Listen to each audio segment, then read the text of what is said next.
In this world, everyone has the opportunity to become a god. Anyone can be classified with their divine power into the following categories: divine creatures, demigods, true gods, principal gods, and god kings.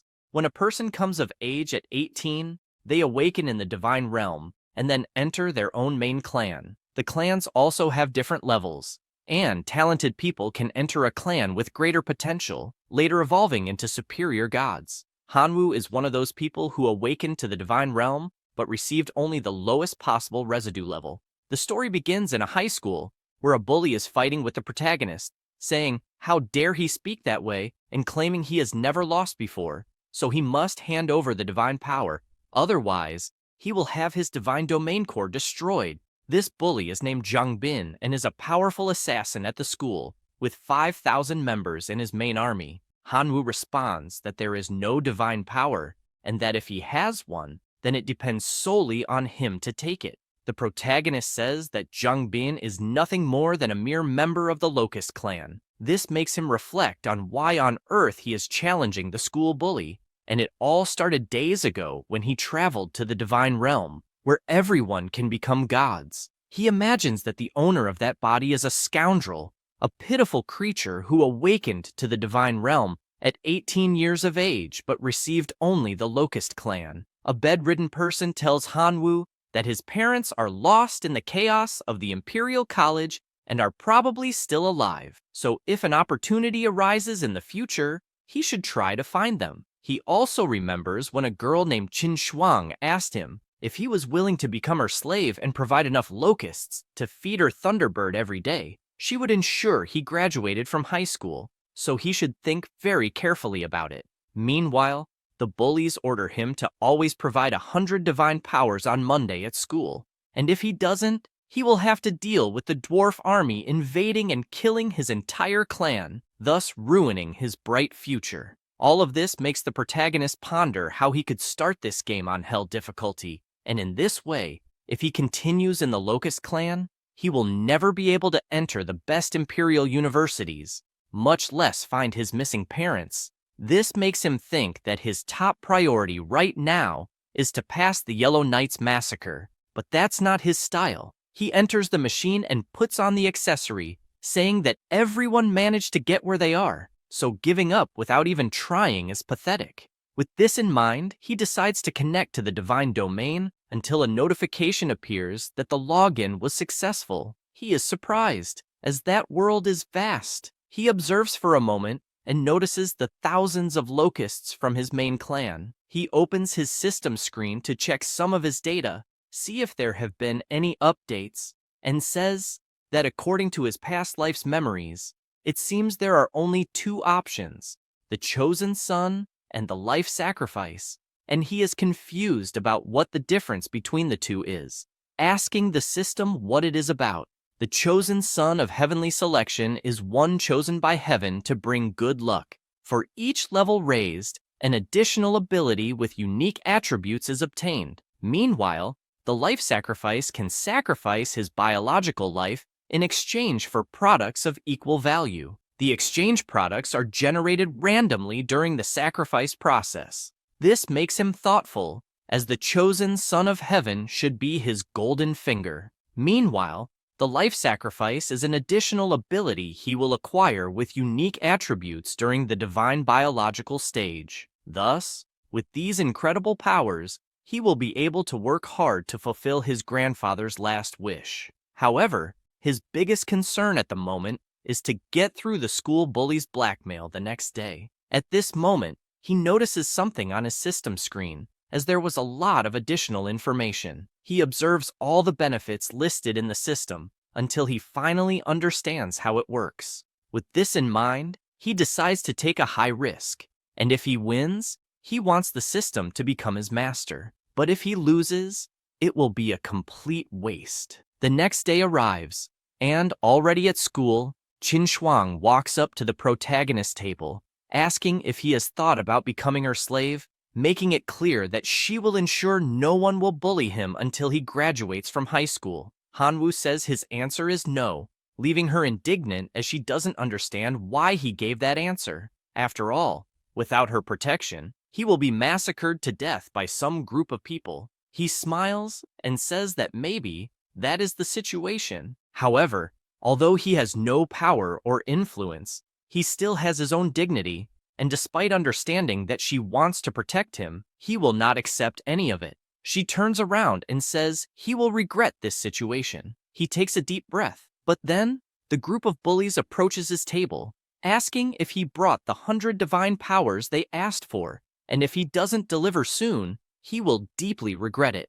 The protagonist tells them to stop bothering him, which makes Jungbin furious, as it seems he is crazy to talk like that, and if he doesn't hand over the divine powers now, he will have his domain core destroyed. He responds that he wants to see him try. The bully is surprised as Hanwoo is tougher that day, and it's hard to understand why. He also looks to the side and notices that Qin Shuang seems not to intervene. The other students start shouting for them to fight in the game.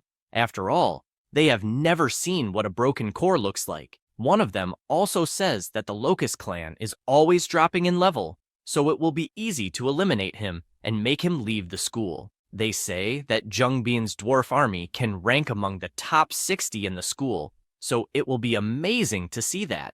The bully takes his card and tells the protagonist that he is looking for death, so later he can't blame him for not giving him a chance. Besides, he says that to deal with trash, he doesn't need to use more than 10 divine points. This is the intrusion card worth 10 divine power points. After blocking the target, a spatial teleportation portal will be generated within the target's divine domain, thus being able to invade the divine domain. Hanwoo immediately flies through the portal until he finally arrives in the divine realm. He stands before a giant door, wondering what it could be. Suddenly, it opens, and inside he can see numerous dwarves with a gloomy look. At the top of the gate stands the bully, saying that in the name of the dwarf god, he orders his army to destroy the fragile locusts until they finally destroy the divine core. With this order, the monsters start shouting excitedly. The other students can watch the fight on a screen projected by the system. They notice that the dwarf army is bigger than before, and probably the strength is already equivalent to the top 50. Another student disagrees, saying that each dwarf is equipped with an iron weapon, so the current strength is equivalent to at least the top 30. They also notice that there are elite-level life forms, and now Hanwoo will have no chance of winning. Qin Shuang observes this battle closely and notices the protagonist summoning his army of locusts. People are surprised, as they don't know what those red-colored insects are, and notice that they are explosive locusts, an elite life form, and as far as they knew, they were supposed to be common locusts. They didn't imagine there were elite-level explosive locusts, and there are many of them. Another student says that it doesn't matter, as even being elite, the combat power won't match that of the common dwarves. After all, trash is trash. The locusts fly towards the dwarves, causing a huge explosion shortly afterward. The protagonist smiles and remembers the previous day when he invoked a huge magic circle, as he was determined to make a big bet. He wanted to retain 10 million adults to maintain racial continuity, and the remaining 2,490,000,000 locusts were all sacrificed. With that, his magic circle is activated, creating a kind of pink fire, and within this fire were the sacrificed locusts. Then the system presents 3 options. The first is 10,000 elite goblin warriors. The second is the Eye of Life, capable of continuously emerging from the source of life to nurture and improve the surroundings. And, lastly, a level 1 artifact, Explosive Heart. This makes him reflect that, after the divine core, there is a certain chance of giving birth to contain explosions. The clan core gives the option of power division of the 10,000 goblin warriors, which will certainly solve the current crisis. But unfortunately, it is a disposable item, so it will not be able to handle a future crisis. The second option, the Eye of the Source of Life, seems like a long-term investment, but it will not be able to handle the bullying the next day. With that said, he decides to choose the third option, as it is an investment in the main clan, and has a sustainable impact, being the only plausible option to choose. An ice stone appears in front of him, making him grab and destroy it with his hand. An energy emerges until the appearance of the explosive locust, an elite creature that can cause explosions. It has no wisdom, obeying only the commands of the gods. It has a life cycle of 180 days. He grabs one in his hand and throws it forward, causing a gigantic explosion. This makes him realize that such power will not kill a common dwarf, but considering the quantity, the story might be different. The smoke from the explosion dissipates until the audience asks how the war situation is, as they can't see anything anymore. The dwarves are all on the ground, except for the elite dwarf. He is holding his stomach due to the injuries, but managed to withstand the explosions. In front of him is Hanwoo, with his army of red locusts.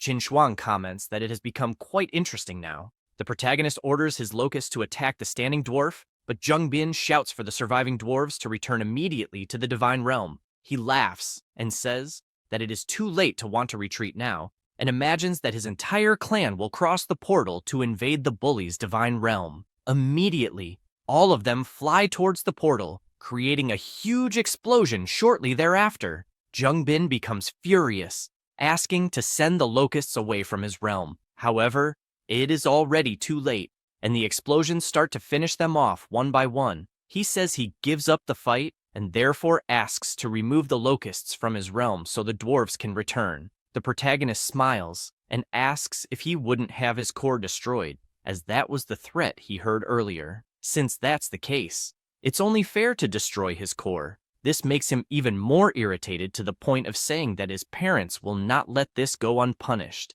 as both are demigods. He smiles again and says he doesn't care about that and orders the red locusts to attack the core within that realm. Zheng Bin despairs to the point of crying and begs to stop, admitting defeat and even promising never to bully him again in the future. And if there are any other conditions, he will fulfill them. But all he asks is not to destroy his core. He says he doesn't care about any of that and just wants to destroy it for everything he has done so far. At that moment, he hears a voice in his head saying he has done enough and to stop in his name. The voice is from Professor Liu, asking to stop. After all, the fight already has a winner. Zheng Bin begs the professor to help him stop that madman who wants to kill him. However, it is of no use, and the locusts continue to approach the core and start to crack it bit by bit. He becomes increasingly weaker as he asks to be saved. Liu calls the protagonist's attention, asking if he heard what he said about stopping. Hanwoo smiles and decides to ask why a teacher is there. He says he is a class teacher, so it is natural for him to feel everything that happens in that school.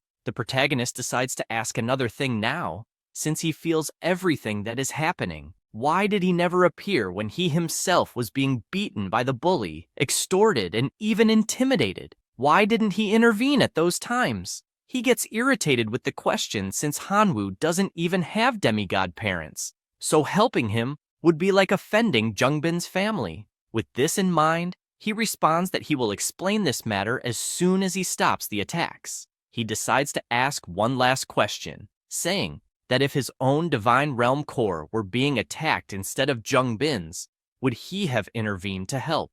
The teacher remains silent, not knowing what to answer, but Hanwoo asks him not to worry about it, as he already knows the answer. He says this, and his red locusts explode on the class bully's core, making him cry for having his divine realm destroyed. After that, the protagonist asks the teacher to please leave his divine realm. With that, the screen showing the fight is turned off. Zheng Bin lies on the ground, frustrated, saying that it's all over and now he is nothing but a cripple. The teacher runs to the classroom, calling for Hanwoo. A student responds that he has already gone home, as he didn't appear after the fight. This makes him furious, imagining that he should be expelled for what he did. Meanwhile, inside the protagonist's divine realm, he requests a battle report, and the system reports that, at the moment, there are 18,090 self-destructive locusts and 4,050,643 common locusts.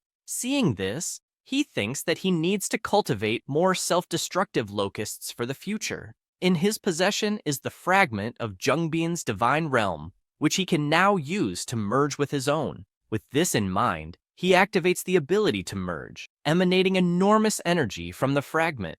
The system informs the details of the current Divine Realm area and that the level has risen to 2. This evolution makes him happy, as it was not bad and should last at least until graduation. However, something still worries him, as Jungbin threatened him, saying his parents will not let this slide, and that is a problem since both are demigods.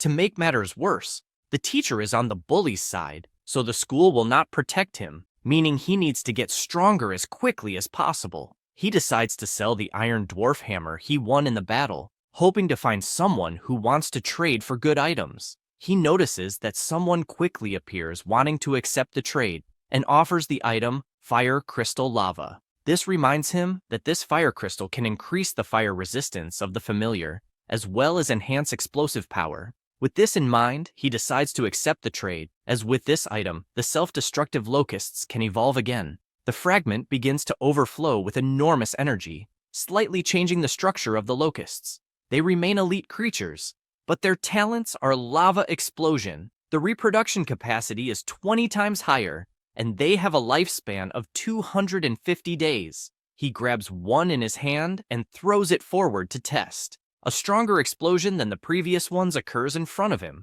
making him excited, as that explosion level is equivalent to a grenade. Plus, it has a lava splash effect. With this, it will cause enormous area damage. This makes him think that he basically has a bunch of highly explosive grenades. At school, inside the principal's office, Jungbin's father's shouts for explanations can be heard, as his son had his divine realm core broken, and now there is no possibility of remodeling it. Dean tries to explain what happened and says that the battle was caused by his son, and there are several records of rule violations, as well as bullying in the classroom. He becomes furious, as his son had the core destroyed, and the school does not want to take responsibility. After all, if this happened, it was the teacher's fault. Jungbin's mother joins the conversation, saying that the student who did this deserves to be punished, and not only that, but he should also be expelled immediately. Hanwoo continues training his locusts, asking to use growth acceleration to regenerate some explosive locusts. At this moment, Principal Dean calls the protagonist, making him worried as the worst is yet to come. He answers the call, and she says that it is Principal Shu and needs to tell him something. She explains that Jungbin's parents went to the school and are asking for him to be punished for what he did, and tells him about the conversation with them. The student's mother was furious, demanding that the protagonist be expelled immediately. Dean explained that after an investigation, they discovered that it was their own son who initiated the invasion of the Divine Realm, and that Hanwoo only won using his own strength, without any cheating. With that said, there are no grounds for his expulsion. She became furious to the point of asking if the school was really going to try to cover up for a bad student who goes around destroying his classmates' cores. The principal asked her not to distort the facts. After all, Hanwoo has always been an excellent student who follows the rules. Moreover, the school has plenty of evidence that their son bullied him multiple times. She, already enraged, said she just wanted to know if they were going to expel him or not.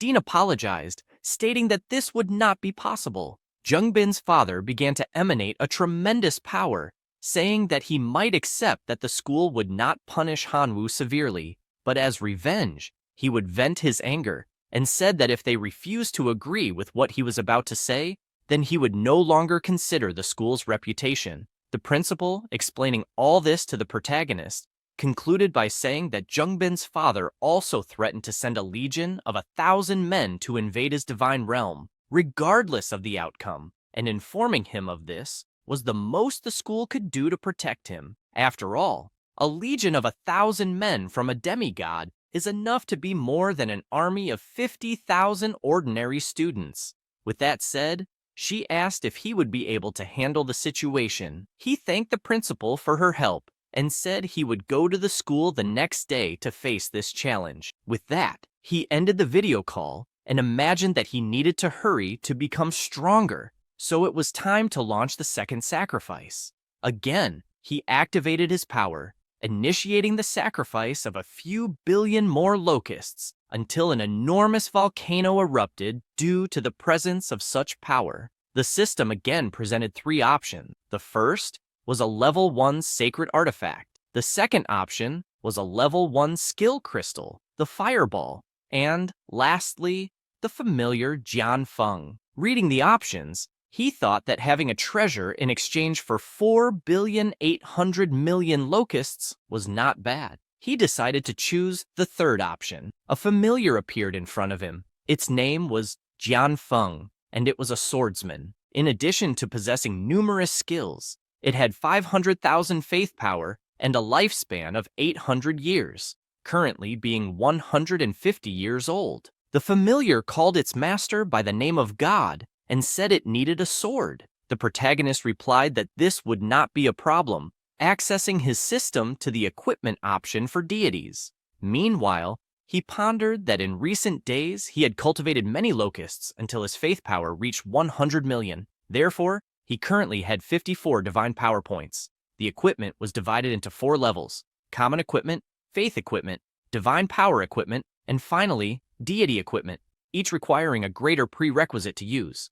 With this in mind, he decided to buy the Great Storm Sword, handing it to his familiar. He made the first test, delivering a blow to the ground that made several cuts in the air, but told his god that he still needed 3 more identical weapons to fully unleash his potential. This left Hanwoo stunned, as he needed 3 more of those swords, and just one cost 150 divine power points, which were not easy to obtain. Knowing this, and what is to come, with a battle likely involving 1,000 men of a demigod, the MC cannot afford to be careless, checking what else he can find in his system. At this moment, in the divine kingdom of Qin Shuang, she is focused, channeling energy, while several electric birds gather around her, always keeping her eyes closed. All she can imagine is when she was younger and was drowning. Hanwoo ran without thinking twice and pulled her out of the water, giving her mouth-to-mouth resuscitation to save her. She opens her eyes at this moment, and remembering all of this makes her extremely embarrassed, saying that the MC is annoying and deserves to be squeezed to death, adding that she has a grandfather who is a true god and 23 demigod relatives, so she didn't need protection. At this moment, her system rings. It's a call from Hanwoo. She answers, already asking if he has changed his mind about being an obedient slave. He responds that he hasn't since, at the moment he just wants to borrow her divine power. She asks what he has that's special to offer in return. After all, the familiars he showed in the fight are trash, and he shouldn't think he's someone just because he defeated Jungbin, making it clear that she found the explosive grasshoppers to be worthless trash. After all these insults, the MC simply apologizes for the inconvenience and ends the call. She panics because she has no idea why she said all that since the words just jumped out of her mouth. And, dying of fear that there was a misunderstanding, she decides to call him back. Hanwoo answers, asking if there are more insults she wants to say. Embarrassed, she just asks how much he wants from her and requests the account number. After getting this help from her friend, he provides more swords for his familiar, saying that he risked everything buying these countless swords, so he hopes, from the bottom of his heart, that it's worth it. The next day, in the classroom, voices of students could be heard saying that the MC is crazy to show up there and apparently isn't afraid of the 1,000-man army of the demigod. Another one wants to see if he'll stay so calm after his core is violated. Hanwoo observes everyone talking about this, and, apparently, they all already know what's going to happen and are clearly hoping it all goes wrong. At this moment, Qin Shuang enters the room, saying that now it makes sense why he called the day before, since it's to compete against a demigod. But she advises him to give up on this effort because even a legion of 1,000 men from a demigod is enough to ensure he can't do anything. He smiles and says that, in any case, he has no other choice. She responds that he does have a choice. He just needs to become her slave. After all, Her family has a true god and 23 demigods, so she could easily talk to Jungbin's parents to stop this. He turns around, thanking her for the offer but declining, going to prepare to face the demigod's 1,000-man legion. A person, watching from afar, becomes furious at how Qin Shuang treats the MC so well, and all they wish for at the moment is for him to die. At this moment, a teacher opens the classroom door with Jungbin's parents and points forward, showing who this Hanwoo is. Mrs. Du immediately becomes furious, calling him a bastard for destroying her son's core. John Lin asks her to calm down because they can't break the school's rules. The teacher asks Hanwoo to come to the front since they can't waste the precious time of the Zhang family, but he smiles, saying he wants to wait for the principal to have a witness. Lei Tian says that such a small matter isn't worthy of the principal's witness, and that he himself is enough to witness what will happen, and asks him to comply quickly, or else things will get complicated. At this moment, Principal Shumei enters the room, asking the teacher who he is being disrespectful to in this way. He asks her not to worry, since he is dealing with a small matter and taking the opportunity to discipline his students. She reminds him not to forget that he is a teacher at a respected school and not a guard dog for a demigod, making that very clear. The students' parents are satisfied with the principal's presence and ask if they can begin. She asks Hanwoo if he's ready, and he, full of confidence, replies that he is. Jianlin wastes no time and plays his invasion card. The MC also begins his journey to the kingdom, immediately encountering several gazes directed at him. These are the gazes of fierce wolves. A student watching on the big screen notices that the wolf cavalry, led by a cavalry captain, has power beyond the ordinary. Another boy responds that this wolf cavalry is a combination of green orcs and dire wolves, and they also have a combination of high-level equipment, meaning that Hanwoo is finished. The wolf army prepares to face the MC, as does Jianlin, overflowing with immense power as he calls him a bastard for destroying his son's divine core, and for that reason, he will pay with blood. Qin Shuang observes the troops used by the man, and the wolf cavalry is clearly counted as 2 units. Originally, they said they would send a legion of 1,000 men, but at the moment, there are 2,000 combat units, which is a major cheat. The principal remains silent since there is nothing she can do about it. The wolves advance on their master's command, just as the explosive grasshoppers also appear in favor of the MC, impressing some students. After all, there are 7 million elite grasshoppers, and they find it strange, since the day before there were only 20,000 left, having no idea how it was possible to cultivate so many in such a short time. It's almost frightening. Another says it won't make a difference since he's facing the elite of the elite, which are the mounted wolves, and unfortunately, there's nothing that can be done. Several explosions begin to happen, and they realize that millions of grasshoppers were sacrificed for nothing, since only a few mounted riders were slightly injured. Letian says that, indeed, Hanwoo is talented, but he has encountered an obstacle he won't be able to overcome.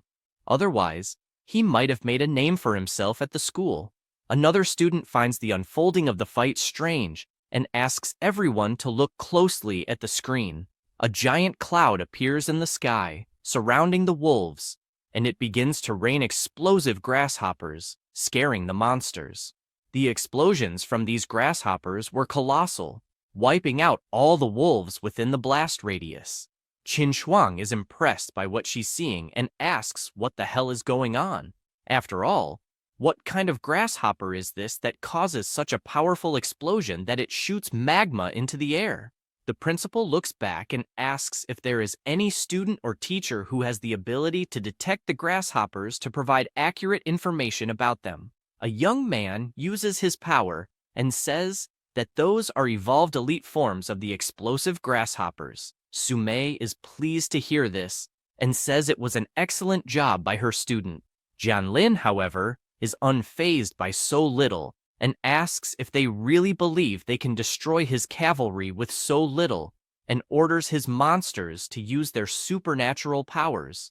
With this, The leader howls, overflowing with powerful energy, as do the other wolves, who begin to blow a blue wind, thus creating the penetrating aura of ice to successfully counter the explosions. A student says that in the end, a demigod is a demigod, and logically wouldn't be defeated with so little, even admitting that the elite forms of the explosive grasshoppers are truly powerful, and says it's a shame that only 500,000 grasshoppers remain, and to make matters worse, they are all exhausted. Jianlin, determined to show what true fear is, says he will completely destroy the MC's core, and, with that, he will be expelled from school, reaching rock bottom, and orders his wolves to run and completely destroy Hanwoo's core. The principal turns around, saying that unfortunately, it's over. However, someone in the room asks what that divine form in the MC's core is. This catches Qin Shuang's attention, and she looks to see what it is. She only sees the wolves staring at a shadow, and upon looking closer, she notices that it is a familiar. One of the students asks if those aren't the storm swords that cost 50 divine powers, so 4 would cost 200, and the math doesn't add up since Hanwoo is an orphan and shouldn't be rich enough to buy these weapons. The principal explains that this is Jian Feng, who belongs to a clan with extraordinary life forms. A student says that it probably doesn't make a difference anymore. After all, they are facing the army of a demigod, and the cavalry captain will likely deal with that warrior while the rest of the wolves destroy the core. She reflects more on what she's seeing, and, judging by the appearance of that familiar, it's not an extraordinary life form, but rather a genuine heroic life form. Jianlin is also surprised by what he's seeing. After all, in his entire life fighting for decades, he only managed to produce one heroic form. So how could a high school student have achieved such a feat? He orders his wolves to destroy the core immediately, because after doing so, he will be able to capture this heroic life form for himself. Jian Feng begins to gather energy in his eyes, and prepares as several mounted wolves are coming his way. However, they are all repelled with his level 3 ability, Storm Cuts, and he also launches others into the air, using his level 1 ability, Whirlwind. A monster uses its freezing breath, and with that, it manages to freeze the familiar's feet. The wolves take the opportunity to attack, but he simply raises his 4 swords and activates his Iron Cut ability, creating an energy circle in the air that becomes increasingly powerful until it activates, causing a massive hole in the area and destroying everything around. The students are surprised because they didn't imagine a familiar could have so much power. Meanwhile, Jian Feng simply stands before the defeated wolves. Jianlin starts to get worried about the situation and asks the wolf cavalry captain to defeat the enemy. The monster positions itself and, overflowing with enormous power, prepares for battle. Suddenly, a voice asks if the demigod really intends to break the promise. He turns around and notices that the director is present and immediately responds that no, he would never dare do that, and asks the cavalry captain to retreat, along with the entire army. The director looks at the MC, and immediately, Jian Feng steps in front, leaving him surprised to see this scene. After all this confusion, still at school, the principal says that Hanwoo did a good job, but he can't relax just because he has a heroic life form, as despite being powerful, they are not invincible. He hears this, and says that he has a request to make. She asks what it would be. He says that he would like to change classes, leaving the teacher surprised by this, apologizing to him for not paying much attention, but promising to teach well from now on, and also receiving a significant amount of resources for daily practice, so he asks for a chance to correct these mistakes. He says, this thinking that clearly this student will become strong and enter a university, so he himself will receive incredible rewards for having helped. However, it's no use since the MC responds that he doesn't want that. His only desire is to change classes. The principal explains that he can't just change classes as he wishes since the school has its own regulations, and says that if he insists so much on it, he must pass the test assigned by the school, and if he succeeds, She herself will help him with the change. He accepts the test and says he will do as she instructs. Qin Shuang immediately shouts that she would also like to apply for this test. The teacher feels embarrassed and asks his student that if she doesn't like something about her teacher, she can speak up, but it's not necessary to go so far as to want to change classes. She replies that she has no dissatisfaction, she just doesn't want to stay there anymore. Xiaolong also stands up, telling the principal that he would like to take this test. Letian asks the class monitor what he is doing. He thanks for the help he's received so far, but he doesn't want to stay in that class anymore. He also turns to Qin Shuang, imagining that he can't let anyone else have her. The principal informs them that she will prepare the test for the following day. Outside the school, Qin Shuang runs up to the MC, asking how on earth he managed to obtain a heroic life form. He says that this matter is none of her concern, but she responds that it is. After all, he owes 150 divine power points, and if he cannot pay it back, he must become a slave to settle the debt. So the least she is entitled to know is how he acquired a heroic life form. He makes it clear that if she wants to collect the debt, he will pay 5 divine power points as interest. But if she wants to know about the heroic life form, unfortunately, she will remain in the dark. He says this and teleports away, leaving her furious. Inside his divine kingdom, the MC consults his troops and notes that he has 1 billion common grasshoppers, 1 million explosive grasshoppers, and 30,000 detonating grasshoppers, feeling a bit concerned if this will be enough for the class change test. At that moment, Jianfeng appears, informing him that the wolf cavalry is hiding inside the mines, and asks if he should destroy them immediately. This makes him think that indeed, many wolves escaped, and that this army inside his divine kingdom could be a problem, but killing them directly would be a great waste. With this in mind, he orders his familiar to capture the cavalry and ensure they are kept alive. 2 hours pass, and he returns with all the wolves tied up. The system asks if he would like to sacrifice 1 billion grasshoppers and 24 wolf cavalry units. He selects yes and activates his sacrifice ability. This sacrifice grants him a wick, a furnace artifact, and 3 watchtowers. He notices that the wick is indeed good, but how on earth would the grasshoppers handle it? The same goes for the furnace and watchtowers, and he thinks that, unfortunately, none of these items are interesting to him. At this moment, he remembers that he captured a few hundred dwarves in his battle against Zheng Bin, and wonders what happened to them, activating his god's eyes. The dwarves are currently working and notice their master's eye watching them, causing them to thank their god for the wonderful life he has granted them. He realizes that after capturing the dwarves, he ordered them to mine, and definitely, mining and equipment crafting are the dwarves' talents, while the fool, Zheng Bin, forced them to fight. Knowing this, he imagines they have the talent to craft equipment and, without a doubt, will be very useful in the furnace. He sends them there and asks them to forge the best equipment possible. The dwarves are surprised, as the gods have sent a divine gift. Meanwhile, the teachers are gathered. Litian explains that everyone is already aware of the class change test that 3 students will take, and that the school has given authority for everyone to create something. One teacher says he has nothing to say except thank you, as they are giving away 3 of the best students as a gift. He says he doesn't care about the tests for 2 of the students, but demands that Hanwu's test be raised to the maximum level since he hates a student who doesn't respect the teachers, and asks all his colleagues to please make this happen.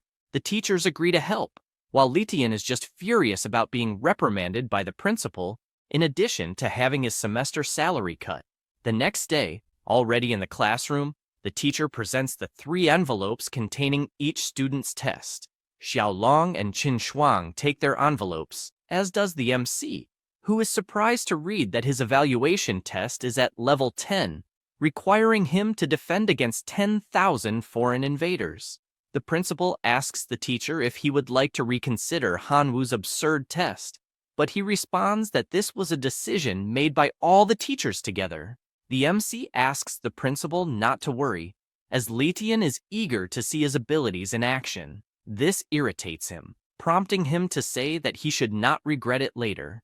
Qin Shuang once again asks him to become her slave, and if he does, she will ensure that absolutely no one at that school dares to intimidate him again. He thanks her for the kindness and says they will see each other after the test.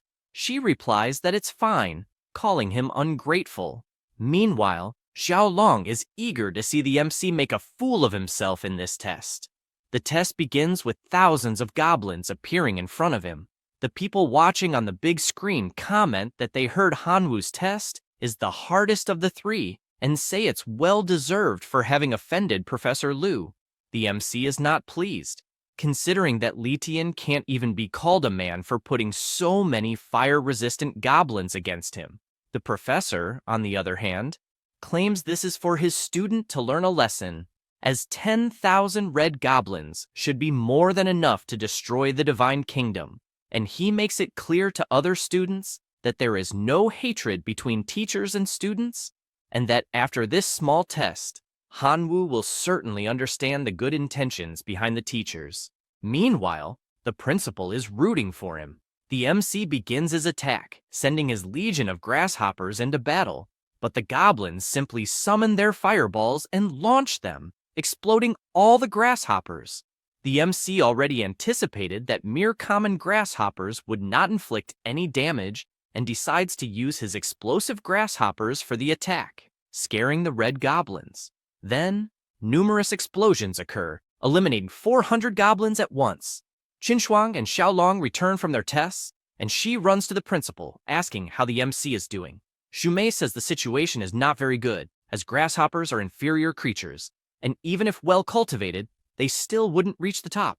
Hanwu, seemingly calm, continues to send more and more explosive grasshoppers, eliminating another 3,000 red goblins at once, while the rest desperately try to reach the crystal to destroy it. A student comments that, unfortunately, it's over this time. After all, he may have a heroic life form, but there's nothing he can do against 6,500 red goblins. Qin Shuang also laments, as an insane army like that will destroy her classmates' core. The principal immediately contacts the MC, asking that if he can't hold out, he should just admit defeat, as there's no shame in it, and with time, he can rise again. He makes it clear that he's already decided to change classes and will attempt it until his last breath, adding that he hasn't lost yet. He says this while his familiar delivers numerous blows to the approaching goblins, finishing them off one by one. The goblins become enraged, using their roars and launching their fireballs, causing countless explosions on the ground where Jian Feng was, making them believe it's unfortunately over, as the familiar must have suffered serious damage in these attacks. The professor is the most excited, saying that Hanwu must learn the lesson this time, until a student asks them to look closely. An army of dwarves emerges in the middle of the battle. They position themselves asking to protect their god, leaving the red goblins frightened, as an army of dwarves is attacking everyone. The students watching are surprised, asking if this isn't the same faction Zheng Bian had, and, with all this talent, Hanwu must be at the very least in the top 10 of the year. With the dwarves' victory over the red goblins, the MC celebrates, having won even while at a disadvantage. The principal and Qin Shuang are also pleased with the result, unlike the professor, who is irritated by this victory. With the return of the three students, all the teachers want to recruit them for their respective classes, making it clear that they will provide the maximum resources possible for each one. Xiaolong can only imagine going wherever Qin Shuang goes, regardless of which class it will be. The MC is bothered by something, asking the principal why his test was so difficult. She explains that the level of each student's test was chosen collectively by all the teachers of that grade. He says he understands and kindly asks to check each vote. She agrees and hands over the summary of opinions about the class transfer test evaluation. All the teachers are dissatisfied with Letian, as it was a disaster supporting him against the student. Hanwu goes to two teachers who clearly voted fairly and asks what resources they would provide if he joined one of them. The first teacher says that this test made it clear that MC's ability to cultivate dwarves, and if he joins his class, he will provide an army of 10,000 dwarves. With this, he will easily make it into the top 10 and have a bright future. The other teacher says that central family cultivation is the most important and has several resources on hand that will be useful in cultivating insects. So, if he joins his class, he will fully assist in the life transition of grasshopper species. With that decided, Hanwoo tells Professor Tianwen that he would like to join his class.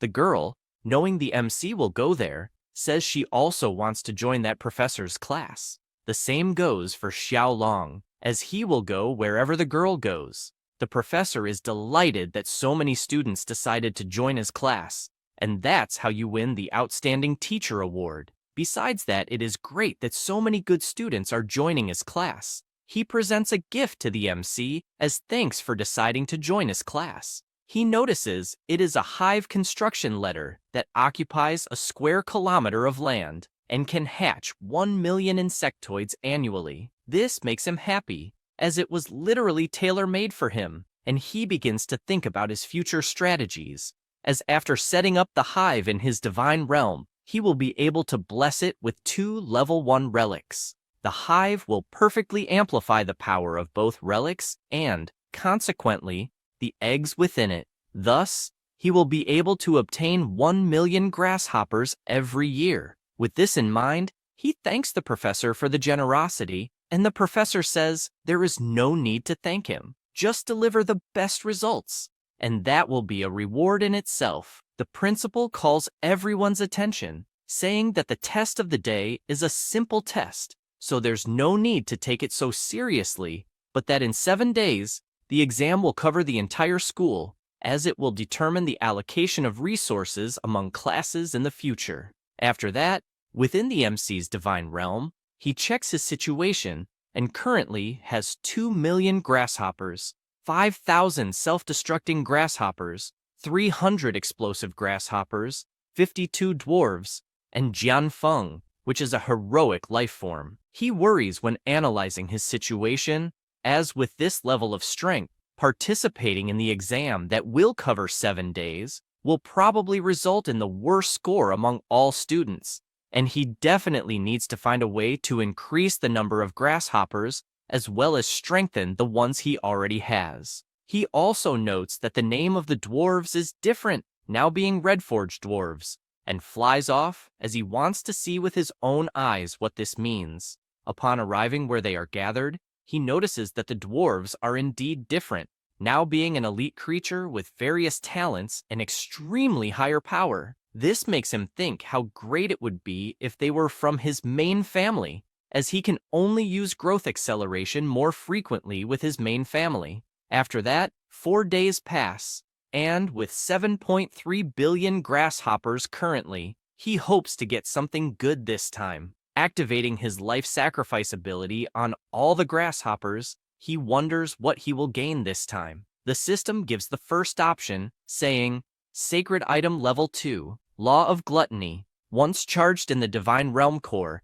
the main race gains the ability to eat voraciously. If the total energy of the consumed food exceeds its own energy by 1,000 times, it can complete its own evolution. The second option says, Hero Model. Giving this to an extraordinary life form can help it be promoted to a heroic life form. And finally, the third option will give a bit of divinity. The MC is pleased as these are definitely all good options, making it hard to choose any, and he thinks about the 3 options. The first option could transform various grasshoppers into elite life forms, but he may not be able to afford it.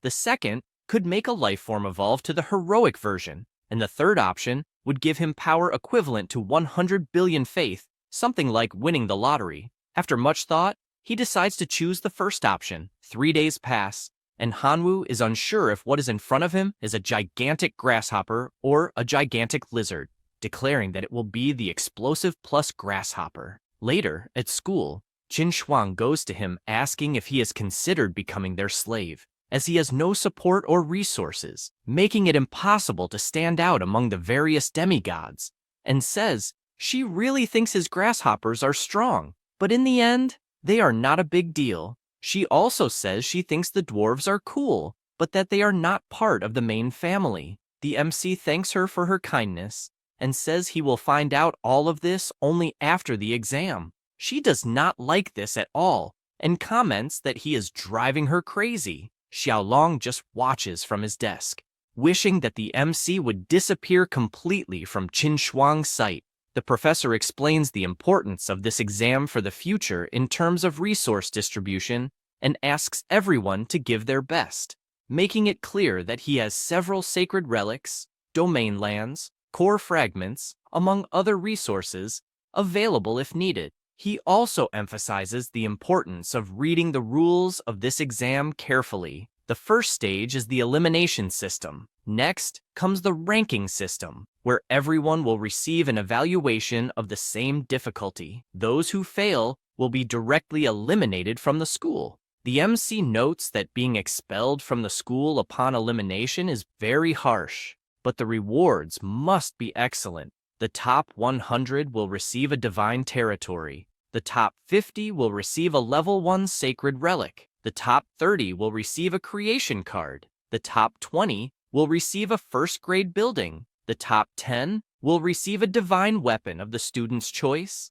The top 5 will receive a transcendent seed that can accelerate an elite life form. The top 3 will have their divine core evolved, and the first place will win a point of divinity. Reading all this excites him, as he will fight until the end for these rewards. With all these explanations, the professor says the general exam is starting, warning that the first round of the general exam elimination test will begin soon, so everyone should prepare. The MC begins to head toward his divine realm until he teleports completely, asking all his family members to prepare for battle. He notices his enemies approaching and realizes they are flesh and blood puppets, definitely an ordinary life form, with elite-level combat power, as well as extremely thick and resistant skin. But fortunately, they are slow. With that, he orders 50,000 grasshoppers to explode in magma form, causing several explosions among the monsters,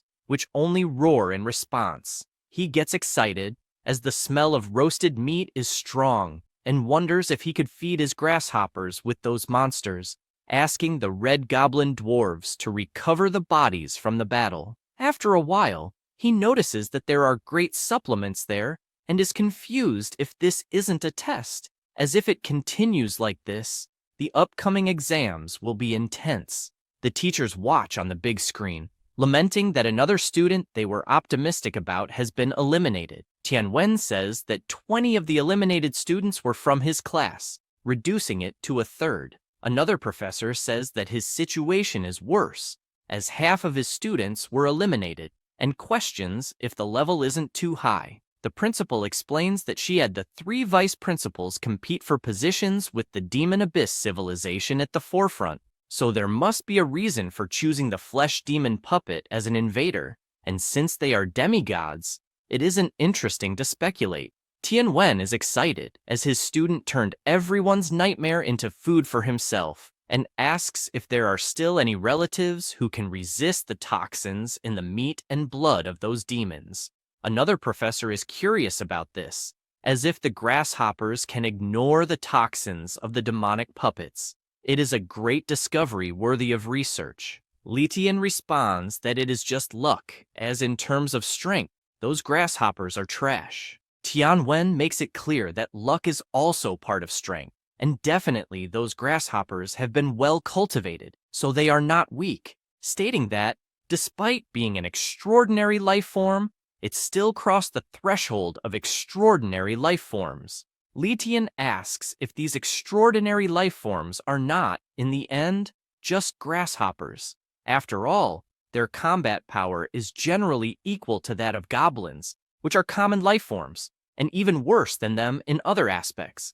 The professor makes it clear that his colleague is being one-sided, as he is comparing the deficiencies of the grasshoppers with the advantages of another race. For example, grasshoppers can expand their population 100 or 1,000 times a year, Asking if goblins can do the same, he says he will not discuss useless things and only wants to see the results, proposing a bet that, in the end, Liumo's score will be higher than Hanwu's. Tianwen responds that the MC will definitely have the best scores. Letian says that all the teachers are there as witnesses, and the result will cost the loser 5 points of divinity. He says this thinking the bet is already won. After all, Liumo is his nephew, and definitely, Tianwen will not provide the same resources. On the big screen, it is possible to see that after the eliminations, 430 candidates were approved, and the number of students selected for the exam is 300. Lichin says that there are only useless bastards, as there are still 130 people left who passed. Another professor asks him not to blame the students, as it is not uncommon to fail due to the level of difficulty. The ranking test will begin, with various skeleton warriors appearing. The teachers ask if that's really all there is, as it seems more like a giveaway. The MC gets excited, as he has 1 billion hungry baby grasshoppers, and suddenly, so many skeleton soldiers appear, it must be a joke. He orders his grasshoppers to completely devour that army. The skeletons, despite having glowing eyes, had nothing they could do. 2 hours pass and he feels relieved, as it was a great appetizer. However, the second wave of skeleton soldiers begins, but are immediately exploded by the self-destructing grasshoppers. He observes that if the lava continues to rise higher and higher, these skeleton soldiers will not be able to swim through it, increasing the temperature more and more. With this in mind, he asks the red goblin dwarves to pour out the melted lava from the great furnace. They immediately obey, killing all the skeleton soldiers as they come out of the portal. One of the professors is surprised, as Hanwu is definitely coming up with great ideas. Tianwen says that it is obvious after all, he is in the best possible class.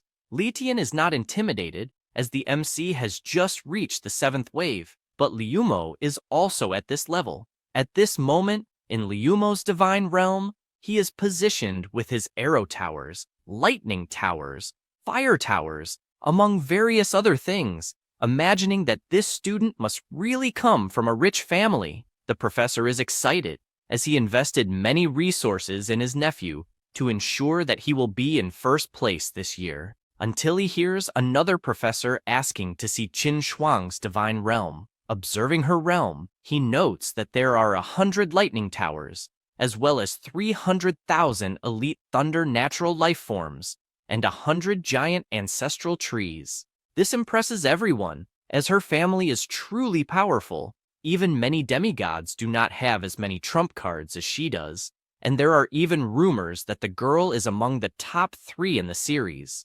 Li Tian is furious, as he knows all this is because of Hanwu, and says that the boy will pay dearly for this.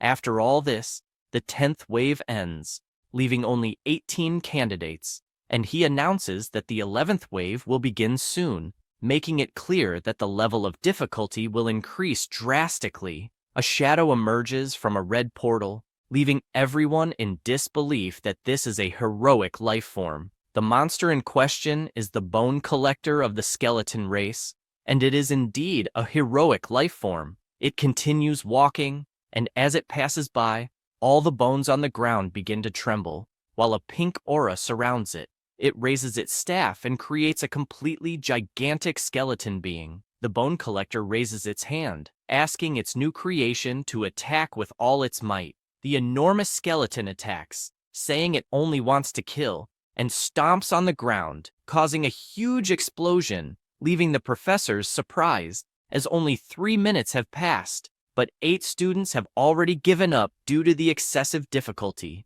Letian is annoyed, asking why the giant skeleton is so small in Hanwu's divine realm, and starts accusing him of cheating. Indeed, the skeleton generated in this realm was quite insignificant, even trembling with fear. Tianwen explains that the reason is simple. The bone fragments in the MC's divine realm were burned to ashes by the lava, so the bone collector did not have enough resources to create such a large being, leaving only the bone collector, who is disintegrated by the iron-cutting style of the familiar Jianfeng. The MC begins to yawn, insinuating that it is too easy as he has just passed the 11th invasion wave. The professor does not accept this result and accuses him again of cheating, insinuating that the student should already know what the tests would be. Tianwen asks what evidence he has for this accusation. The professor accuses him of protecting his own student, saying he will report him to the educational authorities,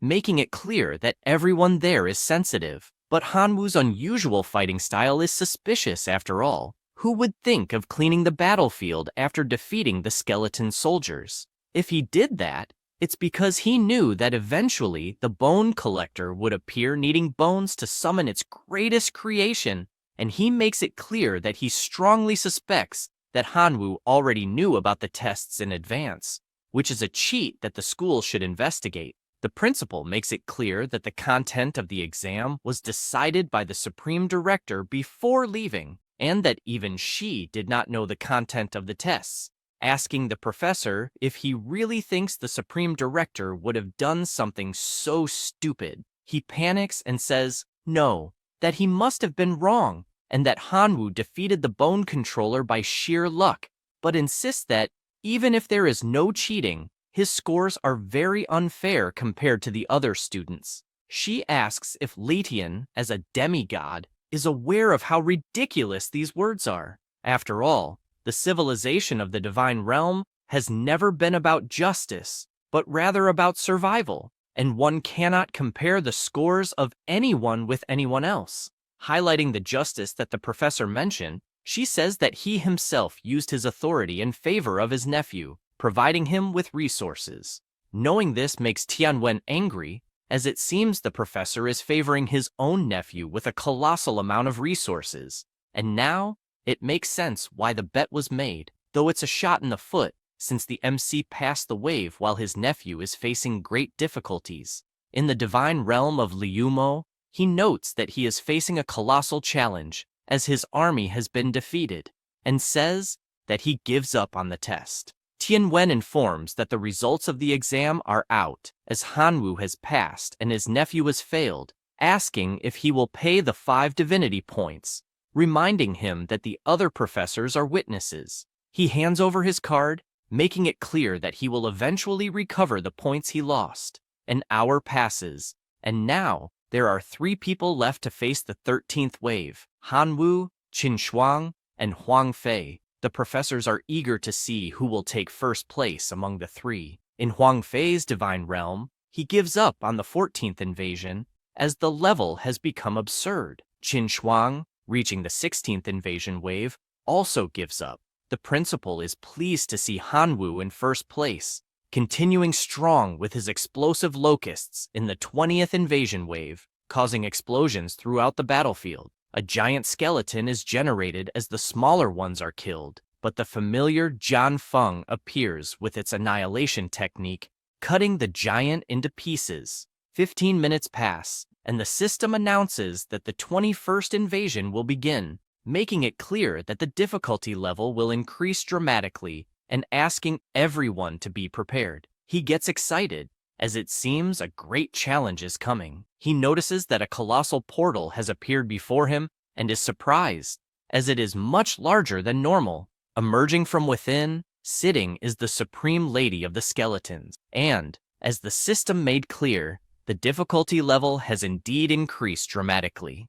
Even the teachers are surprised, as that is the Supreme Lord of the Skeletons. The MC observes closely and is aware that the difference in strength is colossal, imagining that the best thing to do is to stop there. That said, he raises his hand in surrender. She, frustrated, asks why he is doing this, and the portal begins to pull her back out of the realm. She roars, furious, and throws a piece of bone that flies past him, causing a giant explosion, even though it was just a simple attack. He asks what the hell that was until the portal finally closes, and he is sent back to the normal world, ranking first on the leaderboard.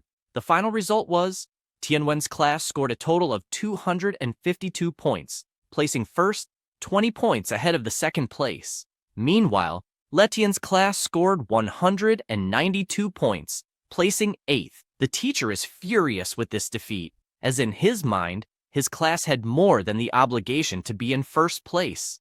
The other students who failed are worried, as they don't want to be kicked out of school. Hanwoo only cares about celebrating since he came in first place. An hour passes, and the rewards start to be distributed. The MC received an iron ore resource card, a divine territory worth 100 divine powers, a card that can be exchanged for a level 1 sacred item, a level 1 temple, a divine weapon worth 100,000, a card of extraordinary seeds, one more level in the divine realm, one extra point of divinity, and lastly, a familiar reproduction card. The students are surprised to see these rewards on the big screen. The MC is thoughtful since he needs to carefully consider what types of rewards would be best to trade with the cards. Tianwen tells him not to worry, because he will guide him on which are the most suitable. This makes him happy, as his teacher is really reliable. In the MC's divine realm, he uses his territory card,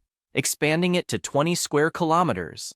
Additionally, he uses the relic, and all the items he won were applied. He carefully examines the weapon and is aware that the trade card only allows for one exchange, and giving just one to his pet is useless. Imagining that it might be interesting to give a hammer or something like that to the dwarves, he finds a war hammer, valued at nearly 1 million divine power, and it was forged from the core of the infernal hydra of the Supreme Lord. The minimum requirement is to have a heroic fire life form. He knows that unfortunately, he won't be able to use it immediately, so he will have to wait for one of the red dwarves to become a heroic fire life form. An hour later, still at school, the teacher comments on the overall exam and firmly believes that those who remain at the school are the elite. He also mentions that he would like the top 3 students in the class to come on stage to receive their prizes. The 3 go to the front, while the teacher explains that Hanwoo performed excellently in the overall exam, securing first place, and the reward will be the choice of any superior resource. Hearing this makes the MC thoughtful, wondering what is in the treasure chest of resources.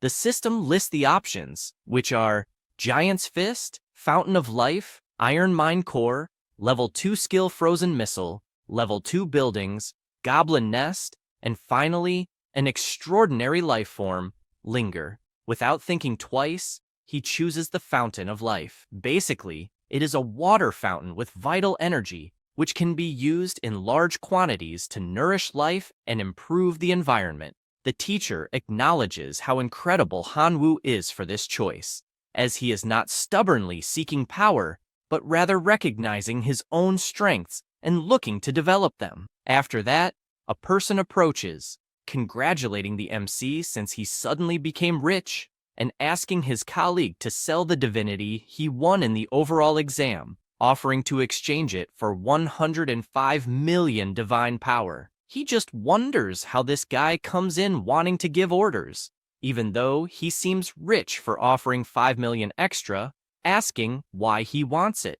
The boy responds that there is no specific reason. He just wants to know if the MC agrees to make the trade for 105 million divine power, as that's enough power to focus on the locusts or wherever he wants. The MC refuses the request. The student insists, saying that his grandfather is preparing to be promoted to a true god and needs divinity. So, if the MC sells that divinity, the student himself will owe a favor, in addition to the agreed divine power. This makes him think, as 105 million divine power is really a lot, and with all that, he would be able to greatly increase his locust army. He replies that it is indeed an interesting offer until his phone rings, and when he checks it, he's shocked, as Qin Shuang is sending a message asking him to sell the divinity to her for an incredible 150 million. He can't believe such an absurd amount and thinks that this girl definitely has money to spare. She asks if he really thinks 1 point of divinity is only worth 100 million. She also asks if he has no common sense. Although it's true that a bit of divinity can be condensed with 100 million divine energy, that only happens if the god produces and sells it. Moreover, if it were mixed with the power of faith from other gods, the success rate of divine power condensation would be greatly reduced. Therefore, The current price of divinity is 145 million divine power, but there's not even a market for it. He starts to understand better after this explanation, which means that Shuju was trying to scam him. With that in mind, he makes it clear to his classmate that he rejects his offer, leaving him nervous, asking the MC not to get so cocky just because he got first place in the general exam. However, the MC no longer cares about anything, as 150 million divine power has just been deposited into his account, feeling rich at this moment. After that, in his realm, he directs that the level 1 temple should be built near the Red Goblin site, and it is built right away. As for the fountain, he imagines it should be constructed near the desert, as with the temple, that land will become fertile soon. After that, he goes to the Red Goblins and gives them the new artifact, the Infernal Warhammer. They are amazed and thank him for everything their god has provided so far. Hanwoo takes the seed of supremacy in his hand and gives it to them, saying that from now on, that Red Goblin will be known as the Hammer of God, placing trust in him that he will become a hero soon, to the point of lifting the infernal hammer. He is moved by such honor and bids farewell to the MC, praising his god. While flying, the MC is looking at a crystal that the teacher asked him to choose, but he is not sure what it's for. He barely thinks about it when he gets a call from Tianwen, who, when answering, asks if he'd like to see him or something like that. The teacher talks about the question of who would be better, Hanwoo or Liumo, and with that, the teachers bet 5 points of divinity, with Tianwen himself winning that bet. He says he would like to give a divinity card equivalent to 150 million divine powers. Then, he explains the other war reward he won, which is the egg laid by the celestial demon insect king, and refined using a special method, which, even dead, will produce 10 liters of magic fetus every day. He emphasizes that, at the time, he said he would support him with every possible resource regarding the core familiars, imagining that for now, it is the only way to help the locusts make a leap in life. This makes the MC reflect that he doesn't have the support of the other teachers, as they consider the locusts useless. But he is aware that if the locusts mastered the path of life leap, assimilating with the celestial demon insects, they would have great potential overall. The teacher asks him to choose any of those rewards, as it's part of the bet he won. Without thinking twice, he replies that he wants the magic fetus egg. Tianwen points out that the combination of the celestial demon insect with the poison attribute is high, and it can carry the poisonous mist account of the level 1 sacred item, and with that, the result will be absolutely satisfying. He thanks him for all the information, saying that he will meet the expectations. Additionally, he asks if there is any way to provide a large amount of meat, regardless of quality, since the meat at the shopping centers is quite expensive. He suggests not feeding the locusts with meat and also not buying from shopping centers, as the cost is high and the benefit is low. He mentions that recently, the director has been invading the demon abyss, and there should be plenty of blood and flesh puppet corpses there, suggesting he inquire about it. The MC thanks him for the recommendation and ends the call. As he continues walking, he imagines that the effect of level 2 gluttony is quite powerful, as his locusts in the divine realm ate very quickly. Now, the realm's standard production cannot satisfy their appetite, so the best policy will be to find a food source as quickly as possible. He thinks about it and places the magic fetus egg under the ancient tree to make it produce essence faster. After that, 2 days pass, and he notices that some locusts apparently have already eaten the magic fetus eggs, becoming anxious to see what kind of creature will emerge from the cocoon. He also wonders how much longer it will take since 2 days have passed and still nothing. No sooner does he say this than he sees the cocoon cracking, feeling happy that the time has come. A new familiar emerges in front of him. It is the celestial demon insect. It's an ordinary creature. Its talent is cruelty, and its level of faith is fanatical. Hanwoo is pleased, as even though it is still in the common phase, it is 100 times stronger than the locusts. He also noticed that there is no information on the creation, probably because every demon insect must be assimilated by the magic element. By using a few magic drops, he notices that his familiar grows twice as large. Additionally, the law of gluttony also works on this familiar, and it doesn't take long for it to be promoted to an elite life form. With that said, he uses his sacred poisonous mist item, completely changing the form of his new pet. Now, it has become an elite life form, the poisonous mist insect. In another location, the Supreme Director wonders how this could have happened. He is in a place with thousands of skeletons everywhere, wondering what to do with so many broken bones. And even though the corpses are sealed in the card, if the divine power in the card runs out, the corpses will explode again. Suddenly, he receives a call from Tianwen. The professor says he's calling hastily just to ask if he'd like to provide the body of the demon puppet of flesh and blood, as he has a student who would like to buy it. The director asks what a student wants with demon puppets. He responds that they will be used to feed his main familiars, as they are locusts and could eat these flesh puppets with ease, just like they did in the elimination test. The director asks if this particular student isn't the genius who fought a demigod a few days ago, surprised that a small locust could be so useful, and adds that it's a pity that location isn't suitable for the locust's life, as they could introduce a large group of them to eat the flesh of these puppets and save a lot of divine power. He says this and pulls out a card, stating that it contains 1 million flesh and blood puppets, asking him to give it to the student. A day passes, and the professor calls again, saying that the student ran out of meat and asked if there would be a permanent supply. The director can't believe that he used it all in one day, and, to make matters worse, wants a permanent supply. He asks for a moment to think of something. After coming to a conclusion, he says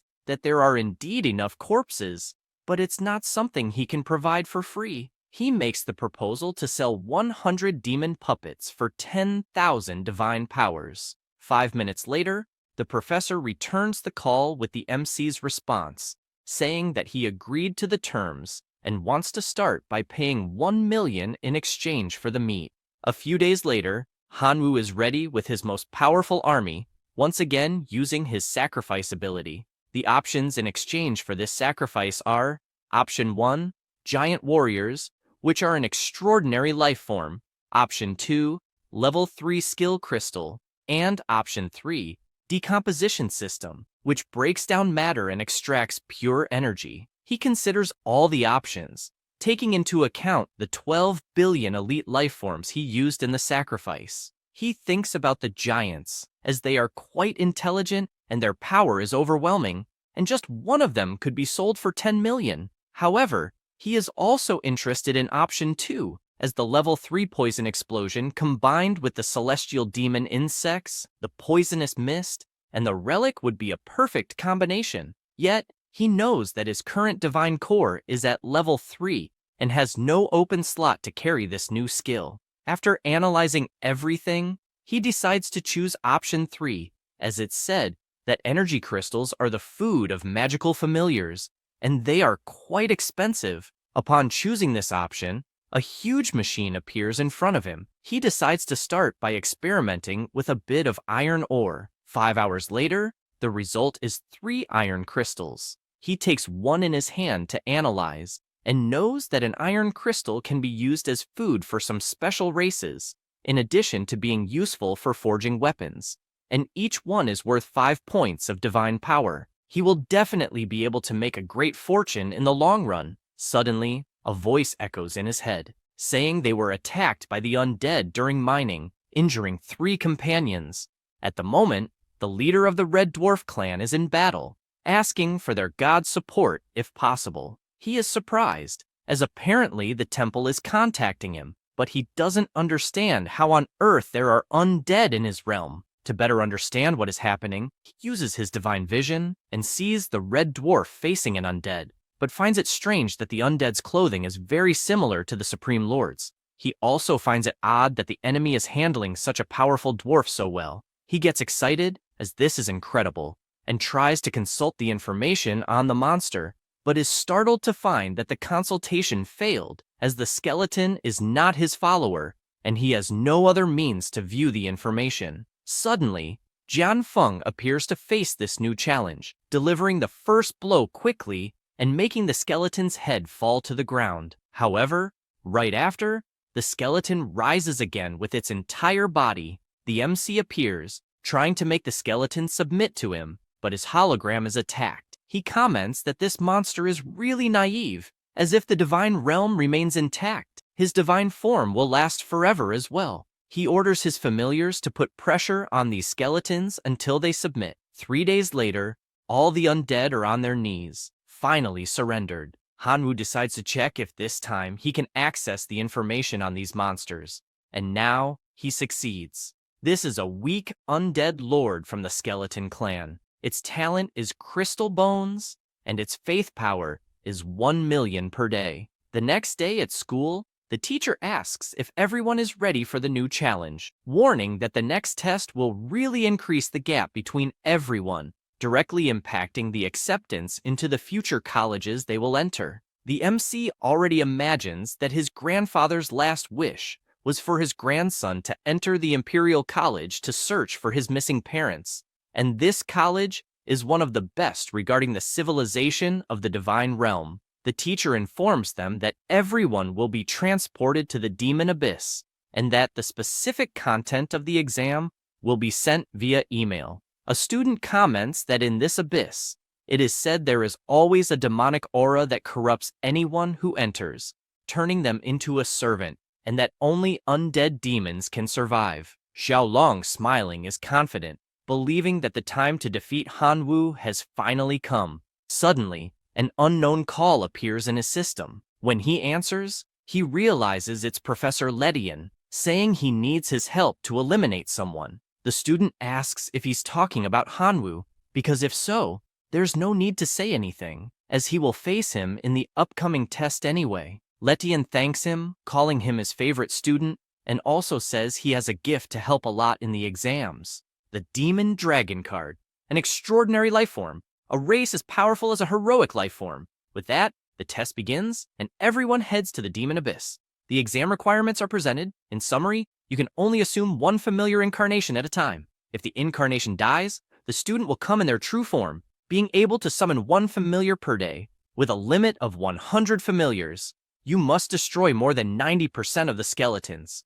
The weakest creature is the common undead, and the strongest is the extraordinary undead. The MC receives a notification asking him to choose one of the familiars he wants to appear. His options are the Locust, the Red Dwarf, the familiar Jian Feng, or the weak Skeleton Lord. He decides to bet on the Skeleton Lord, as it's an undead and therefore immune to the Abyss's demonic aura. However, he is startled to see an aura surrounding his body until he is teleported in the form of the incarnation he chose. He notices that the Demon Abyss is indeed a paradise for the undead, and he then summons 100 locusts.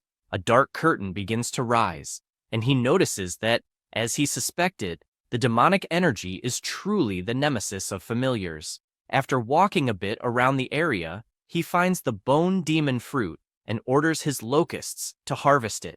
No sooner does he give this order than he feels something strange, looking behind him and seeing a giant army of the undead. As they approach, he gets excited, as it's the perfect time to test the attack and defense of that skeleton form. 10 minutes pass, and the MC feels confident after testing his movements. He imagines that, despite all this hard work, the demon fruits will only provide 20 evaluation points, but the 100-point task requires defeating a demigod, and he stands no chance if he continues like this. He orders his army to go gather more fruits, betting on quantity. A day passes, and he is in possession of all the demon fruits in the abyss. He opens his system, since he has a plan, asking if anyone wants to buy 100 bone demon fruits for mission 49. He adds that he's also open to trades. The first person to read this asks how he can do that, saying it's cheating. Another person replies that it's not cheating, it's called resource integration, and also says they'll take some fruits, offering 50 points of divine power. Another person responds that they'll also want 50. Lastly, Professor Tianwen asks him to only trade resources obtained in that plane, giving him the first warning. With 3 warnings, he'll be disqualified from the test. The MC can only think that he's truly a business genius, as he finds a solution to every problem. A person transformed into a familiar says they were worried about where to find Hanwoo, but with these messages revealing the location, they wonder how he'll survive this time. It's revealed to be Xiaolong in his dragon form, accompanied by his fierce wolves. The MC notices his ranking dropping and becomes frustrated as he has a very weak familiar, making it quite difficult to gain points. If he doesn't complete advanced missions, he'll be surpassed in no time. Suddenly, he spots an army of skeletons behind him and decides to walk toward them. As he approaches, he lets out a loud roar and comments that he isn't sure if his incarnation as a skeleton lord can control them. One of the monsters observes the MC closely, and they all stand still, staring at him. He asks if they recognize him by any chance. Immediately, the skeletons bow. These are the common undead class skeleton soldiers, and their faith is that of true believers. Hanwoo is surprised, not understanding what's happening, as suddenly, more than a dozen skeleton soldiers, all true believers, submitted to him for no apparent reason. Without thinking too much about it, he asks his familiars to rise and patrol the camp. An hour later, his army grows. He now has a skeleton knight with the talents Iron Bones and Skeleton Summoning. His faith is that of a true believer. Hanwoo simply can't believe what he's seeing, as his small army suddenly became incredibly powerful. The Skeleton Knight reports that he was a member of the First Skeleton Legion during the confrontation against the Flesh and Blood Demon, and after the team separated, he had to stay behind. He also explains that due to the invasion of corrupted corpses, zombies, and puppets, his soldiers dwindled day by day, so he ended up sending skeletons to search for the Bone Demon fruit. The MC better understands the situation and is pleased that this new troop is under his command. Pondering how to make them stronger, he decides to check the current ranking and has already dropped to position 178. Seeing that his situation isn't great, he decides to start playing for real, announcing that he'll give bone crystals and leave the rest of the equipment for his soldiers. 10 minutes later, the army appears stronger, with the MC announcing that the current target will be the Flesh and Blood Demon puppet. They stand before the cave they are about to invade, and he explains to the army that the mission states there are about 10,000 Flesh and Blood Demon puppets in the lair, and they need to work as a team, as their current strength is 1,000 skeletons. They then enter the lair, but soon notice several creatures running toward them, trying to determine if they are human or monster. The skeletons take position and begin killing all the approaching puppets. The MC watches from afar, hoping that the slain Flesh and Blood puppets could transform into skeleton soldiers, adding more strength as members of his team. An hour passes, and now his army consists of 7,000 skeletons.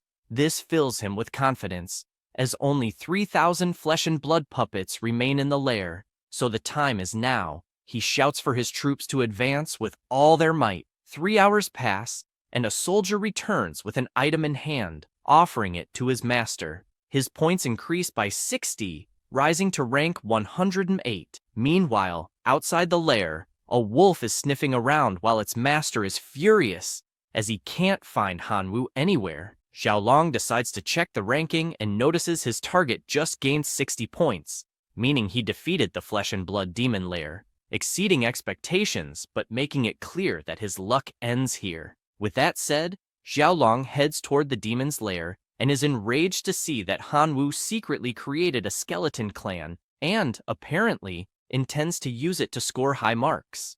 Without wasting time, he orders his hellhounds to attack, running and leaping toward the MC, but the skeletons step in, protecting their master. The fight begins between the two sides, and Xiaolong admits that, in just 2 days within that dimension, Hanwoo descended to the Abyss Demon Plane and had already gathered so much power. If they waited a few more days, he'd have a colossal army. With this in mind, Xiaolong decides to join the battle too, in his dragon form, but is immediately blocked by the Skeleton Knight. The MC, curious, says to his classmate that he has no complaints but wants to know why he's attacking his family. Furious, he shouts that he simply doesn't like his appearance and demands that he die once and for all, unleashing several slashes with his roar and hitting him directly. The skeleton army is outraged by this scene, but the dragon sees them as a bunch of riffraff not even worth killing. They remain furious about what that dragon did to their master, until the MC gets up. Relieved that, fortunately, the skeleton lord can resurrect. He orders his army not to stand still, gathering all their strength and escaping as quickly as possible, leaving a warning that next time he meets Xiaolong, his death will be certain. Meanwhile, the little dragon decides to check the ranking and wonders why on earth Hanwoo hasn't been removed yet, until he takes a closer look and notices that this guy is at position 163, meaning he somehow managed to escape death. He becomes furious at this and decides that even if it takes all the time in the world, he needs to eliminate all those skeletons, flying straight to the front of the lair. But upon arrival, he realizes it's empty, with not a single skeleton in sight. He immediately orders his wolves to search within a 100-mile radius and not let a single skeleton escape. Some time passes, and the MC is still with his army, granting them bone crystal stones, imagining that, due to his classmates' attack,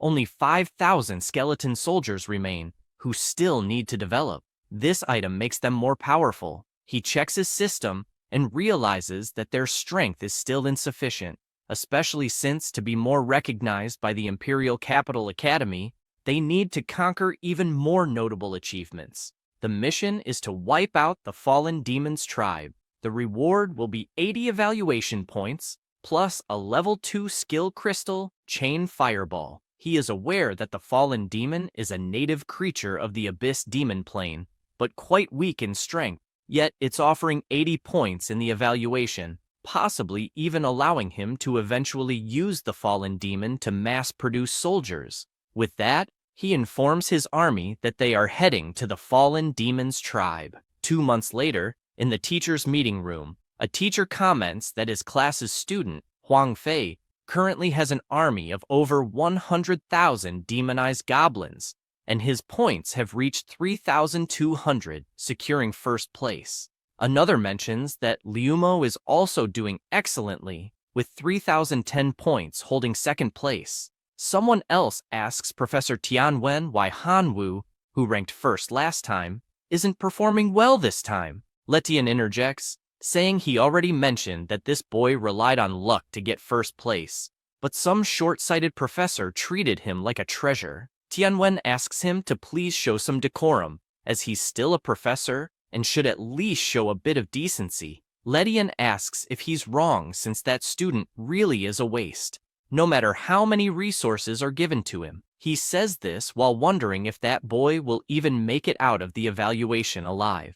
The confident professor asks if he would like to make another bet, saying this because he is confident the MC will win. Letian asks if he's serious, and he responds that he's betting 10 divine points this time. The professor says he doesn't have 10 divine points but does have divine duties, and wagers his level 3 divine healing. Tianwen accepts and informs them that Hanwoo has begun handling a task worth 80 evaluation points and is about to succeed. He imagines that a task worth 80 evaluation points is extremely difficult for a high school student, and once completed, it will undoubtedly draw the attention of universities. And even if the final score isn't excellent, just appearing in front of the universities will be worth it. Meanwhile, in the Abyssal Plane, this place originally had millions of desolate demons, but now fewer than 100,000 remain. The MC is on top of a mountain, content as his strategy has worked so far, having gathered 900,000 skeleton warriors and ordering them to advance, as it's time to collect the debt. The army begins attacking the monsters until they are cornered. 20 minutes later, he raises his victory flag. The skeleton mages use their resurrection spells, and the corpses on the ground come to life shortly after. This new monster is the Skeleton Reviver from the Skeleton Clan. It is a transcendent undead with talents of hard bones, as well as skeleton resurrection. Its belief is universal. This surprises him, as the skeleton revivers are even stronger than the skeleton knights. The new monster laughs while summoning more skeletons to the army, which form even stronger than usual. The MC asks him to store some things so that his army will not suffer any damage. Suddenly, a soldier approaches, presenting the loot to his master. He notices it is a sacred item, the fireball staff. After being charged in the divine realm's core, it can grant some central clan members the ability to cast level 1 fireballs. Additionally, it is immune to demonic energy erosion, increasing various negative resistances. He also notes that the source of desolation can trigger a life transition, deciding to test it later with his locusts. Now that his army has over 1 million soldiers, he feels more confident in facing Xiaolong's army. He checks the task in his system and, after earning 80 mission points, his rank rises to 401, receiving a level 2 skill crystal, Fireball Barrage. The next task is a native race with 70 evaluation points. Knowing his next mission, he orders his enormous army to march immediately. 3 days pass, and the professors are watching the Abyss live. The system reports that Han Wu has completed several consecutive tasks, rising to 4th place in the ranking. One of the professors comments to Tianwen that his student is truly incredible, having climbed from rock bottom to 4th place. Ledian says, it doesn't matter if he's in 1st place, he's still not the first. Suddenly, Battle Fury Academy sends a message, wanting to interview the student Hanwu after the evaluation. At the same time, Hidden Dragon Academy does the same, wanting to schedule an interview with Hanwu. The same goes for Qingshan College, which sends a message saying that if Hanwu agrees, he can skip the college entrance exam and enroll directly. Letian becomes furious with Director Shu, asking why he's only showing university invitations for Hanwu and not mentioning the others. He replies that currently, there are no other invitations for the other students. The professor can't believe this, as the MC is only in 4th place at the moment, with 3 students ahead of him. The director explains that the prerequisite for university invitations is a total score of 3,000 and having completed at least one task worth 80 points or more. Currently, Hanwu is the only one who has met these requirements. Soon after, Qin Shuang also meets the 2 requirements and receives an invitation from Battle Fury Academy. The professor is no longer interested in university invitations, as there are fewer and fewer tasks left to complete, and Hanwu won't be able to take 1st place. With this in mind, he contacts Xiaolong and informs him that only 3 tasks remain, and the evaluation is almost over, urging him to work hard to finish before Hanwu takes the lead. Xiaolong replies that he understands and will complete a 90-point task before his classmate arrives. The MC decides to check the tasks still available. One gives 100 points and requires exterminating the Black Frog demigod people. Another gives 90 points and requires annihilating the Minotaur tribe. Lastly, there's also a task worth 90 points that requires eradicating the Treant's evil forest. He knows that he currently has 3,480 points, exactly 130 points behind the 1st place, and is currently in 3rd, meaning he needs to complete at least 2 tasks. But all of them are extremely difficult, considering that he currently has 20 million skeleton warriors, along with 2 heroic life forms and 190 transcendent life forms. He decides to start by exterminating the Minotaur tribe. Meanwhile, within the Minotaur tribe, several explosions are happening. Xiaolong is battling them, but he is frustrated because it is too difficult. Suddenly, a giant Minotaur appears, roaring and smashing everyone. Xiaolong orders a retreat, saying that as things stand, they'll only deplete their resources. The other student agrees, as even if they combine forces, they won't get past this evaluation level. However, he's shocked as he looks ahead and sees a colossal skeleton army, wondering what the hell this is. They assume they're unlucky to have encountered so many undead until they observe these skeletons fighting against the Minotaurs. The 2 notice that although they are numerous, their combat power is weak, and they could break through easily. The MC realizes that they want to flee, but warns them it won't be so easy, summoning his bone controllers. The powerful skeletons emerge and charge into the attack. The skeleton mage uses his magic and constantly summons the dead into battle. The two become desperate as they witness the dead lizard men turning into soldiers for the skeleton army, having no idea how they'll fight against this. Xiaolong decides to prioritize eliminating them, but a giant skeleton orders that neither of them move, leaving both paralyzed. The MC appears on top of the giant skeleton and greets both Xiaolong and Su Sun. Xiaolong can't believe it's Hanwu and asks if the main clan isn't supposed to be the Locusts. Since he didn't get a greeting in return, the MC simply says goodbye, as courtesy is essential. He says this as the giant lifts its foot, and Xiaolong begins shouting no until he is completely crushed with a single stomp. Su Sun says there is no conflict between them, apologizes if there was any misunderstanding, and argues that killing him won't bring any benefit. The MC responds that letting him live won't bring any benefit either. The lion begs, saying he can share all the treasure he took from the abyss, pleading to be spared. The MC agrees to the deal and tells him he can leave, and Su Sun runs off immediately, fearing for his life. 5 hours pass, and the Minotaurs are completely defeated. Those who survive surrender, promising to submit to their new master. With that, the mission is successfully completed, increasing his points by 90. Now, his total is 3,570, 40 points behind first place, with 2 missions left. Suddenly, there's only 1 mission remaining, meaning someone else completed one. He panics, trying to figure out who succeeded, and sees that Qin Shuang has moved up to 3,580 points, reaching second place. He's happy for her, and not surprised, as she's a powerful person. Now, he only has the task of exterminating the semi-divine black frog people,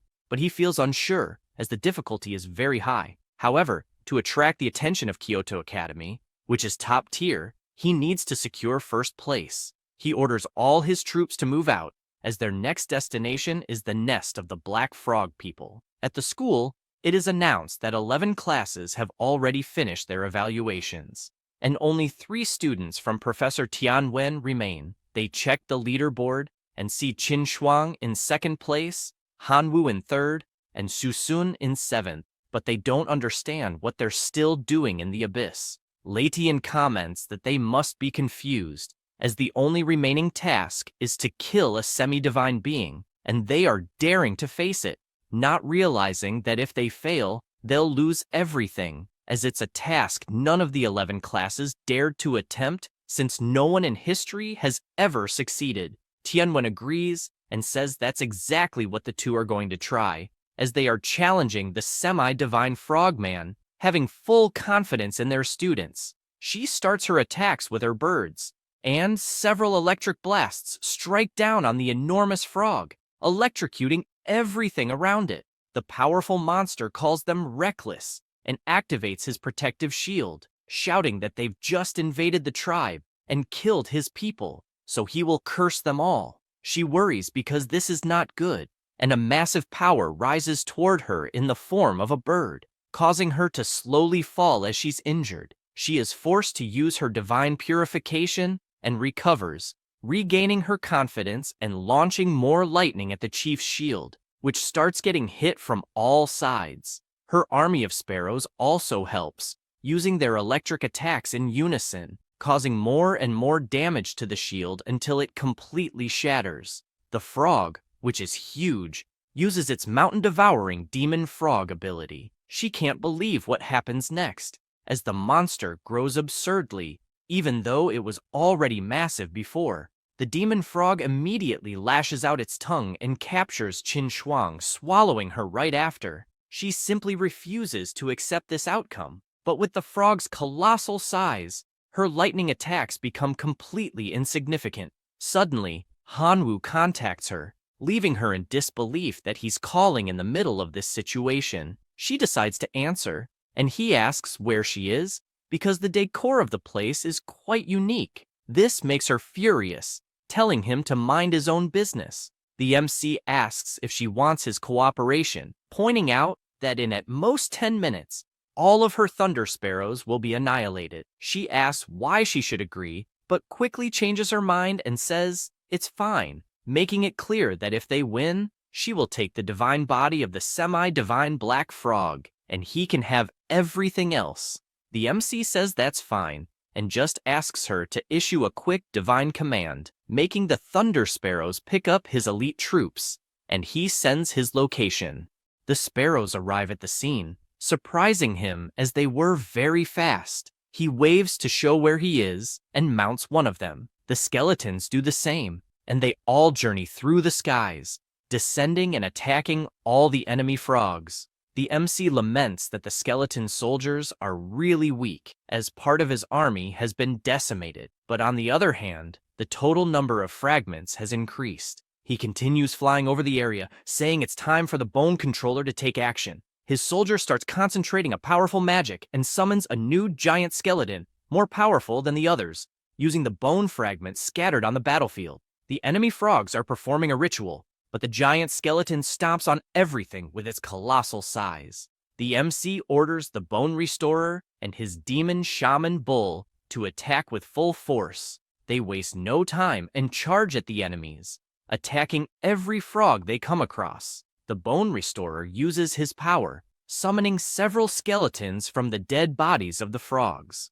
The monsters are confused by what they've just witnessed, but due to this distraction, they suffer several electric attacks from the sparrows flying overhead. The chief admits he underestimated his opponent and, for that reason, decides to fight seriously, using his dark magic dusk. This causes a black moon to appear in the sky, frightening Hanwoo, as it is a terrifying magic that drains the life force of all the skeleton soldiers. He worries about what to do since all his familiars are there. Suddenly, he hears a telepathic message from his other familiars, who say they are willing to fight for their god. He is happy, as it is John Feng and the dwarf Red Forge, and the situation has just turned perfect since a new day has arrived, meaning he can summon them. That said, the gate opens, and his familiar enters the battle, with all the dwarves following him. Not only them, but the locusts also arrive at the battle, telling their god they are ready to be used for the sacrifice. This catches his attention, and he immediately activates his sacrificial ritual on all the locusts. He notices that the reward for the sacrifice is simply perfect, and wonders if the heavens are on his side. The item is the Sacred Flame of Hope, a special item that dispels darkness, eliminates any negative status, and grants positive energy to the familiars. Raising the torch, he asks for the light of the sacred flame to dispel all the darkness in the area. This worries the monsters, as their advantage has just gone down the drain. The MC simply smiles and says now it's time for the counterattack. The chief can't accept that this person has a divine item and is dissolving his dark art, as this should be completely impossible. Meanwhile, the MC flies over the battlefield, dispelling all the dark magic in the area, and upon observing the monster, he begins to suspect that Qin Shuang was swallowed by the demon frog, which devours even mountains. Thinking this, he asks his strongest familiars to kill this chief. The battle between them begins. The familiars focus on the monster's belly, which gives Qin Shuang an opening to escape, as she split the monster's stomach. She flies as high as possible, gathering an enormous amount of power, and releases it all at once, hitting the monster. Then, she gathers all the sparrows to attack as well, along with the red forged dwarves, causing several explosions on the battlefield. Meanwhile, the giant skeleton keeps trampling the remaining living frogs. The monster, despite losing, warns them not to get too cocky, but before he can finish saying that, the MC appears with his sacred item, illuminating the area and giving Qin Shuang the opportunity to unleash her most powerful attack on the chief, thus winning the battle. She informs him that, as promised, she will only take the chief's body, and the rest can go to him. The demon frog begs for its life and is willing to give everything it has in exchange for its survival. The MC says that after killing him, everything will be his anyway. He says this, and his familiar finishes off the enemy. Half an hour passes, and they gather all the treasures from the area. He asks if she's sure she doesn't want to keep any part of it. She says that a deal is a deal, so everything will go to him, except for the chief's body. He puts a crown on his head and asks if he can at least keep this as payment for her help. She feels embarrassed, but says it's fine, she'll accept. The professor speaks telepathically, congratulating Hanwoo for doing a great job, and tells him that the directors of the top universities are interested in meeting him, so he asks him to return as soon as possible. Tianwen asks both students to follow him, but warns them not to say anything foolish, since they are about to meet some professors who are in the true God realm. They arrive at the place where everyone is gathered. The MC starts wondering if these examiners can see his unique life sacrifice ability, since everyone there is a true god. The bald one starts talking about Qin Shuang, saying that she comes from a family of true gods, and that they have many resources. He mentions that she is in possession of a divine body, as she kept the demon frog's body, and will probably create a lordly life form. Having said that, he asks how much divinity she currently has. Another examiner is surprised to see that she hasn't even ascended to the demigod status yet, and is already preparing a divine body for cultivation, and it seems the chance of success is high. The most incredible part is that even the officials, when they were demigods for years, couldn't achieve a lordly life form. The girl replies that she has 4 points of divinity. The MC, looking at her, thinks she's very clever, as she secretly accumulated 4 points of divinity and was probably invested with about 400 million divine power. Definitely, she is the face of wealth. The bald man speaks again, saying that her qualifications meet all the requirements of all the universities, and that, after completing her cultivation, she will be able to apply to any of them, finally experiencing university life. She thanks him for his generosity. He changes his expression as he now begins to speak about Hanwoo, and starts by asking if his familiars are really locusts.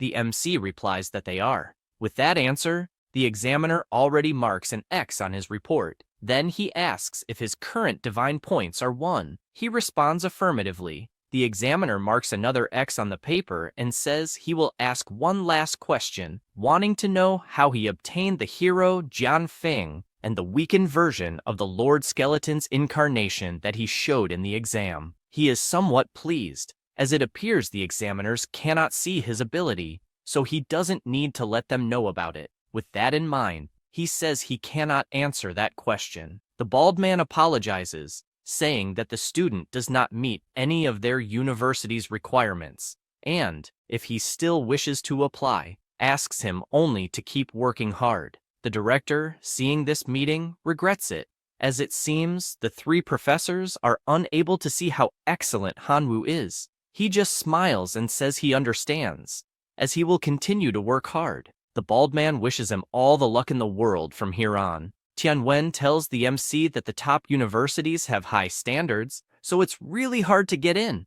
But he also mentions that there are several elite universities that would love to recruit him if he's interested. He says it's not necessary, as his true desire is to enter Imperial University. He says this and leaves the room, meeting Qin Shuang. She tells him that she's going to cultivate a lordly life form and then join one of the top universities as a reserve student, where the resources are more suitable. Knowing this, she asks if he is really going to Imperial University. Hanwoo replies that he definitely is. He says this, imagining that his parents were lost in the Star Sea of Chaos, so it will be necessary to join that specific university to learn more about it. She says she understands and that she's also going to Imperial University in the capital. After all, as a reserve student, she will definitely progress greatly with the resources they will offer, and probably, when they meet again, they will both be opponents. After saying that, she tells him it's not too late to become her servant before she enters the university. He turns around and replies that he has made a lot of money on his own, so it makes no sense to become her servant. Besides, he informs her that he has some things to take care of, so he will be leaving. She says goodbye, thinking that, although he's a bit silly, he's still cute, especially in that skeleton form. Afterward, in his divine realm, he begins to absorb the divinity card. His level is that of a divine being. His divine talent is the chosen one. He possesses various powers. Currently, he has 219 extraordinary life forms, 49 million elite life forms, and 2 billion ordinary life forms. His familiars include John Feng, the Red Dwarf, the Bone Controller, the Bone Revitalizer, and the Demon Shaman Bull, along with many others. He is pleased because with the money he has, he will be able to upgrade his familiars' equipment, drastically increasing their battle power. However, he is currently interested in building a life leap path for the locusts. Starting by using the immolation fountain, a black cloud moves toward the locusts. He notices that their resistance and toughness have increased. Essentially, there was a significant boost in their resilience and resistance to negative effects. Clearly, it is an evolution in the defensive direction. He then decides to use the Dark Frog's heart to build the path for dark spells. With this, they will be able to fly stealthily and cause all kinds of negative effects on enemies. Now they are on the path of assassination and should be called Dark Spell Insects. Suddenly, one of his familiars contacts him telepathically, apologizing for the stupidity of their people and explaining that during the decomposition process, they accidentally dropped the sacred staff into the decomposition machine. Apologizing once again, he flies off at full speed since this will be a huge waste, and he needs to check it out personally. When he arrives, he finds the younger brother of the Hammer of Gods begging for forgiveness, having dropped the sacred staff into the decomposition machine. He tells him to calm down and simply remember this mistake so that something like this doesn't happen in the future. After saying this, he looks at the machine processing the staff. In exchange for using such a great item in the machine, the system provides 3 different items: 2 fire crystals, a golden crystal, and a source of sacred artifacts that can be used to improve and repair sacred items. He is surprised, as it seems possible to repair sacred items, and wonders if his law of gluttony, which seems to be broken, could be repaired. He says this while looking at the options in his system. A notification informs him that common life forms can evolve into elite life forms by consuming more than 999 times their own energy. He notes that it used to be 1,000 times, but now the requirement has decreased, deducing that with the sacred source, it should be possible to completely fix the law of gluttony. However, the sacred artifact source needs to be disassembled from sacred items, and he can't imagine where he would get so many sacred items. He decides to check what people online are saying. The topic is, the user possesses a weapon that is both divine and sacred, damaged in a battle in the wilderness, and without it, their combat ability has decreased significantly. Now they are seeking help from someone in the divine realm to restore it, and any amount of divine power will suffice as long as the artifact can be repaired. The first person tells them to give up, as it's impossible. The second says they once tried to fix it, but to no avail. The MC wonders if the sacred relic source could repair a weapon that is both divine and sacred. With this in mind, he replies to the forum that he might be able to help, and if they want to try, they should contact him privately. This person quickly calls the MC, surprising him with the speed of the response, and when he answers, the person asks if he can really help him restore the weapon he has. He responds that he'll at least try since this guy posted so long ago and apparently hasn't found a solution, so he has nothing to lose. He asks him to trust him and send some sacred relics. The guy says he already downloaded the anti-fraud system from the divine realm, so there's no point in trying to trick him. After that, he asks what level of relic will be needed, mentioning that he can give anything below level 4, but if a higher level is needed, it will take some time to get it.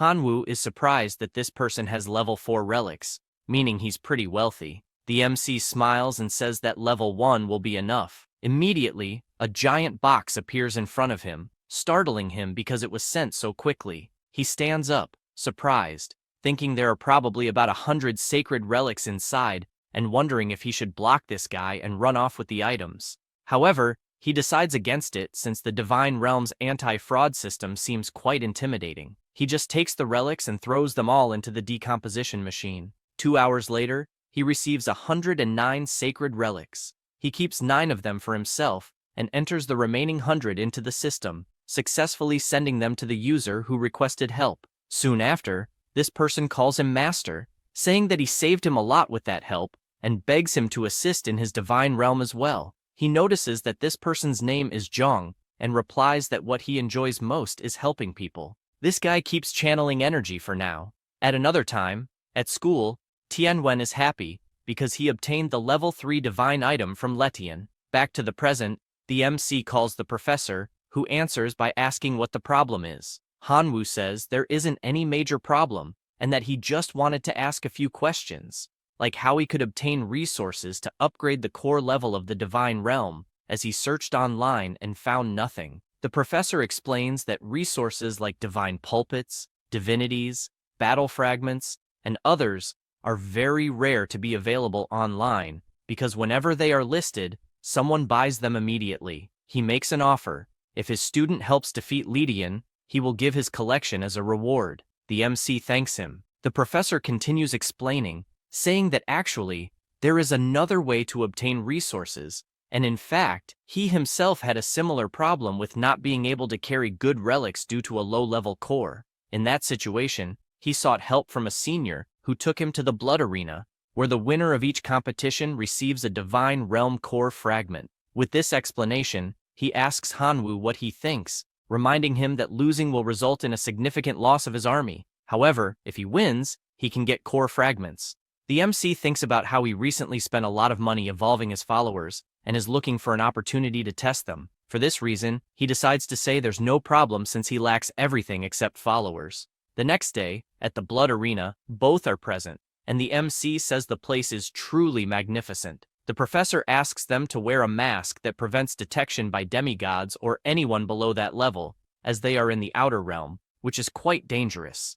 The examiner asks them to fill out the form first. Meanwhile, the professor explains that the competition is divided into 3 categories based on the level of the competitors, for divine beings, demigods, and true gods. So, unless competitors specifically request a match, battles between different levels usually don't happen. Additionally, there is no limit to the number of followers in the army, so the defeat in the competition is declared when the follower mortality rate exceeds 50%. Some people persist, and the mortality rate reaches 100%. Shortly after this explanation, the system informs the MC that he has been matched with an opponent, so he should prepare for the broadcast. Then, he is sucked into another dimension, startling him as he didn't expect things to happen so quickly. Soon, he appears in another place. His opponent begins by intimidating him, asking if he's a rookie but tells him not to worry, as the Rat Lord will finish this quickly. The audience laments that an inexperienced rookie will face the brutal rat right away. Hanwoo starts to reflect that his first opponent seems to be a rat disciple, and has a terrible reputation for being brutal. The system requests him to release his followers, as the match will officially start in 3 minutes. The buck-toothed guy wastes no time and summons his rats as followers, declaring that he will kill everything in front of him. The MC laughs, asking if he really wants to compete in numbers, and summons his army of locusts. The Rat Lord laughs upon seeing that his opponent's main followers are locusts, and is even more certain that the match will end before it starts. He says this, and a notification appears, informing them that the battle is about to begin. The rats prepare their bows, and, at the signal, shoot all their arrows. The MC immediately commands his locusts to activate their shields, successfully defending against the attack. The buck-toothed guy orders them to keep shooting, but Hanwoo shouts for his dark insects to launch a surprise attack. The familiar was flying over the rats' backs and, as commanded, uses its special ability on all of them, leaving them in a state of confusion. Then, he shouts for his demonic insects to kill all the enemies. They prepare their stingers and charge toward the still dazed rats. The audience is left in disbelief, as it was overwhelming. The current survival score for Hanwoo is 99%. While the buck-toothed guy's followers are at 22%. He screams that this is impossible and begs for it to stop, admitting defeat. Because of this, all the insects stop attacking, and under the pile of dead rats, an item appears. Hanwoo approaches and notices it's a fragment of the divine core, commenting that it looks very much like his life sacrifice ability. The system announces that the game is over, and both will be transported back to the waiting area. The professor greets him, saying he did an excellent job since he won the first competition and also gained a lot of divine power, and asks if he would like to proceed to the second round, as the family members did not suffer many losses. He further explains that if he wins again, he will earn 10% more fragments of the divine core than before. He responds that he would love to, excited since his family members need to train anyway. After that, 32 days passed, and he is happy because he won everything, but exploded 100 million of his locusts. However, it was worth it, as after 89 consecutive victories, he obtained many fragments of the divine core. With the current amount, he can upgrade his level to 7. Even though he is pleased with this, he thinks that it is becoming increasingly difficult to get stronger, as the amount of fragments required to reach level 8 is greater than the combined total of the previous levels. The professor comments that, in fact, with the current strength of his family members, he could try challenging the demigods. The MC asks if he will receive more rewards for challenging a demigod while only at the divine level. He replies that he would earn 10 times more than he would in regular competitions. He gives an example, saying that if Hanwoo wins the match, he will have 90 consecutive victories multiplied by 10, resulting in 90 times the normal amount of fragments from the divine core. He ponders whether it is worth the risk. The examiner presents the form for inner-level challenge registration. Then, he asks if he has really thought this through, as it is a cross-level challenge. The MC replies that he definitely wants to. In the arena, everyone is commenting about the Locust Boy, who has been in the bloody arena for about 30 days and now thinks he can do whatever he wants just because he is the big star of the tournament, challenging the strongest. One guy comments that the demigods have higher levels of divine core and can carry superior sacred artifacts, so it is crazy for a Locust Boy to challenge them. Another comments that the kid needs to get a beating to learn a lesson. The professor warns that at that exact moment, the odds are 1 in 100, and even the entire audience does not like him. He says he is fine with that, and since he cannot bet on himself, asks the professor to bet 10 million power on him. Tianwen enjoys seeing all this confidence and says he will bet an additional 5 million from his own pocket, since all hopes rest completely on him, and also warns that if he wins, he will gift a magical weapon. The MC thanks him for his generosity, thinking that he doesn't even care about a magical weapon, as he is just excited to fight someone so strong. He goes to his divine realm, as he hasn't added any sacred artifacts to his divine core, and wonders what he should add, as the law of gluttony and the pearls of poisonous mist seem almost insignificant. Suddenly, the guy who had helped him before contacts him, asking if his master has extracted the source of sacred items that day. Hanwoo confirms if this guy can really find level 4 or lower sacred items. He replies that he has a large stock of level 4 or lower sacred items and can send them if needed. Excited, he responds that he actually needs powerful level 2 sacred items, preferably with poison, earth, darkness, and fire attributes. Hardly asking for this, a giant box appears before him, coming to the conclusion that this guy is definitely very rich. He starts by acquiring the level 2 sacred relic, Lava Orb of Earth and Fire. It has earth and fire attributes, which can improve the defense and resistance of his family members, as well as enhance their recovery rate. The second item is a level 2 sacred relic, the Nail of Shadows. This has a shadow attribute. When charged to the domain core, it allows the compatible family member to understand the level 2 ability, restricting the opponent's movement by nailing their shadow. He finds both interesting, as they are good for the submerged locusts and the locusts of the Dark Curse. That said, he decides to combine the two relics, causing a massive explosion in the sky. Then, he summons his locusts to absorb the new power, and immediately they become more powerful, as they have evolved once again. This makes him more confident, as future battles will be promising. Hardly finishing this thought, he is summoned by the battle arena, which asks the competitors to go immediately to the preparation arena. He teleports right away. Upon arriving at the battle arena, he finds the crowd cheering frantically for Mr. Elephant. The demigod is pleased, as it must be quite a stroke of luck to encounter an inexperienced rookie in the bloody arena, and he asks if he is ready to die along with his family members. He also says it is admirable for someone of low level to challenge a demigod, but makes it clear that courage is not strength, and for this reason, he will show the terror that someone of this level can be, subsequently summoning his army of giant mammoths. The audience supports him, urging him to crush everything and put on a show in this battle. He mounts his giant mammoth and asks the MC to do his best to entertain the crowd.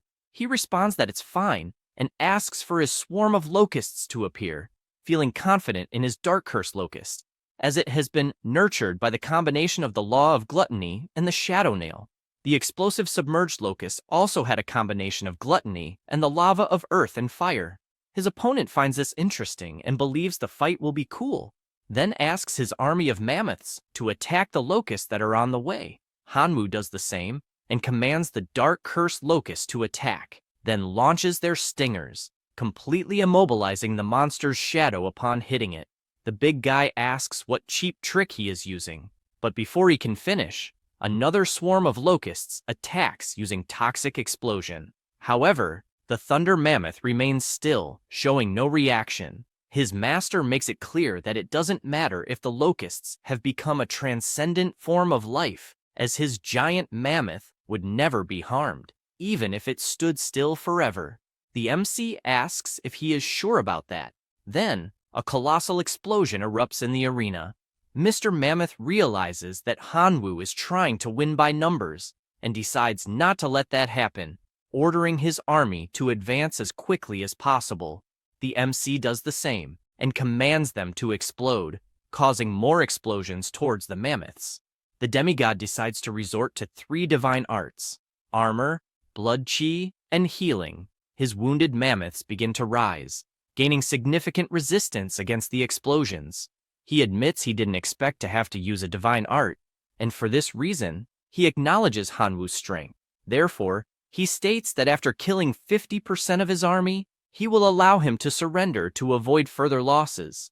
The MC simply smiles, asking if he thinks that's all he has, and shouts that giving up is not an option, calling for his demonic bull clan to emerge. They charge toward the mammoths, leaving his opponent frightened, as Hanwoo indeed has a demonic bull as a familiar, watching as his mammoths are defeated one by one.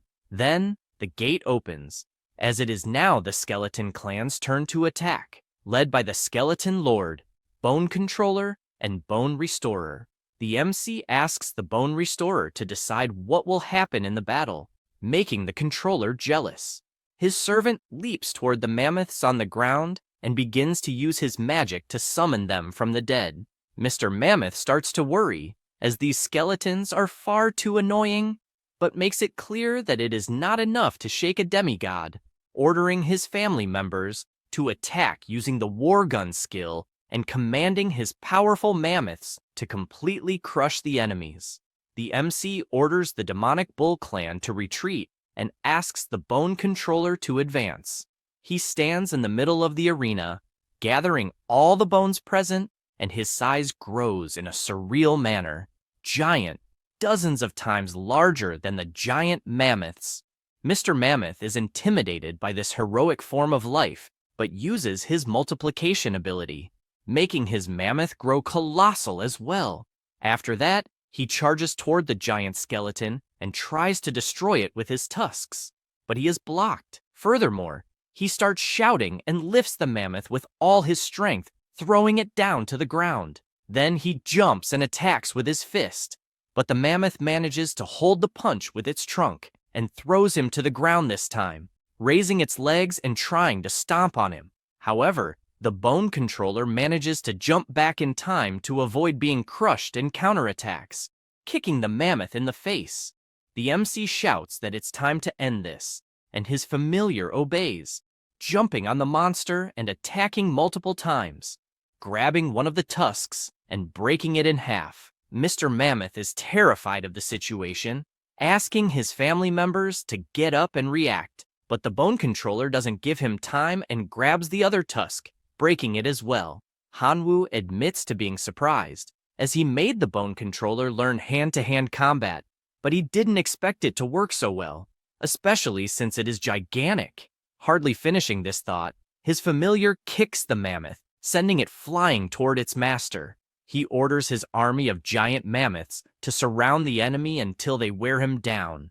They obey and start running toward the bone controller, but without giving much of a chance, he stomps, exploding some mammoths on one side and kicking others away, finishing with several punches to the ground, tossing the mammoths all over the arena. However, the army of mammoths is still very large, and many of them manage to reach the familiar, hitting its leg and making it fall to the ground, allowing everyone to swarm and attack. The enemy shouts to finish off the giant skeleton at all costs, but the MC doesn't stay still and asks his demonic bull to rescue the bone controller. The army arrives at the battle, beating the enemies, and the skeletal mage takes the opportunity to use his resurrection magic, summoning the dead mammoths and using them to attack as well. The audience is incredulous at the battle, as the family members of the Lord of Elephants are already outnumbered, and the Grasshopper Boy has achieved total annihilation. Then, he admits defeat and gives up the fight, resulting in a fragment appearing on top of the pile of bodies. The MC approaches to pick it up and notes how heavy the fragment is coming from a demigod. Suddenly, someone calls for Hanwoo, saying that the administration of the Bloody Arena wants to meet him, being teleported immediately without even realizing it. Upon arriving at the location, a person asks him not to be afraid, as they will not harm him. He asks what they intend, dragging him forcefully there. The administration explains that they watched the fight, and it was an excellent demonstration of talent, proof that he is worthy of being the heir of the Bloody Arena, explaining that this place is a test to choose a successor for the master, and that anyone who manages to win the challenges and the rankings will be in a position to be the successor in the Bloody Arena. With that said, they ask if he would like to be that person. He is left speechless, having been caught off guard by such news, especially since this arena gathers an absurd number of people and races that visit it every day, and the amount of divine power obtained by these individuals is no small matter. He doesn't understand how such a great opportunity has fallen into his lap so easily. Taking a deep breath and imagining that, before making a decision, he needs to know how many successors still exist in this arena. He then asks what the advantages and responsibilities of being a successor of the Bloody Arena are. The hologram soon notes that Hanwoo is not there for his own interests, and this is surprising. Due to this sincerity, they decide to explain, stating that there are currently 349 successors, among them 221 divine beings, 118 demigods, 9 true gods, and only 1 supreme god. They also explain that upon becoming a successor, he will receive the eternal coordinates of the Bloody Arena and will be able to teleport, without any equipment, to any of the realms of the arena, at a cost of 1 million divine power per teleport. In addition, he will also receive the license to build a special blood arena in his divine realm to create familiars. He then explains that upon reaching 500 successors, the Bloody Arena will initiate the succession ceremony, which will take place in the arena itself, and the best among the 500 successors will become the master of the Bloody Arena. The MC quickly realizes that, given the nature of this arena, the succession ceremony will definitely not be simple, as there will be 500 people fighting, and only the last one standing will become the master. However, he imagines his current position, now entering as the 350th, and concludes that it will take a long time to reach 500 people, potentially having become the supreme god by the time it arrives. The leader of the arena asks once again if he is willing to become a successor. He replies that he is. With that, a notification arrives, congratulating him for being the 350th person to become a successor of the Bloody Arena. Suddenly, a laser hits his chest, leaving him confused, and a light appears above him. The teacher who was in the room runs toward him, telling Hanwoo that he is indeed a lucky star, as they made a fortune there. Hearing this leaves him confused until Tianwen hands him something, asking him to keep it. He looks at the screen of the cell phone and simply cannot believe that there are so many zeros there, as his account now stands at 1 billion. He comments that it is really hard to imagine how to spend so much, but suggests that he buy a suitable magical weapon first. Hanwoo asks if he is sure about that, as he is still just a divine being, not even a demigod, so he is not sure if he could control a magical weapon. He asks him not to worry, as a teacher, he would not suggest something that would harm him. Moreover, he knows a very good store that he can recommend. The MC says that this is perfect, as it is quite a coincidence since he wanted a new weapon. Suddenly, Mr. Mammoth appears running, calling out, "Grasshopper boy," and saying that he finally found him. The MC runs behind the teacher, asking him to save him. The teacher protects him, saying that in his presence, no one would dare harm one of his students. The bearded man asks them to calm down, as he is not there for revenge or anything like that, and explains that he would just like to befriend them, saying his name is Meng and he is a freshman at Western University. The MC greets him and asks if he is really from that university, making sense of why he is so powerful. He comments that Hanwoo is still not old enough to take the exams and would like to know which university he is thinking of going to. The MC replies that he is not going to any, as he is still a high school student and therefore cannot even take those exams. The guy is flabbergasted, unable to believe that this is true, and says it is impossible. It must be a joke. He asks why he would lie, adding that the person behind him is his teacher and could guarantee it. Tianwen confirms the information and mentions that the MC was even invited by some universities, but his goal is to get into Imperial University. However, the professor responsible for that university was not interested in him. Mr. Mammoth says he understands and praises him for thinking big, as Imperial University is the most powerful among the top 3, and wishes him all the luck in the world to succeed one day. He explains that he will report this case to his own university that night, and probably the higher-ups will contact him, in addition to asking him to keep his family members updated as much as possible to get on the university's reserve list.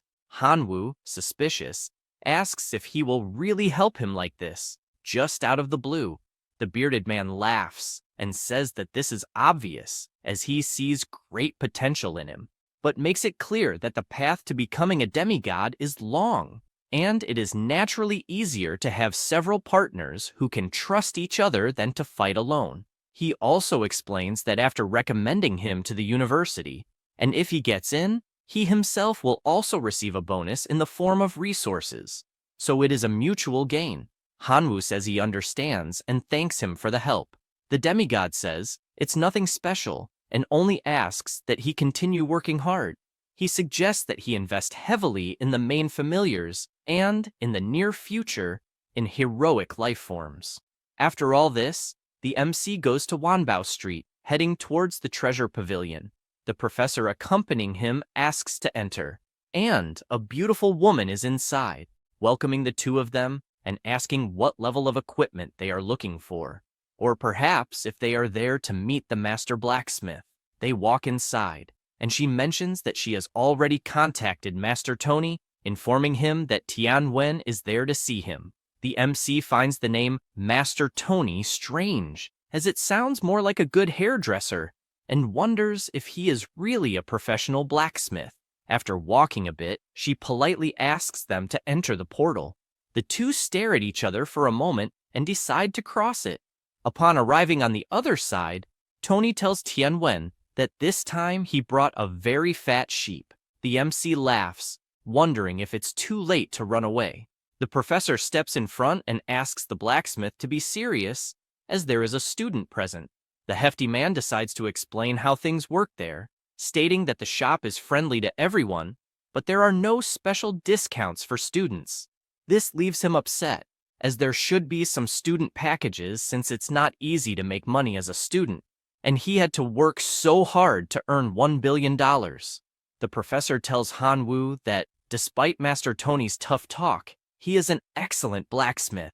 The hefty man feels happy to hear this, as, after so many years, he finally hears a kind word from the professor.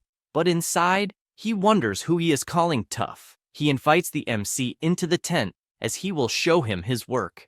The place is huge, truly impressing Hanwoo. The master craftsman explains that each piece has his seal of approval and is made by him personally. As they walk around, the professor asks the MC what he liked most inside. He ponders, considering the possibility of having to face a test from Western University in the future, noting that goo pots are worth 4 divine beings, which is less than 600 million divine beings. But without thinking too much, he says he wants that. The 2-star magical weapon, the goo pot, explaining that this item contains a space that can host up to 100,000 insects for the goo refinement ceremony. The insects will fight each other, and the last survivor has a certain chance of leveling up, potentially reaching the heroic life form. The professor is pleased with this choice because, although the goo pot is not very powerful in itself, it is the most suitable artifact for Hanwoo. Tony informs that it costs 4 divinities or 580 million divine power, and asks if he thinks it's worth paying such a price. The MC is shocked by the price, but Tianwen draws the blacksmith's attention, asking him to charge less or give it for free, or else he will scold him. He says it's fine and charges 600 million, even throwing in a 0-star artifact, the Eye of Detection. After that, the two leave happy with their purchases. But the blacksmith calls out to his guest, saying he created a new special artifact based on the remnants of a lost civilization and mentions that it might suit his style.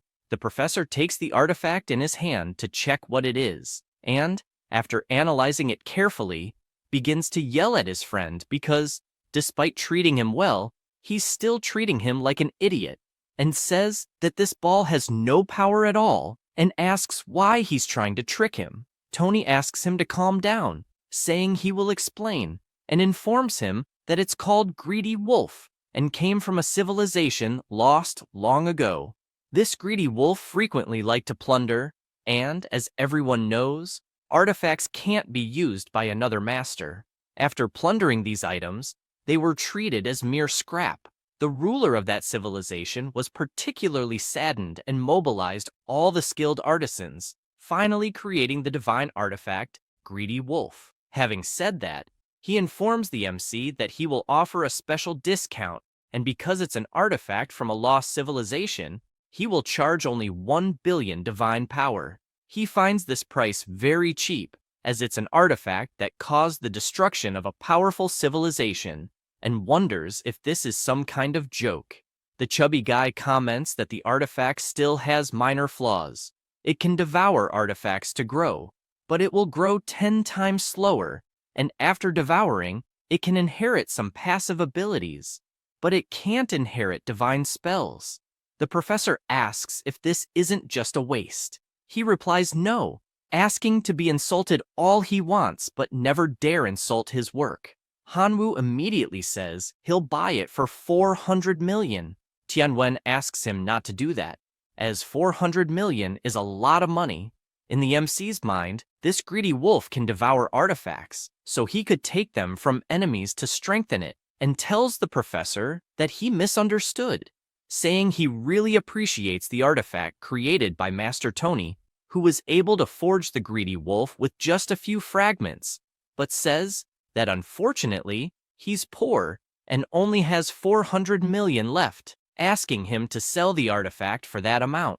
The chubby guy asks if he really values this item so much. He replies that of course he does. Knowing this, Tony decides to sell it for 400 million divine power, as money can't buy anyone's trust, thus handing over the item and saying the deal is done. After that, the MC returns home and begins a ritual, dripping a drop of blood on the goo pot, the greedy wolf artifact, and the Eye of Detection. The blood gathers in one place, and this makes him happy, as the goo pot has recognized him as its master. At that moment, a frog emerges from the item, and the MC asks it to start practicing immediately. Then, He wonders why the greedy wolf isn't reacting and thinks maybe it wants more blood, questioning if it's a vampire. Suddenly, the artifact starts to glow brightly, and a wolf appears in front of him. He wonders if it's the greedy wolf, as it looks more like a dumb dog.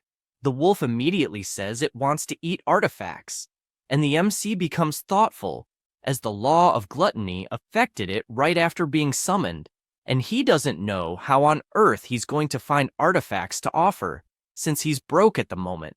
Throwing a crystal he had at the moment, the wolf immediately jumps to devour it. Meanwhile, he decides to check on what his other familiars are doing.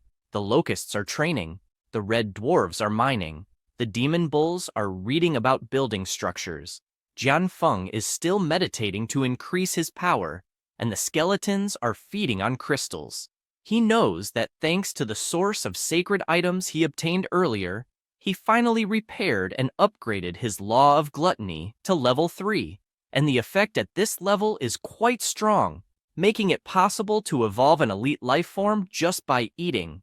With his eyes still gleaming, he imagines that with a few more upgrades, common life forms could evolve into extraordinary life forms. So his locusts will evolve significantly if they have enough food. A week later, the time for a new sacrifice arrives.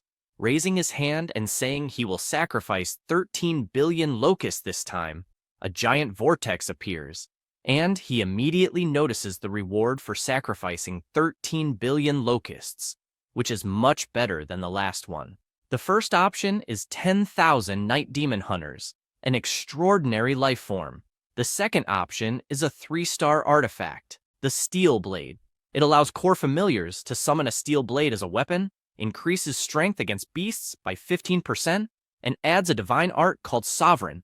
The third option is a level 2 sacred item, the Stone of Enlightenment. There is a chance for a core familiar to be transformed into a semi-human form. He thinks the last option is incredible and decides to choose it. The item then appears in his hand, and he immediately breaks it. A beam of light from the sky shooting toward the elite locusts, evolving all of them, leaving the MC amazed at what he is witnessing. Now, he possesses the Locust Man. It is an extraordinary life form, and its talents are flight, low intelligence, and a humanoid body. He is impressed because the faith power of his new familiar is extremely high, at 50,000 per day. At that moment, he receives a call from the professor. Tianwen tells him that Western University has issued a notice for him to take the test again, and an admissions professor will be coming to the school the next day to test him, asking him to prepare in advance. He thanks him for the warning. The next day at school, Shuju approaches him, asking how the divine realm has been lately, and says that if he needs some resources, just let him know. Although he can't get them himself, he has many demigods in the family who can. This makes him happy, and he asks if by chance he could get some divine core fragments, since he needs a certain amount to go from level 7 to 10. His friend says it won't be a problem, but unfortunately, it's quite expensive, and, even considering their relationship, it will still cost 400 million divine power. He says he understands, thinking that poverty really limits a person's evolution. Shuju offers an alternative, saying that his family made a proposal to sell him 1,000 skeleton knights, an extraordinary life form, which could compensate for that amount in divine power. The MC, without thinking twice, says it's a deal, since they're talking about skeleton knights. His friend feels a bit annoyed by such a quick response, thinking maybe he should have asked for the bone controller, a heroic life form. At that moment, Tianwen enters the room calling for Hanwu, informing him that the evaluator from Western University is waiting in the teacher's room. Upon arriving, he sees the bald man again, who comments that he remembers him as a student who didn't pass the test, but managed to get an internal recommendation, and says it won't help much since Western University is much harder than the high school exam. He also mentions that to prevent cheating, only core familiars authorized for the test will be allowed, and as far as he recalls, his familiars are locusts. After saying this, he asks the student if he has any questions. The student replies that he does not. The evaluator explains that the test is to invade a small civilized village on the outskirts of the field called Duolong City, and this place has a solid hierarchy and career system that will directly affect both the familiar and the master. Once recognized by the system as a disaster demon, the professionals in Duolong will hunt him down to completely destroy him. The mission is simple. He must kill at least one master who guards Duolong City. The MC asks how many troops and masters there are in this city. The man with the mustache replies that although the city is not large, the average population is 10 million, with more than 10% being professionals, and there are 5 heroes. For any additional information, he will have to explore on his own, and he is told that he has 1 hour to prepare. Hanwoo tells his professor that he would like to use the recently obtained class points to exchange for 3 level 1 sacred items. He is told to simply choose. After this, back in the core of the divine realm, he places the missing fragment, and with that, his divine core is upgraded to level 10, and the space has expanded. Now he decides to equip the 3 sacred items he just obtained, starting with a level 1 item, Poison Gland. Once loaded into the divine core, there is a chance that core familiars will acquire the poison attribute and develop a poison gland. The second is a level 1 sacred item, Earth Core. Once loaded into the divine core, there is a chance that core familiars will gain the earth attribute and improve their defense. Lastly, another level 1 item, the Goblin Short Bow. It is both a sacred item and a divine weapon. When loaded into the divine core, there is a chance that core familiars will gain the ability to summon a goblin short bow as a weapon. The host god will also gain the ability to summon the bow himself. All items were successfully loaded. The MC is excited since most of the locusts have poison glands. Half of the immolated locusts have improved defense, and almost all the locust men can now fight using the bow, so he is looking forward to an easy test. The next day at school, the evaluator informs Hanwoo that he and his familiars will be teleported together to the outskirts of Duolong City. He then touches the crystal and feels a strange sensation being thrown to the test site right after. Several notifications appear, stating that an intruder has been detected, and asking him to leave the current realm, or he will be labeled as a demon and eliminated. Since he did not retreat, the MC was identified as the Demon Locust King. He notices a panel opens in front of him, where it states that he is the Demon Locust King and is at level 80, even showing his equipment and abilities. He is surprised they can even see the levels of the 2 newly born heroic locusts. The Locust Man is at level 60, possessing some talents in addition to abilities. He tries to understand what it means to be at level 60, as it's difficult to know without references. His familiar approaches, saying that there are creatures attacking them. The MC immediately mounts on its back and asks to go check out the enemy. At the scene is Thorn, a second-class adventurer who is impressed by the absurd number of monsters appearing. By his side is the Fist of Fury, a first-class adventurer who tells his friend to cheer up. After all, the more monsters there are, the more rewards they will get, and when they get enough money, they can advance their classes.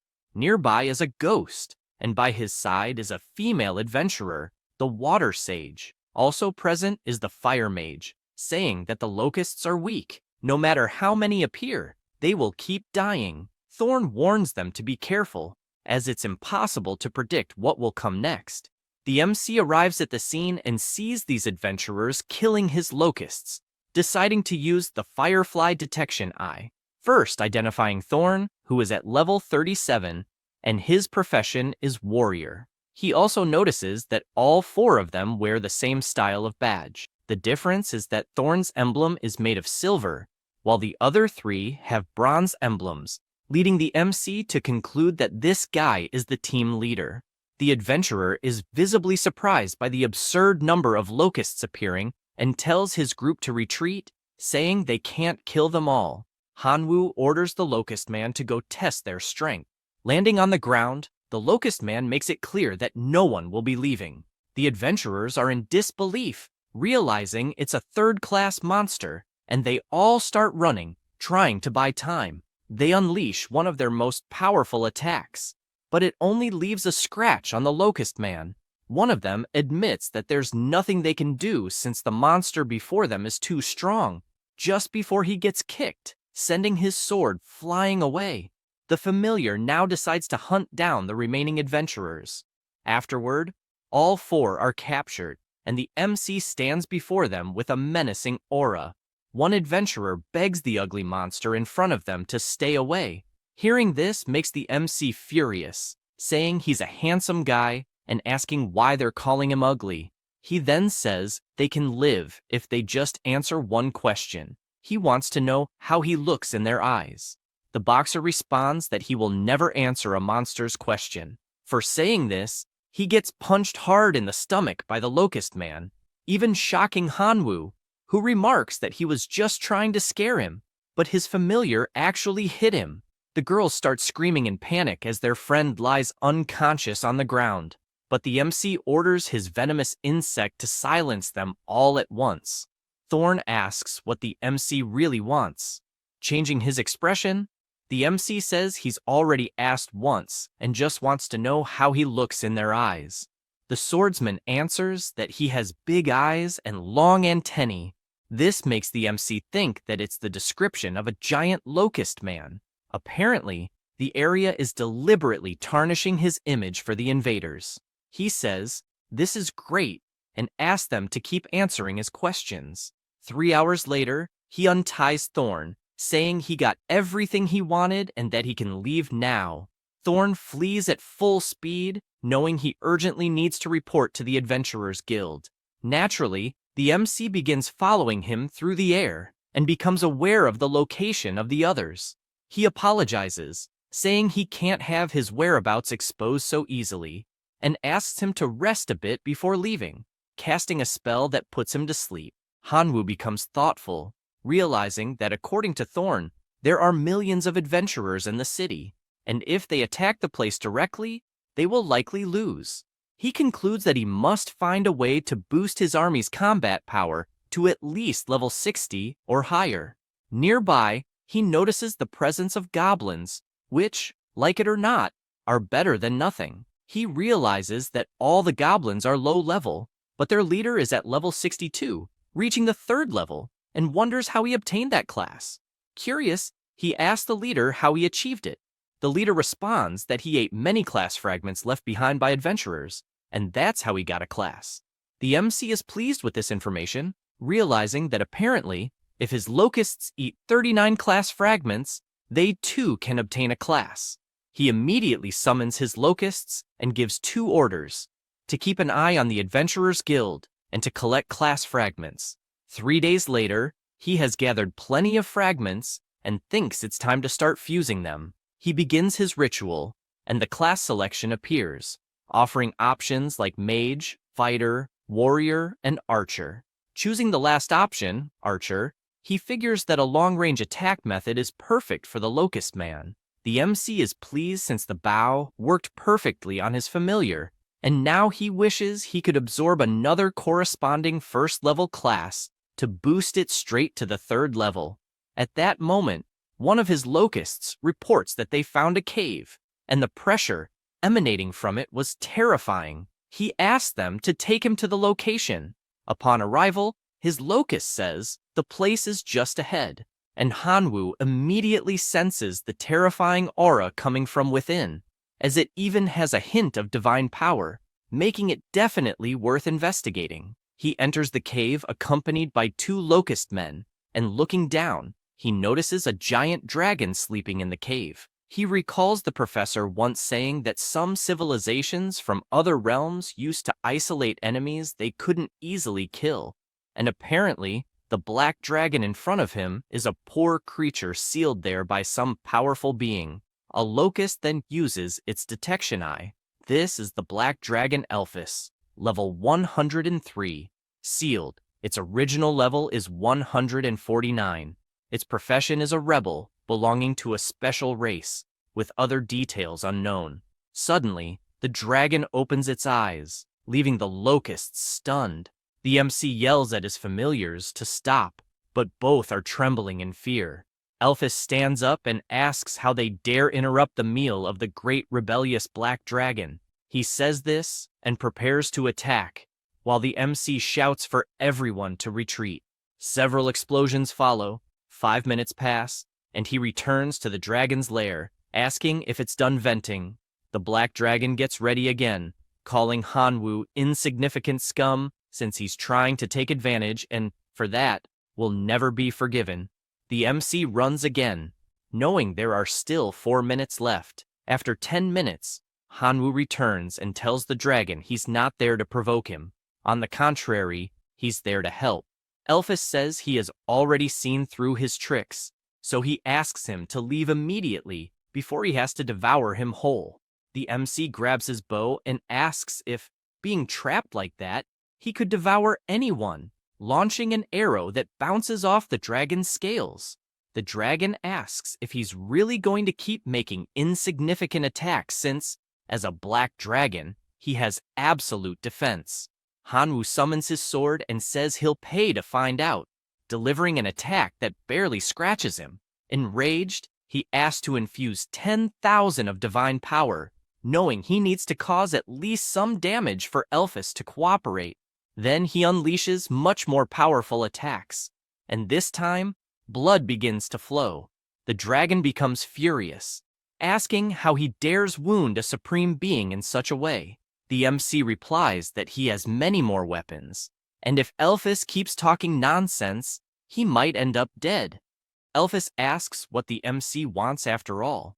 The MC says he has a dream, which is to kill the hero of Doran City, but with his current strength, that's not possible. Facing this hero is impossible, and for that reason he needs help. The dragon says he's been sealed there for many years and has no way to escape, so how could he help? He also explains that the chains binding him are special artifacts, created by the guild itself, and not even his dark power can destroy them, much less a common sword. Hanwoo asks if he's sure the chains are artifacts. He replies that yes, he is sure, as he would never stoop to lying. Knowing this, the MC summons an item, as he has a solution to this problem, then asks for the wolf cub to appear. The aura begins corroding the chain until it's destroyed, leaving the dragon surprised by what he's seeing, and he asks for help to quickly break the other chains, since the great black dragon Elphys commands him. Hanwoo gets irritated and asks what he just said. He repeats, saying to hurry and free the great black dragon that commands him. The MC points out that he just broke one of the chains and asks him to show a gesture of goodwill, as he hasn't done anything for him and even claimed to command him. The dragon asks what he wants. If it's to kill the hero, he already agrees, asking again to hurry and break the chains. Hanwoo changes his mind, asking the dragon to serve him for 100 years as a reward for freeing him. The dragon gets furious, asking if he's delusional. The MC makes it clear that he can save him, yes, just as easily as he can kill him. And if the dragon isn't willing to help, he can still be used as a stepping stone to increase his power, as he's heard that dragons are treasures from head to toe, and even the bones would fetch a fortune. Elphys is intimidated by this, and, with no other choice, agrees to serve him for 100 years, begging him to break the chains, as he doesn't want to spend another second trapped there. The MC tells him not to rush, as they still need to sign a contract. The dragon asks if he's trying to enslave him, warning that dragons will never be enslaved. The MC summons a crystal and says he's already sensed his weakness from afar, and will let him eat that resource only after signing the contract. The dragon sees no way out and signs, using his paw. With everything settled, the wolf cub jumps to devour the rest of the chains, as they are artifacts, destroying all of them. The cave completely explodes due to the dragon, who is happy to finally be free. After that, in Doran City's town hall, a meeting is taking place, and the martial saint hero reports that the black dragon has just been freed and asks for everyone to join forces to destroy him, as the seal must still be weak. Rose, who is also a saint hero, says the dragon will probably hide to regain all his strength, and since the area outside the city is vast, She suggests asking for the help of all adventurers in Doron City. Another hero says that the dark power emanating from the Black Dragon will cause a large number of monsters to grow stronger. This is Jamie, the Ice and Fire Sword hero, emphasizing that they should take the first step and initiate action before the monsters revolt. Carl asks if a single weakened dragon is really a reason for all this concern, and asks his Dragon Slayer brother what he thinks about it. He responds that a simple dragon isn't a reason for such a fuss, saying he's already killed one of the wind element alone, and although it was difficult, it wasn't impossible. Gordon says he understands, but warns that this dragon is different, as according to records, this one specifically is from the rebel race, so they shouldn't underestimate him. Ben asks if he's underestimating his strength. After all, he himself is a 4th Revolution Dragon Slayer, chosen by destiny itself, with the sole purpose of obliterating these monsters. The bearded man stays silent after hearing this. Ben only asks everyone to take care of the city's defense, while he personally deals with the escaped dragon. The archer says he supports him, and will also accompany him on this journey. At this moment, the MC is gathering various monsters, taking advantage of the Black Dragon's presence. He asks them all if they want to continue living under the massacre of adventurers, telling them that the great rebel, the Black Dragon Elphys, has summoned all the monsters to unite and form a monster alliance to fight against the Adventurers Guild. The monsters ask if it's really possible to gather the forces for such a thing. He imagines that, after all, the strength of his familiars is limited, so if he wants to win, he will need to use these shrimp and crabs to keep them under control. With that in mind, he tells all the monsters that he can help them improve, as this alliance offers a reward in the form of power crystals. In other words, any monster of any race can trade equipment and fragments. A few days pass, and the Black Dragon is offering his blood to help the MC advance to the 3rd level. However, he says he's getting a little dizzy from the blood loss, so he asks for 500 black crystals, as it's not a big deal. Hanwoo turns and tells him not to pretend to be weak, and besides, 500 black crystals are not cheap, and he'll pay that in installments. After that, the system informs him that there has been an advancement from the 2nd transformation profession to the 3rd transformation profession, Black Dragon Warrior. The talent is Black Dragon Blood. Its effect is a 50% increase in physical performance, a 50% increase in resistance to all elements, along with a huge increase in strength and affinity with the darkness attribute, as well as the ability to transform into the Black Dragon. He finds all of this interesting and asks to activate the transformation. His body immediately transforms into the new form. Now, his level is 125, with 85 max level familiars, along with divine creatures. His class is Black Dragon Warrior, among several other changes. He imagines that now he should be able to face the heroes alone. Suddenly, the Black Dragon becomes restless, prompting him to ask what's wrong. At that moment, some beams of light appear in the sky, and 2 heroes appear in front of him. Ben looks at the dragon and says he expected nothing less from a pureblood, commenting that his class will rise significantly after killing him, asking his colleague to raise a barrier so no other monsters can disturb them. The archer says it's fine, as he won't let anyone get close. He says this and uses his skill, creating a huge shield that covers the entire area. After doing this, he notices that the level 125 Locust King is present and didn't expect such a powerful monster to exist near the city, saying that in reality it doesn't matter since he won't allow it to interfere in the fight. Hanwoo is pleased as he wanted to practice his new skills by finding a hero to kill, but it turns out they came right to his door. He imagines this and uses the detection eye on the green archer. Upon doing so, he discovers that the hero's name is Carl Smith, and his level is 131. His occupation is Windrunner in the 4th transformation, and he has various skills. He wastes no time jumping and throwing his swords. However, The hero dodges and soon appears behind the MC, delivering an attack from two different directions, making him wonder why there are two of them, and he asks his locusts to urgently break the barrier. Meanwhile, Ben's aura is overflowing as if there were several dragons charging to attack Elphys, and the battle begins with a dragon-on-dragon fight until he appears behind him, ready to attack with his sword, landing a direct hit that sends Elphys crashing to the ground. The hero goes to his head and asks the dragon spirits to take the black dragon back to Doran City, then asks his colleague if he needs any help. He replies that he doesn't, as he can handle that demon locust alone, and asks him to return to the city, saying he'll join him soon. With this response, the dragon slayer begins to leave, taking the black dragon along with his spirits. The MC becomes furious and orders his swarm of locusts to break through the barrier at all costs.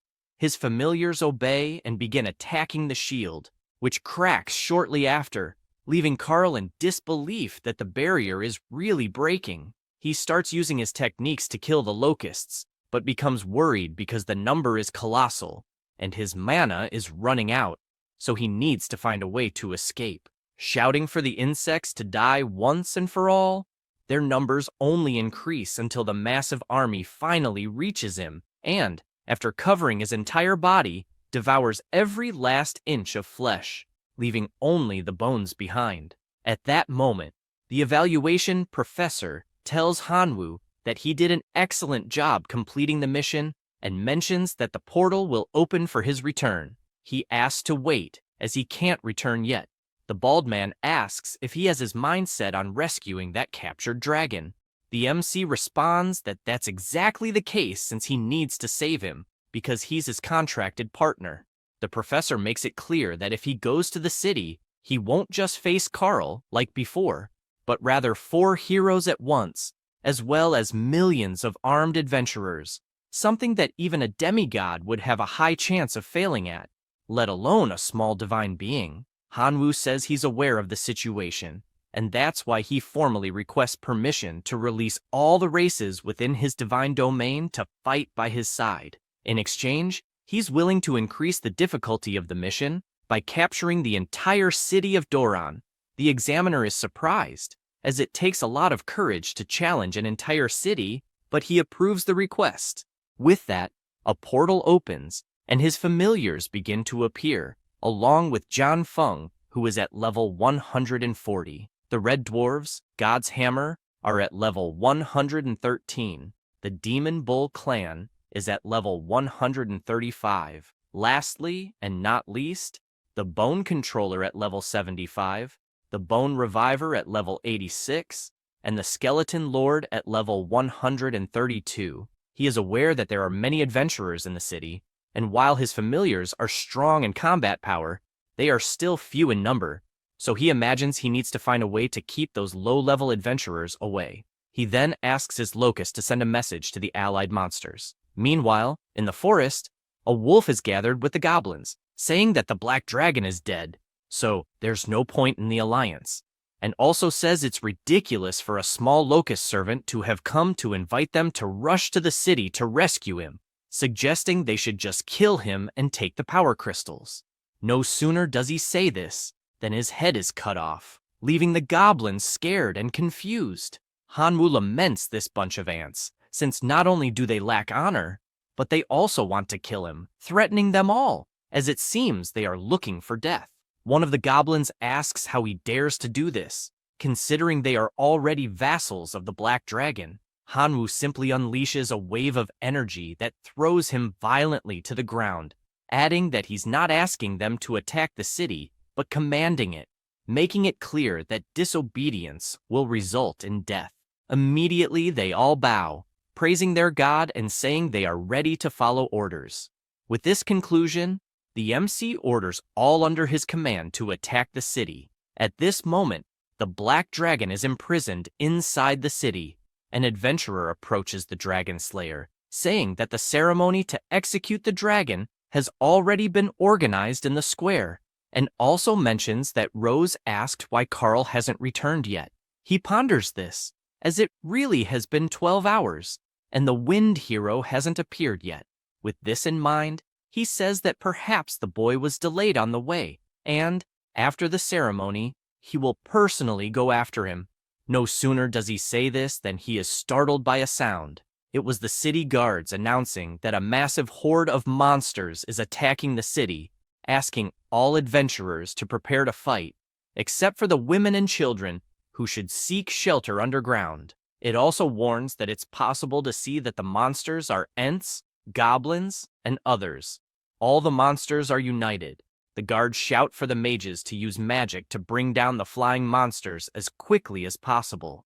But just as they say this, they get several arrows to the chest. The attacks came from the Locust Men. The mages counterattack with their spells, but despite the large explosions, the locusts simply fly away. Meanwhile, a large goblin wields a hammer and strikes the gate hard to knock it down. Hanwoo immediately orders his skeleton commanders to attack while reviving a new army.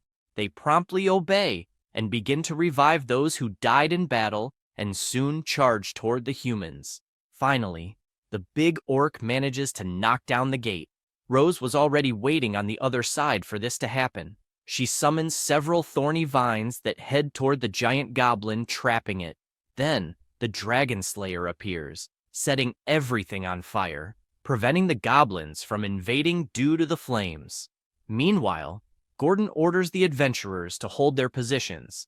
The mages prepare and fire their powerful attacks, causing several explosions where the goblins were. Ben, who is near the Black Dragon, asks the adventurers to successfully repel the invaders and, as a reward, promises to give a show of slaughter with that dragon.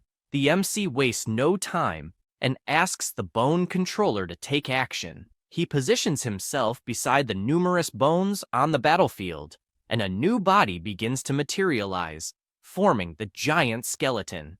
It moves toward the burning vines, grabbing one and pulling it out, clearing the way for the entire army to enter the city. Hanwoo is with them and yells at Elphys, who is present, to save him. At that moment, the dragon opens its eyes and asks how he managed to get there. The heroes watch from afar, wondering how he dares to cause so much trouble. Gordon leaps, flying to attack, shouting that miserable monsters were made to be pulverized, yelling for him to die once and for all. However, the demon bull appears, delivering a solid blow, asking how he dares insult his god. Rose decides to help, summoning her thorny vines, but a red dwarf appears with his divine hammer and counters, setting all the vines on fire. While she wonders what the hell just happened, Ben is also displeased with the turn of events, as only a few minutes were left, and asks how he dares ruin the plans like this. He then summons his dragon spirits and orders them to die immediately. One of them prepares to devour Hanwoo, but the giant skeleton appears, landing a solid blow. The dragon tries to retaliate, and the two begin exchanging blows. The skeleton lord, observing this, simply says he's very hungry and immediately leaps onto the dragon's back, biting it. The dragon can only scream in pain since it cannot attack its own back. At that moment, Ben appears, yelling how a mere skeleton dares to try and devour the dragon's soul and asks if it's looking to die, delivering a solid blow that sends the skeleton lord crashing to the ground, even knocking its arms off. However, its body immediately reassembles, and it leaps again, biting the dragon's body once more, while the hero stands in disbelief at what he's witnessing, asking what kind of monster this is. Hanwoo immediately summons the greedy wolf and asks him to bite the chains. Elphys tells his trusted partner that he has the word of the great black dragon, that he will always remember this act of kindness. He then asks to serve him for a few more 100 years to repay this favor, asking him to eat some black crystals to regain his strength. Suddenly, something catches his attention, and looking back, he sees the red dwarf, Divine Hammer, being brutally attacked by the vines.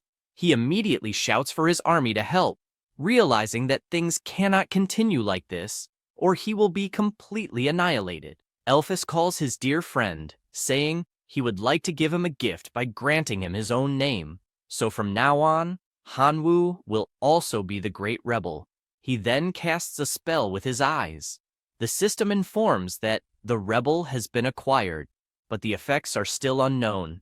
The MC, feeling all this power in his body, targets the Dragon Slayer and charges full force into the attack, landing a blow that, although blocked, causes the hero to bleed from the devastating force of the strike. The Skeleton Lord, who was nearby, takes advantage of this distraction and delivers a solid hit, piercing Ben's chest.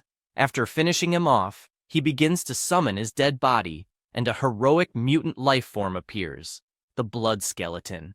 The MC, losing patience, delivers a flying kick to Rose, sending her crashing to the ground. Furious, she says she can't believe the Dragon Slayer is dead. Hanwoo tells her not to worry, as she'll be next, and tells the Hammer of God that it's time for revenge for the attacks he received from that woman.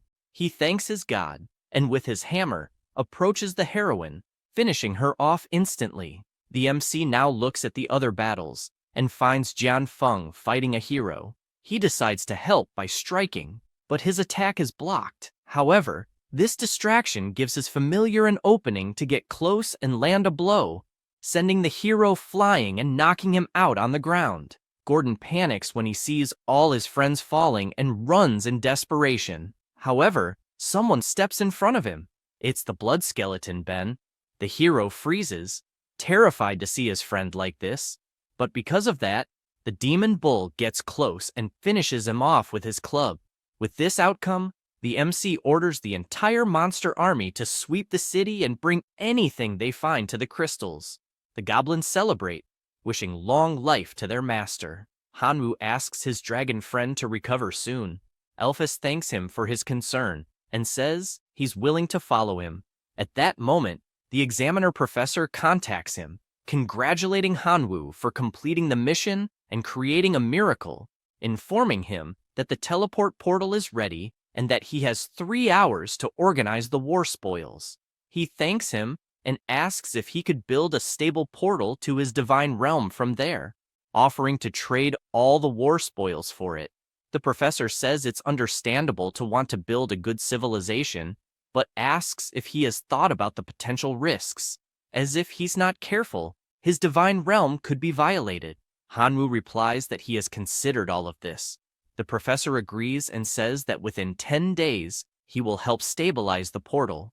10 days later, Hanwoo tells the Skeleton Lord that he will leave Duolong under his command, leaving the Skeleton Tribe and the Demon Bull Tribe to protect it and prevent professional adventurers from counterattacking. He asks that if the city cannot be saved at some point, they should just teleport back to the Divine Realm without losing many familiars. He says he understands the instructions. With everything settled, the portal opens for Hanwoo to return, and upon arriving at school, he begins walking down the hallway when the teacher asks what happened to his eyes. He doesn't quite understand the question and decides to check with his phone camera, noticing that his eyes are black and yellow, and he suspects it's because of his special profession, rebel. Deciding to access the system to check the current information, when he tries to learn more about the rebel talent, he is blocked by a notification stating that he must at least reach the semi-god level to qualify to view this talent, which he finds annoying since he is still far from that. At this moment, the bald teacher appears, informing that Hanwoo successfully completed the test and received a recommendation to Jinxie Academy, but still needs to meet certain conditions to enroll. He explains that one of these conditions is having special abilities and fulfilling at least 2 out of 4 requirements that will count. First, family cores as elite life forms naturally born. Second, create a heroic life form. Third, have 4 or more divinity points. Fourth, possess a saint or lord life form. He emphasizes that 2 of these conditions have already been met, so only 2 more are needed to be admitted to Western University as a reserve student. The MC doesn't like this at all, as they are quite difficult requirements. But the teacher simply asks him to work hard since the university's doors are open. Hanwoo decides to ask Tianwen if there's any way to quickly obtain divinity points, and he responds that it's too late now, as if he had asked a day earlier. He could have even saved some divinity, but now he has already used it all. He explains that in 28 days at school, Hanwoo could be rewarded with 1 divinity point, asking him to please stop giving that suspicious look. He swears on his own honor that he is telling the truth. After that, in the divine realm, he doesn't see many options and slams his hand on the ground, creating the enormous tornado of life sacrifice.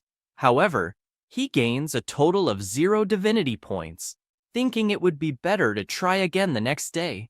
The same happens the following day, and it keeps happening until a week later. He laments, as he once had a divinity card in his hands but didn't value it, trading it for 150 million divine power, and now he regrets it. He says that if he ever gets another chance, he will hold onto the card tightly to avoid selling it. At this moment, a notification arrives in his system. It's Yuan, calling for his master, and asking if he has already received the sacred relic source that is part of that day. He is aware that this person is a true god, and maybe could even lend him some divinity. With this in mind, he asks if he could borrow a few points. The guy receives the message and thinks about it, knowing that his master is not a true god, but maybe at least a senior semi-god, wondering if perhaps he doesn't intend to pay it back, although he couldn't offend this great person. Sending back a response, the MC is pleased to see that he received a gift and didn't expect it to be so fast. However, upon opening it, he notices that it's the ruins of the Divine Ravine and asks what the hell that is, deciding to check some information online. The ruins of the Divine Ravine are a place abandoned by divine civilization, where radiation caused by excessive research turns life forms into mutant monsters. These monsters consume radioactive minerals, which crystallize in their bodies, forming gene stones. These stones are valuable and used to cultivate familiars, popular among semi-gods and true gods. Hanwoo is surprised since his new colleague really thought big, as it's something that allows a divine being to compete with semi-gods and true gods for the gene stone, and he wonders how many points this ticket will yield. He then checks out some artificial mutant beast farms, feeling pleased since he owns a decomposition machine. So, the low-quality radioactive minerals can be refined, and if these beasts eat them, they would undergo rapid mutation and condense genetic stones. Because of this, he decides to visit a city outside the divine realm. He is wearing his mask, as he is not familiar with the place, so safety must come first. At this moment, a person approaches, assuming the MC is visiting the ruins of the Divine River for the first time, and says that he will need an honest and reliable guide. Hanwoo thinks about it and asks for at least one reason to hire him. He says he knows the 18 gathering spots of mutant beasts in the ruins, and that each place has unique characteristics. He also explains that he knows all the supply points in the city, knowing who is honest, who is cunning, who loves to play tricks, ensuring he will get genetic stones at a good price. The MC says that's good enough, as he just wants to know if there's a merchant around who can sell radiation ore. The man gives a mysterious smile, understanding better the reason for his visit, and says that maybe he doesn't know, but recently a god king bought a lower-grade radiation ore, causing the mutant beasts to die before even completing their mutations. And the breeding farm, which had been invested with 1 trillion divine powers, ended up in ruins. At that moment, someone says that the person simply didn't buy from him, making the MC turn to see who spoke. The person greets him, saying his name is Heiko.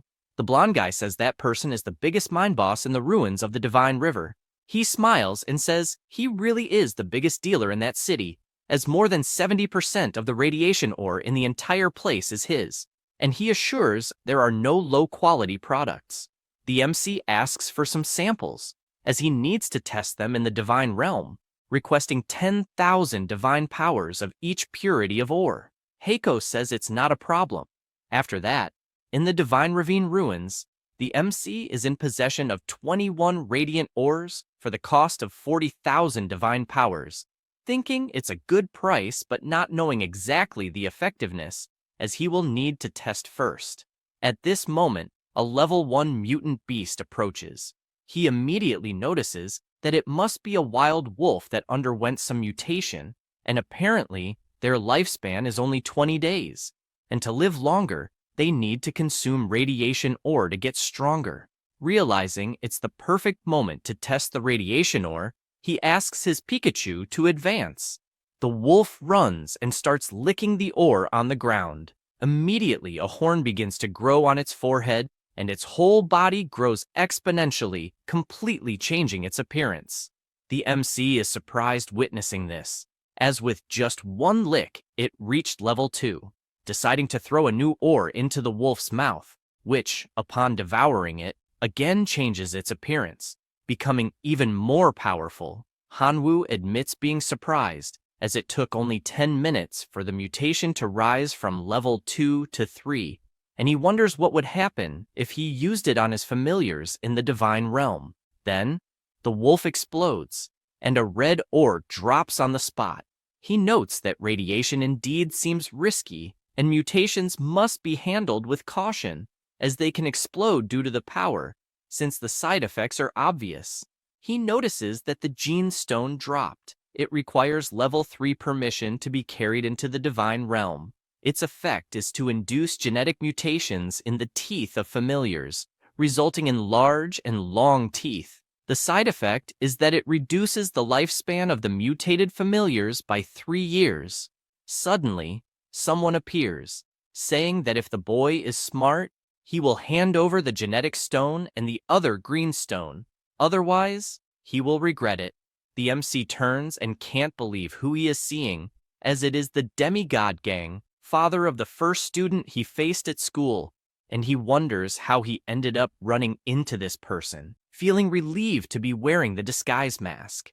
Because of this, he asks what will happen if he doesn't hand over the stones. The man says he might die, summoning several wolves that stand ready to attack. Hanwoo immediately bites his hand and activates his black dragon transformation. The wolves are startled by this, but it's too late, as the MC begins to attack them one by one. The demigod activates his enhancement in the art of the god of fury, asking the wolf cavalry to attack again.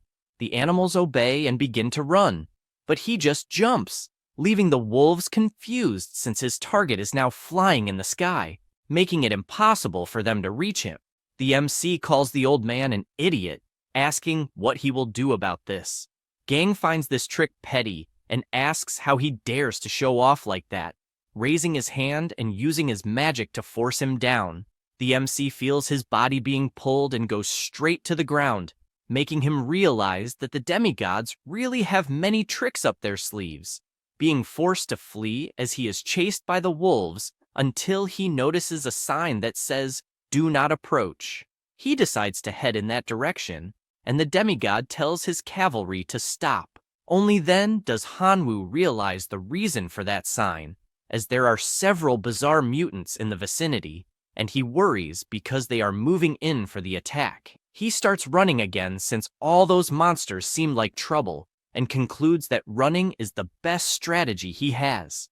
At that moment, the beast notice the presence of the wolves and begin to attack them. Gang doesn't let this go and counterattacks with his punch, finishing off the mutants that were there and asking where the hell the boy went until he looks to the side, sensing a slightly frightening aura, and for that reason decides to leave. At this moment, the MC is in front of a river, relieved to have managed to escape and dying of thirst. At this moment, a fish approaches and jumps out, startling him with the shit he is seeing since it's a fish with legs, meaning that the river is also full of radioactive waste. He then decides to look at the map, wanting to find a river, but realizes that he is lost. At this moment, more mutants are approaching, and he tries to calm down since he's there anyway, so it's better to gain some more genetic stones, throwing his red stones at the monsters. After they eat, they all explode, and he realizes that it's not so difficult to obtain the genetic ores. After a while, already at night, the MC worries since it's getting dark and it's not safe at this hour in nature. imagining that he should go to the top of the mountain since it seems like there's something there. Because as far as he knows, that area is abandoned, so there should be buildings with no one inside, as it's safer to rest in an abandoned building than in the forest. Transforming into a black dragon and flying to the location, as he approaches, he notices that it's actually an abandoned castle, and as he walks, he realizes that the place is deserted, but is aware that he needs to be careful since there could be wild animals living inside. He then notices some papers lying on the ground and seems to sense an energy fluctuation coming from within. Upon checking what it is, he sees some people performing a kind of ritual and wonders what the hell this means. One of the men in black comments that, despite being condemned for investment failures, the God King paid the price of hundreds of billions of divine power to create the opportunity for that ceremony, so the operation must be successful, stressing that time is almost up, so they should proceed with the ceremony at once. The night passes, and the stones are positioned in a magic circle. A huge light rises above the castle, and the magic circle becomes gigantic in the air. They are happy since this means it worked, as they have definitely managed to touch the seal of the ancient civilization. The MC worries about this since the internet says that the project for that location had been abandoned and sealed by the divine civilization due to its high-risk factor. And apparently, the rumors were true, since the God King used the mutant beast farm as a front while secretly researching a ritual to break the seal. He decides to sneak closer, pleased that the ruins have restrictions since only beings with a divinity below 10 can enter. And probably the fact that the God King cannot enter makes things easier. The beasts begin to look at the sky as something is happening. Suddenly, a warning notification appears, stating that it has been detected that the unlocker is not a superior warrior of the Kamigawa civilization and is considered an intruder. Therefore, the unlocking is suspended, activating anti-theft mode and releasing the Class 6 mutant, the Gamora. In addition, it is informed that the formation has been obstructed and the source of the mutation has forcibly broken the seal and is currently being suppressed. This causes the heads of those responsible for the ritual to start aching. Hanwoo is confused, wondering what the hell is happening for the people to be like this.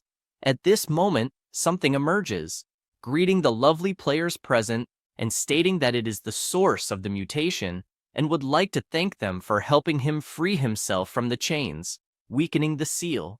Because of this, he will give a gift that will actually make them become a vessel. Everyone starts to panic, asking who the hell he is. The monster explains that unfortunately, only one can become the vessel and asks them to play a little game. Then, a strong green glow appears, and this being begins to walk towards everyone.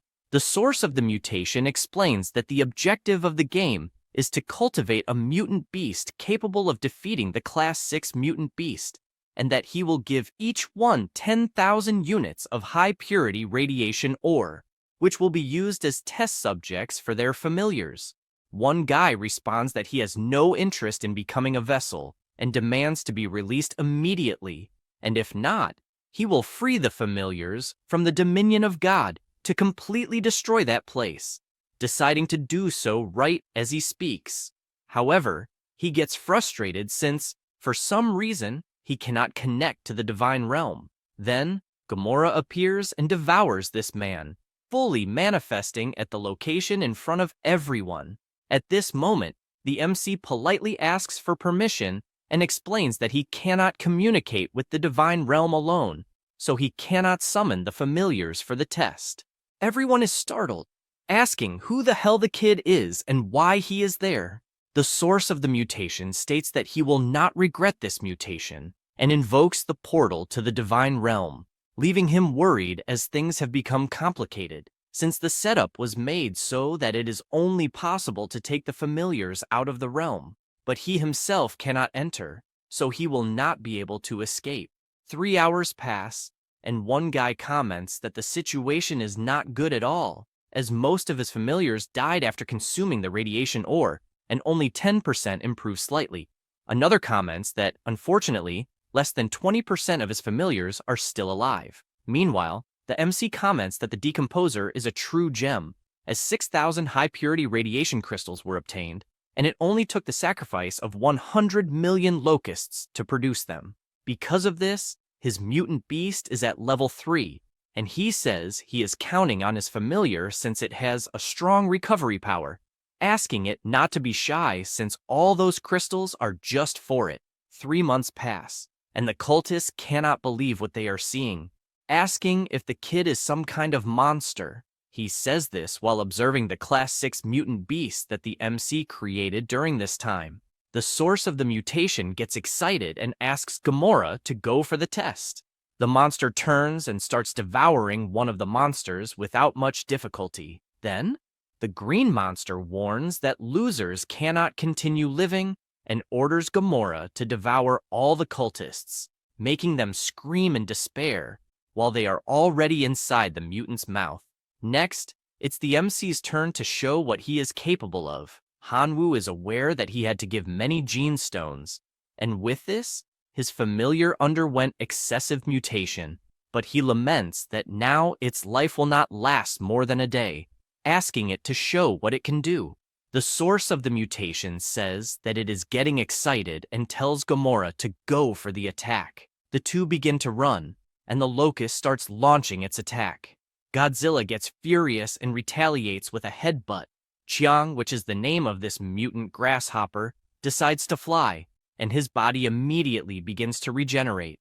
Just like Gamora, who screams furiously activating his power, the green mutant says it really wasn't too bad, as he ended up provoking the opponent, and it will definitely be a good show to watch. The fight between the two lasts an incredible 18 hours, until it ends with the mutant grasshopper as the victor. The source of the mutation says it was definitely an excellent confrontation, calling the MC a dear receptacle. He asks what the hell it is talking about and which operator it belongs to, wanting to know what it intends to do with that pure body. The monster begins to use its power, saying that from now on, they will share the same body. Hanwoo panics, as he wasn't expecting this, until everything disappears, wondering if he is dead. He then sees the system screen showing that this is Hanwoo, the source of the mutation, in addition to informing all his current statistics. He only focuses on the name, as it is saying it is the source of the mutation, and a green aura asks if his dear receptacle is awake. He asks who it is, and if, by any chance, it is the source of the mutation. It answers that yes, it is indeed a superior gene, and asks for thanks. As with this parasitism, it will grant many powers beyond divine civilization. It also mentions that it has overwritten the growth acceleration ability, as direct mutation is more suitable, and asks not to worry about safety, as they are one and should help each other, saying that he can call it Kamigawa for now. The MC asks not to waste time with so much information, as he only wants to know how the hell to get out of there. It explains that it is simple, as the seal was controlled and the guardian beast is dead, so they are free, being teleported to the castle where it all began. Kamigawa states that there is just one problem, as the breaking of the seal made a lot of noise, and that attracted the attention of many demigods and true gods. Hanwoo panics, as he should have said this earlier, and asks how they can get out, then has an idea to activate the blood arena coordinates. Since he is an affiliate, the demigods start running toward the castle, as they felt an aura, and upon entering, they scream that they want the treasure. However, they find nothing in the place, thinking this is strange. Gang, who is with the demigods, finds the body of a grasshopper and wonders if it is the person he is thinking of. After that, someone returns to the castle asking who the hell stole his treasure, ordering everyone to continue sending signals day and night to locate the seed. After this, in the bloody arena, the MC notices that teleportation costs 1 million divine power, wondering what will happen if he goes back to school. At this moment, the system appears, stating that it has been challenged by another divine being, the evil dragon, and asks if he wishes to accept the challenge. It also reminds him that by refusing the challenge 3 times, or failing, he will lose his status as the heir of the bloody arena. This cheap intimidation irritates him, and he asks if a beating is what it wants. Then, he will deliver it. He accepts the challenge and immediately crosses the portal. The big screen warns the competitors to prepare, while the entire audience shouts that the evil dragon will prevail. On the other hand, there is also support for the locusts, urging them not to disappoint. Additionally, they shout to send the bone controller and make the evil dragon fear the giant skeleton.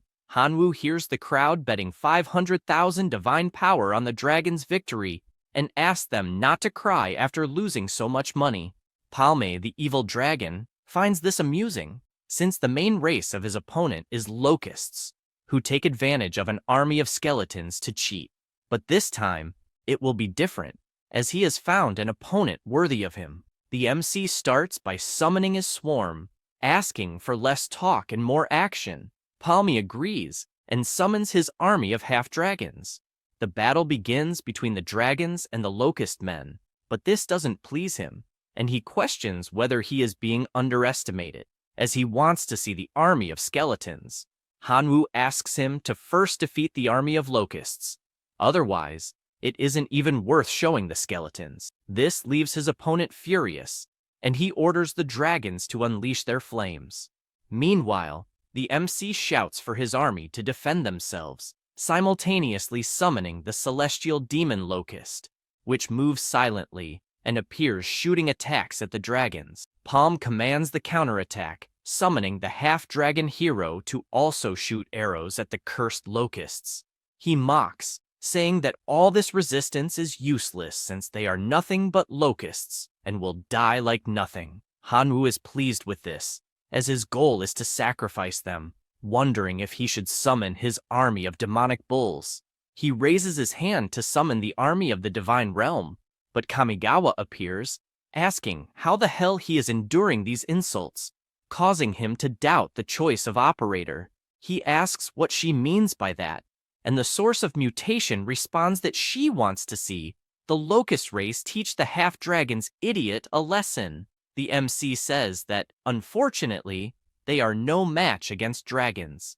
The green slime asks if the locusts are weak by chance, reminding him who devoured the 6th-level grimoire, since with the mutation source she possesses, there are no weak races, only races that are content with self-destruction. Then asking him to use the directional mutation ability granted to finish off this arrogant dragon. He calls one of his locusts, imagining that he doesn't want to follow this advice, although he wants to test this new ability. A yellow aura begins to emerge in the area, and the mutation source asks in which direction he wants his familiars to mutate. Hanwoo comments that that kind of locust is suitable to be a tank, so he wants to make them more resistant to damage to replace other members of his species.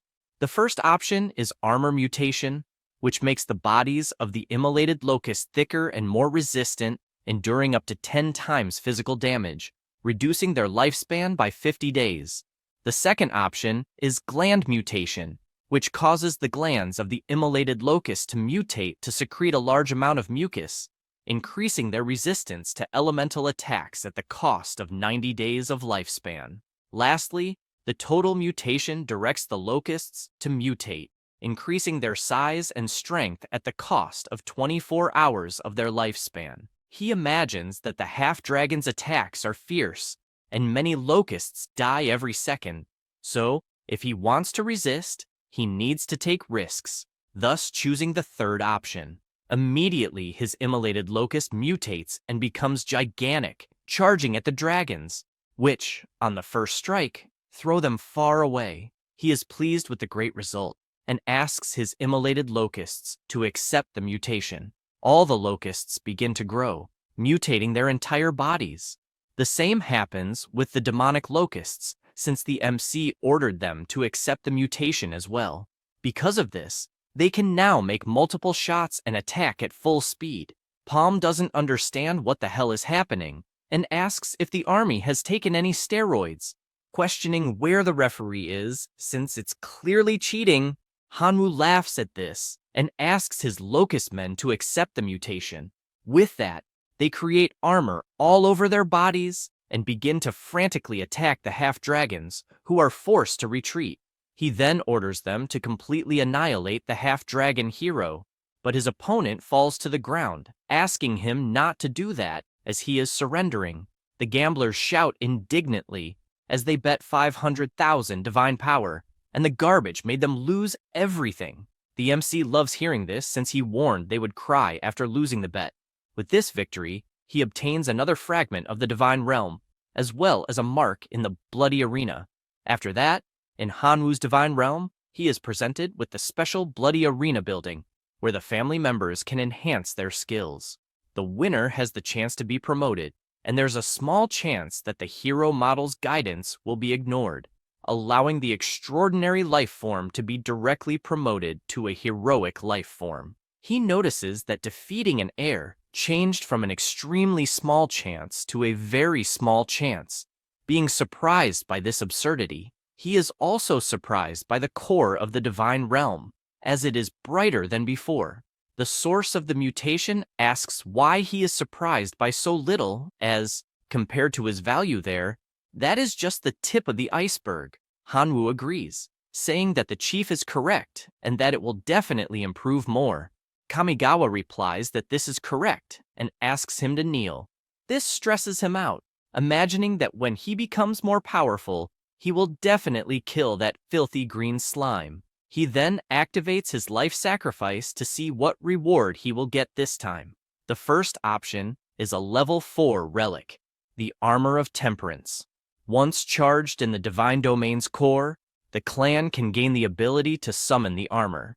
The second option is a level 3 building, the Observatory. Established in the Divine Realm, it allows clear observation of situations 10,000 kilometers away. The third option is the Book of Production of Flesh Puppets. Use the flesh and blood of powerful creatures to create a flesh puppet with powerful biological characteristics. When a puppet is created, its strength and ability are constant and cannot be enhanced. He thinks the last option is amazing, deciding to choose it, wondering if he will get a great upgrade this time. Half a year passes inside the Divine Realm, 10 days outside. The MC imagines that the investment of 10 million divine power was very worthwhile, as just looking at his new creation makes his eyes shine. He imagines that the strength of this flesh puppet is equivalent to that of one of the strongest heroic life forms, also noting that it is as resilient as a wolf, naming his new army member Chiang. He then imagines that it is time to face the real challenge, telling his grandfather that he has already entered the Imperial University of the West, but asks him not to worry, as he will still go to the Chaos Star University to get news about his father. 3 days later, at the Imperial University, he is surprised by the place, asking if it is really the best university available, as even the passers-by on the streets, more than half of them are emitting demigod power. At that moment, someone catches his attention, asking if he is Hanwoo, the reserve student from the Imperial University. He turns and replies that, yes, he is. The man greets him and says he is there to pick him up, politely asking him to follow him to the aircraft, as he will take him to his new accommodation. He decides to follow, and they leave through the air. After flying for a while, they arrive at the location, and the man informs him that he will take him to the dormitory. The MC is curious about the place and asks where the other students are. The professor replies that this place is just for him, leaving Hanwoo in disbelief, as this is far too extravagant. The man bids farewell, wishing him a good rest, and reminding him to arrive on time tomorrow. He decides to absorb divinity quickly, as there must be many talented people in that place. The next day, he continues walking through the hallways while hearing gossip from people saying there is a new transfer student who is probably just trash, as good students pass through the special process smoothly and do not need to enter through the back doors. Hearing this makes him worried, as those people are clearly trying to pressure him down. Hardly thinking about it, he gets startled when he sees a woman approaching stealthily, Asking if he is Hanwoo, she explains that she is the teacher of the reserve student class, asking him to call her Lena and offers to show him where the classroom is. The two enter as she asks everyone to be quiet. Qin Shuang, who studies at that university and in that class, shouts Hanwoo's name. The other students, seeing this, ask what is happening. As it appears, the goddess knows the boy who entered through the back doors. The teacher demands silence, informing that the new classmate's name is Hanwoo and that he used to study at the same school as Qin Shuang. A boy, dissatisfied, shouts, wanting to know why the new student was admitted to the reserve class. The teacher begins by saying that she doesn't know exactly what he learned at other schools, but makes it clear that in her class, one must raise their hand before saying a word, and if they don't understand, she will find a way to teach them very well. She says this with her frightening gaze. This terrifies the student, who apologizes, as he shouldn't have asked a question so hastily. She says it's fine, asking him not to make any more violations, in addition to suggesting they ask Hanwoo himself how he got a spot in the reserve class. Zudi, careful not to irritate the teacher, asks Hanwoo if he would mind saying how he got into the reserve class, as he wants to challenge him to see if he is truly worthy of being there. The MC raises his hand and says he will need to decline. This infuriates him, calling the MC trash for not being man enough to accept a simple challenge. Furthermore, the whole class supports him, calling him a coward. At that moment, Qin Shuang slams her hand on the table and tells them to stop, saying that Hanwoo has never provoked anyone, so she wants to know why they are slandering him without even knowing him. The MC just watches, imagining that it was to be expected from Qin Shuang, as no matter where she goes, she always finds a bunch of little dogs. Moments later, the teacher leaves the room, and a group heads toward the MC's desk. However, his friend steps in front, asking what they are doing and requesting that they go over her first if they want to intimidate someone. They inform her that the matter has absolutely nothing to do with her, asking her to please get out of the way, and calling Hanwoo, saying that if he has the courage, he should not hide behind a woman. He takes a deep breath and stands up. At this moment, Zudi approaches, saying that a mere transfer student who entered through the back doors shouldn't be studying there, in addition to accusing him of not even being qualified to study with everyone. Because of this, he asks him to leave the reserve class, warning that otherwise, he will beat him until he does. The MC turns to Qin Shuang and says that it must be quite difficult to study with that bunch of idiots. She replies that they are usually normal and does not know why they are only picking on him. Hanwoo thinks this is good since she apparently doesn't know them very well, so she can beat them without a guilty conscience. She asks not to underestimate Zudi, since his main relative is a rare and naturally elite Iron Man, imagining that even her Thunder Sparrow might not be a match. He replies that if she's afraid of seeing them get hurt, then that's fine, but she says she doesn't care. The student asks if he heard correctly about hurting him, since just a few simple relatives would be enough to eliminate the rookie from existence. Asking to go to the training field, Qin Shuang doesn't understand why Hanwoo is so stubborn and wonders how she could help without hurting his self-esteem. After they arrive at the location, the system politely asks them to choose the battle method. The options are Heroic Battle, Extraordinary Battle, Elite Battle, Legion Battle, 5 against 5, and 10 against 10. He notices that there are various ways to fight, asking to go with 10 against 10 since it's a good opportunity to test his 10 strongest relatives. The two position themselves in the battle arena, and Zudi is unsure whether his opponent is arrogant or simply ignorant for not choosing the Legion battle, but rather 10 against 10. The MC immediately starts invoking his flesh puppets, which shocks his opponent, who asks what the hell that is, as it is indeed a form of heroic life but exudes a strange aura. For this reason, he decides to take it seriously, as he can't embarrass himself in front of his goddess. Deciding to summon his Iron Men, he notes that it is a formation difficult even for Lord-level warriors to face. Outside, Qin Shuang watches on the big screen and asks when Hanwoo got those relatives. Next to her is a boy using his eye to check the battle information, stating that Hanwoo is actually using puppets, all equivalent to a form of heroic life, and he doesn't understand how he's going to use something of that level in this battle. Other students comment that he must really be rich, as he created 10 puppets at once, knowing that just one of them must be worth around 30 million divine power, wondering if that money is the reason he can enter through the back doors.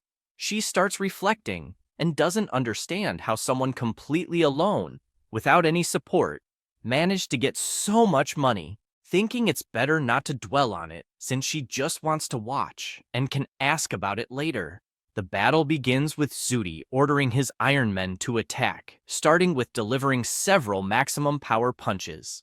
He warns that they will soon hear the monsters turning into toothpaste, but the MC taunts him, asking if he's sleeping or can't take it anymore. He doesn't understand this provocation, but when he looks back at the arena, he sees his soldiers being subdued, being punched one by one with extreme ease, forcing the robots to go completely defensive.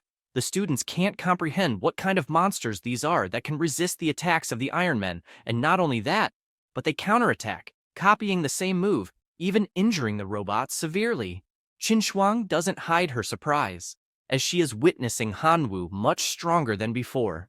Meanwhile, the MC bored asks if the little girl wants to continue. This infuriates him since he hasn't even used the trump card he has saved, asking his Iron Men to merge.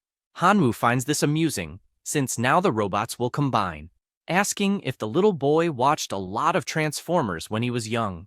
The relatives now have a completely different design, making the MC feel nauseous, as there's too much shine to process. The arena starts to explode until the big robot finally forms, causing Zudi to burst into laughter, asking if he's scared now, as his new piece of art has 10 times the attack power of a common Iron Man, asking him to die already. The robot prepares and starts running, attacking all the puppets at the same time.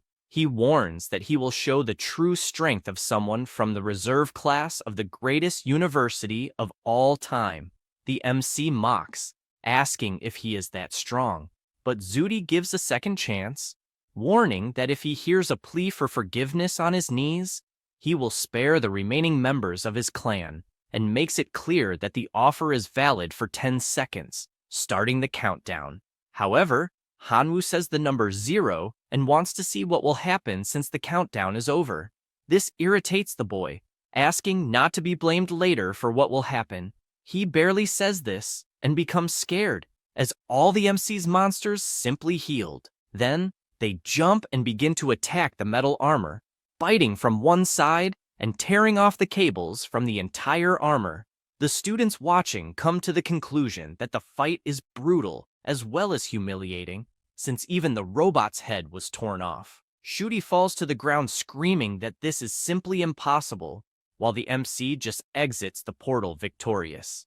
Shuang is about to say something, but another person calls for the grasshopper boy. He turns to see who it is, and the guy hugs him, saying he was sure he would pass the academy test, as he knew he wouldn't disappoint him after recommending him. He notices that it's Xian Meng and asks how the hell he looks decades younger. The mammoth man is happy that he recognized him, saying he just changed his look, shaving his beard, as his previous appearance intimidated the girls a lot. The other students overhear this conversation and apologize, as they didn't know he was a recommended student and accused him of pulling strings to get in. He asked them not to worry, as everything is fine. Xian Meng warns that he is a first year at the Imperial University and also Hanwoo's protector. He makes it clear that anyone who dares to mess with the boy will be messing with him, taking the MC to another place, as he has some friends to introduce. After going up the stairs, he informs his two friends that he is with the boy they mentioned. Ziaxian introduces himself, saying he is a freshman at the academy and that it is a pleasure to meet him. The girl does the same, saying her name is Yelling and asking if he really defeated Xian Meng in the arena.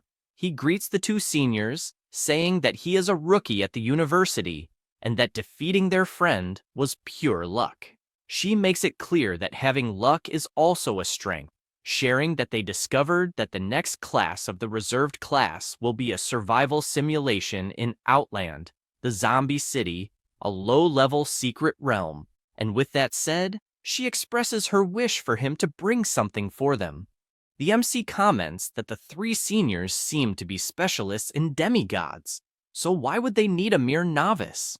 The girl laughs, asking him not to be so modest since he is nothing like a novice, and explains that the zombie city is the low-level secret realm of the university and, according to regulations, can only be used to simulate an important class for reserve students, so they cannot enter. Mr. Mammoth says that's true because if he could enter, he would completely destroy the city. His friend, laughing, agrees with all of this. She also mentions that there is an extremely rare resource in this secret realm called Wisdom Fruit, which can help non-human races improve their intelligence, as long as they are willing to pay 1 divine point for each fruit. Inside, the MC imagines that he really needs those divine points, and, for that reason, replies that he will help. Yelling asks him to take the seed he has in hand, as it will be extremely useful for the next major class. After that, already at night, Hanwoo is lying down, thinking that he could prepare for the ascension ritual of the demigod after accumulating 6 divine points, but he didn't expect there to be such a long way to go, recalling that the teacher said he could prepare for the ceremony to become a demigod as soon as he reached 6 divine points. However, a demigod with 6 points is a hybrid and can only be fused with lower-level divine authority in the future. For this reason, the students of the Imperial University do not waste their potential in this way, and usually continue evolving. She also explains that after increasing divinity by 6 points, the required amount will increase, with the 7th point requiring 2 divine points to be absorbed, just as the 8th point requires 3 points, and so on, up to a maximum of 10 points, as promoting demigods at the 10 divine point stage have the greatest potential.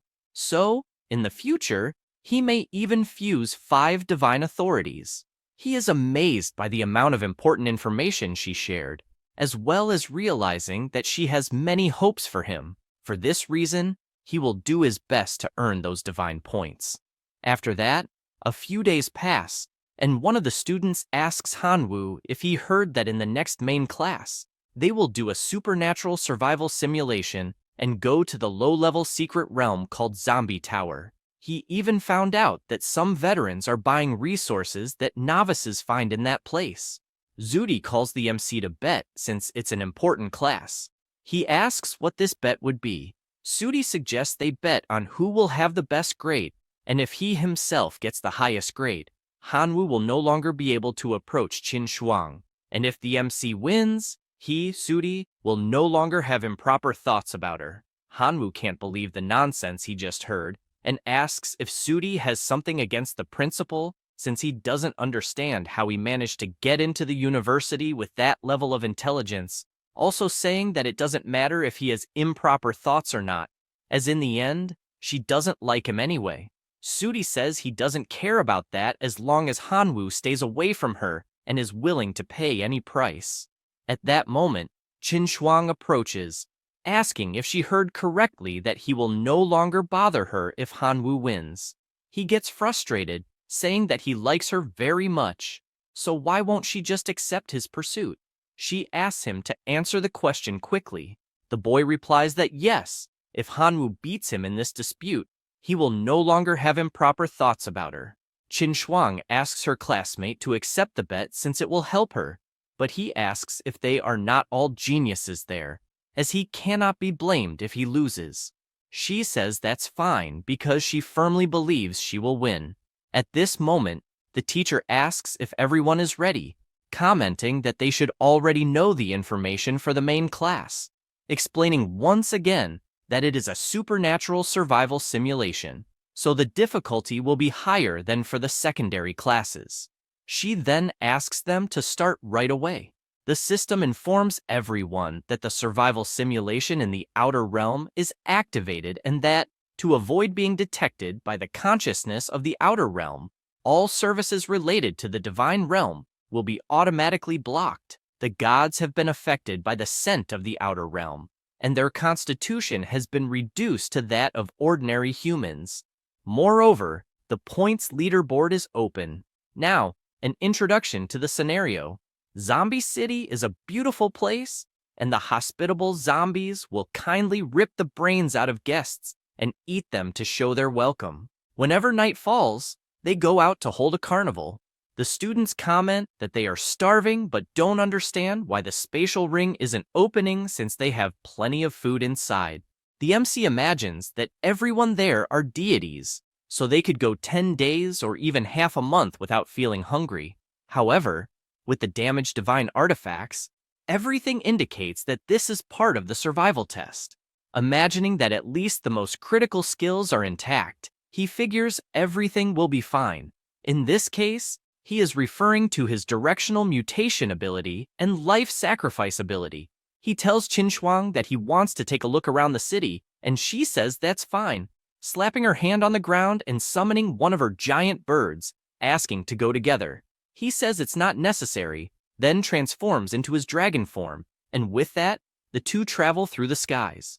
They land shortly after arriving in the middle of the city, and he notices that everything seems complete there, as there's even a cafe and restaurant.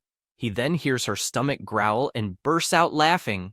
She asks him not to laugh, but the MC merely suggests they go to the restaurant to see what's good there.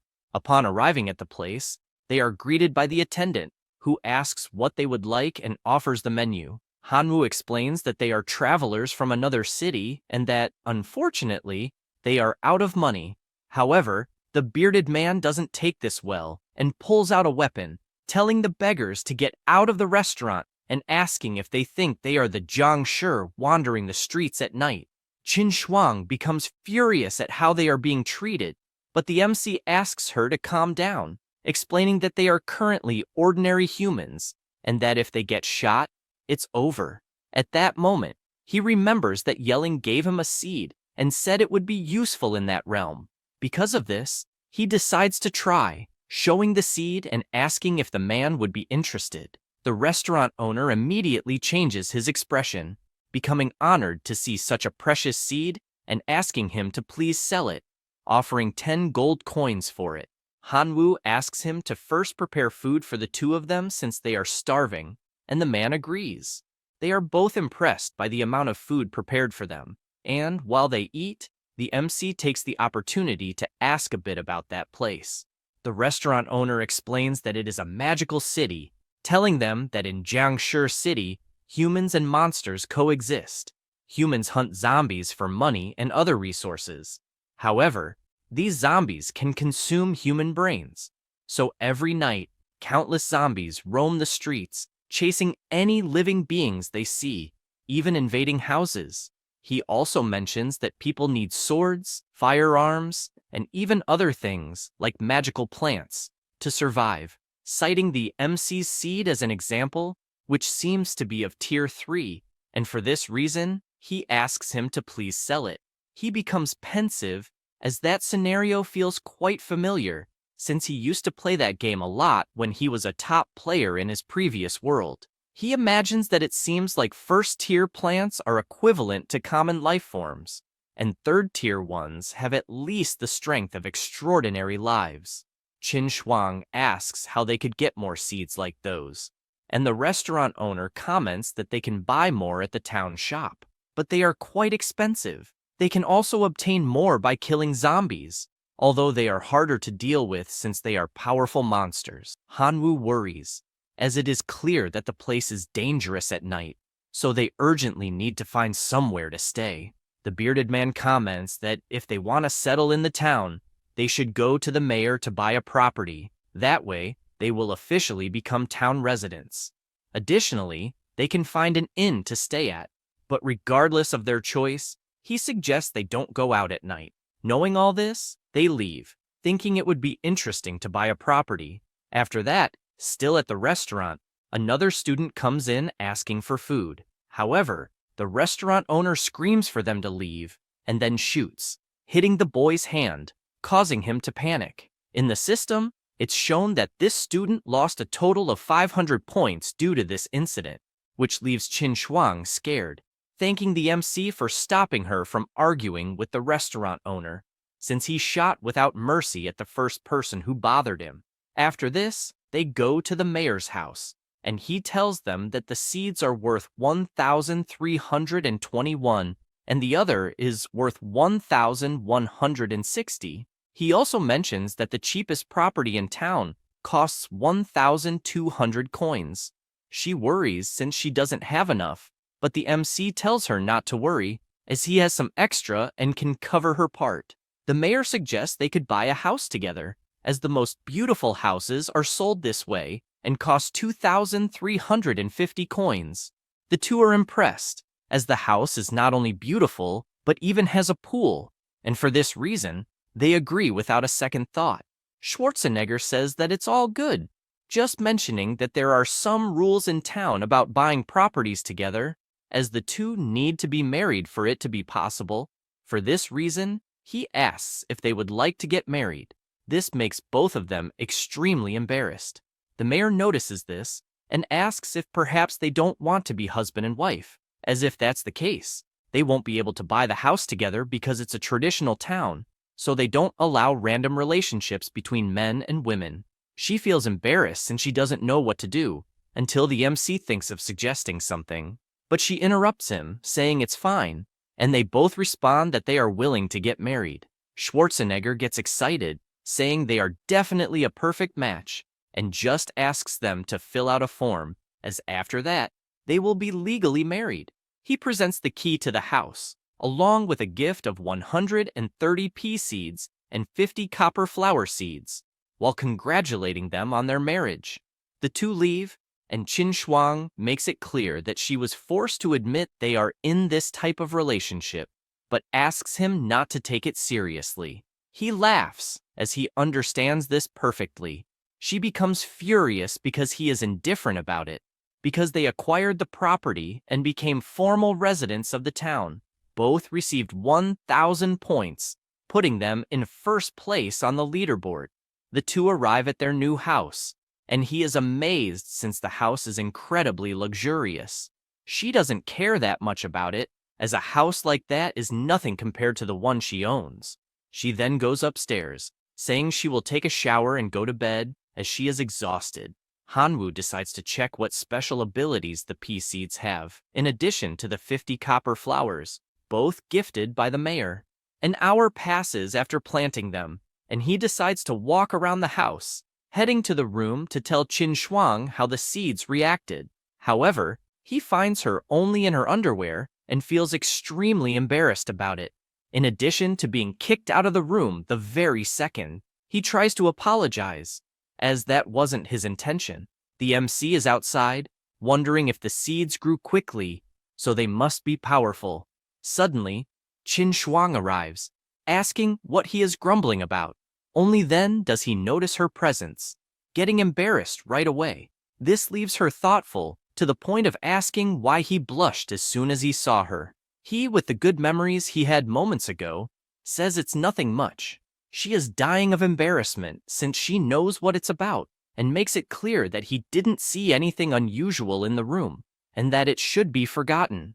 At that moment, they both hear a sound, and she uses her light technique to illuminate the area, noticing a horde approaching with several apparently hungry zombies. Hanwoo comments that the moment is perfect since he wants to see what the plants are capable of, asking them to fire their attacks. However, the peas barely move the zombies, leaving him frustrated since he didn't think the attack power would be so pathetic. Because of this, he decides to use the darkness attribute bonus, and the power of his plants increases considerably, also growing much larger.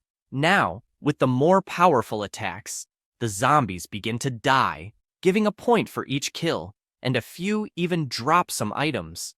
He notices that using dark abilities is very exhausting, and that soon they will be surrounded again, so he doesn't know exactly what they should do. Qin Shuang asks them to do something quickly, since apparently Suti has bought some property, as his score is at 1,300, and if it continues like this, they will lose. Hanwoo is deep in thought about the plants since they need to find a way to speed up their zombie kills, and he concludes that they are considered living organisms, so they must have genes that can mutate. With that, he decides to test his directional mutation on the plants. With this initiative, 4 options emerge. The first is the range mutation, which extends the range of the pea shooter. The second mutation is the firing speed, which accelerates the firing rate of the pea shooter. The third option is the multiple head variant, which increases the number of firing tips of the pea shooter that can attack. The fourth option is the root mutation, which increases the size of the roots of the pea shooter. He imagines that all are good options and decides to test all 4. Because of this, the peas change appearance due to the mutation, and the killing begins since they are much more powerful now. Suddenly, another monster appears, and they notice that now the zombies seem to be stronger. One of them firmly holds the flag and throws it with all his strength towards the plants.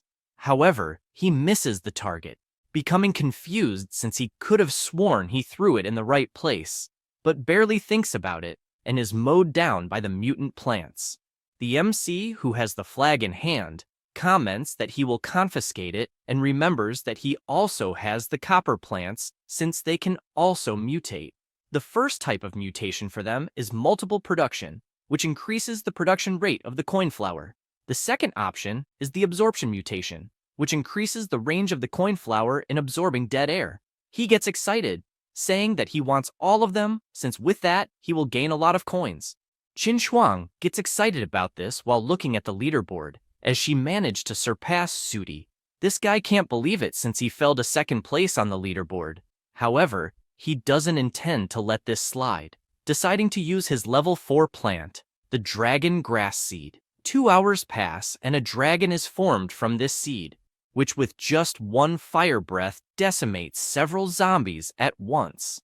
His points go up until they reach 1,610, surpassing Hanwoo. He calls the MC a bastard, as he is nothing more than a person without parents who wants to face a descendant of a true god, and for that reason will lose miserably.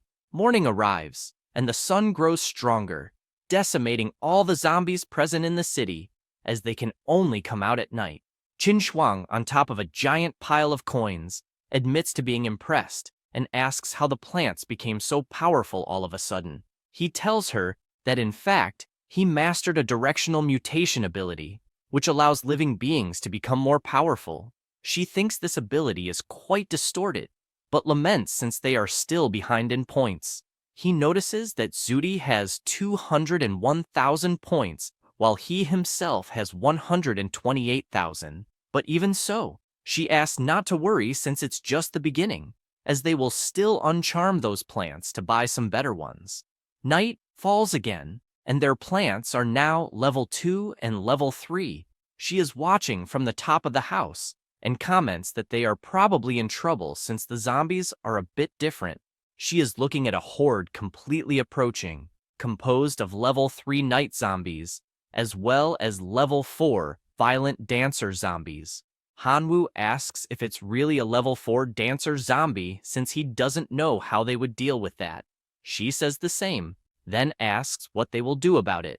He asks to turn off the lights and all sound since zombies are attracted to that, then hopes they haven't seen them. The two follow the plan and leave the mansion completely dark, then watch how the zombies will react. Finding the result great, since the zombies are heading to Miss Sar's house next door, he notices they are distracted, wandering aimlessly, and asks Qin Shuang to use her lighting, since they could gain points by killing those distracted zombies. She says it's fine, and summons her energy ball, launching it at the zombies caught off guard. The remaining ones return to counterattack, but this time the plants spring into action, firing away at the remaining monsters. A mounted zombie managed to approach at high speed, but is defeated by the boxing plant. After that, the MC notices that Shutier is growing way too fast and doesn't understand how this is possible, since the difference between them is almost 100,000 points. At this moment, someone laughs, asking Hanwoo if he's scared of how fast he is evolving.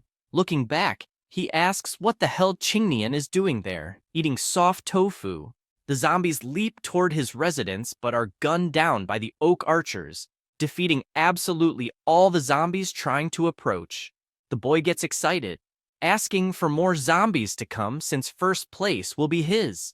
Hanwoo comments that he didn't expect to see a guy who is an idiot, but Qin Shuang asks if, by any chance, that's envy or jealousy, and he replies that if he loses, she will continue to be bothered by that idiot Suti.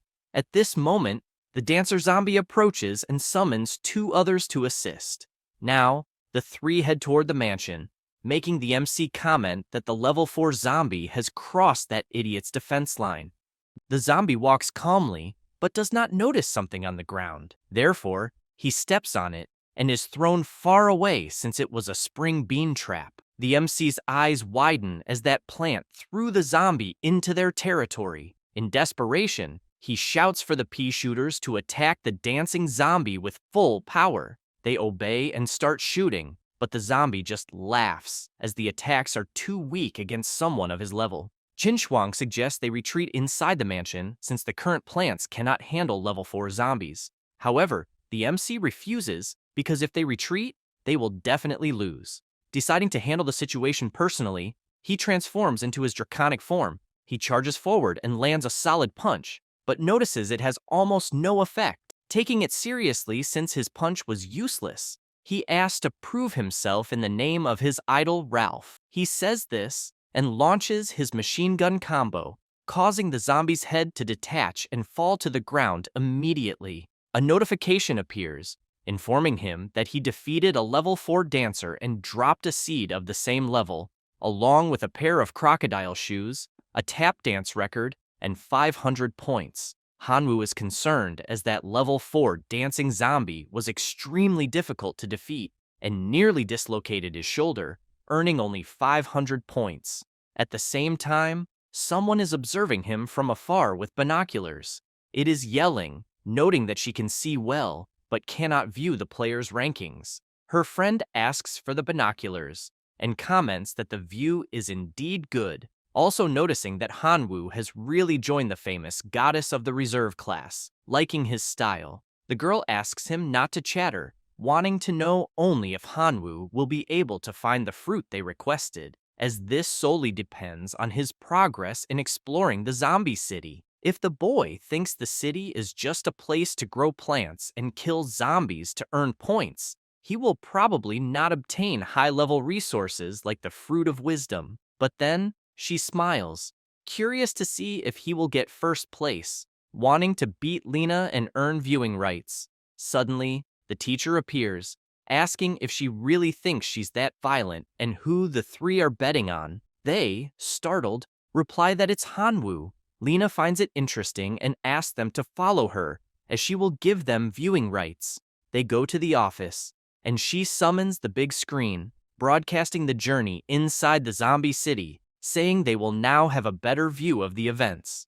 The MC continues fighting in his draconic form, also asking the explosive pea shooters to attack non-stop. The plants obey and start firing, while he flies away to avoid getting hit amid the gunfire. Meng comments that the firepower of those plants is comparable to second-order plants, which is an incredible feat. The girl understands why her friend Mammoth lost a battle against Hanwoo since the boy is really strong, but she remains curious, not understanding why a third-level zombie would attack his territory, as the configuration should not attract third-level or higher zombies according to logic. Once again, the spring plants catch the zombies and throw them into the MC's territory. Observing this, they question whether it's a bit dishonest to do something like that, since it's clearly intimidation, wanting to know who is sponsoring those reserve students to have such strong power. The teacher informs them that the student in question is named Qingnian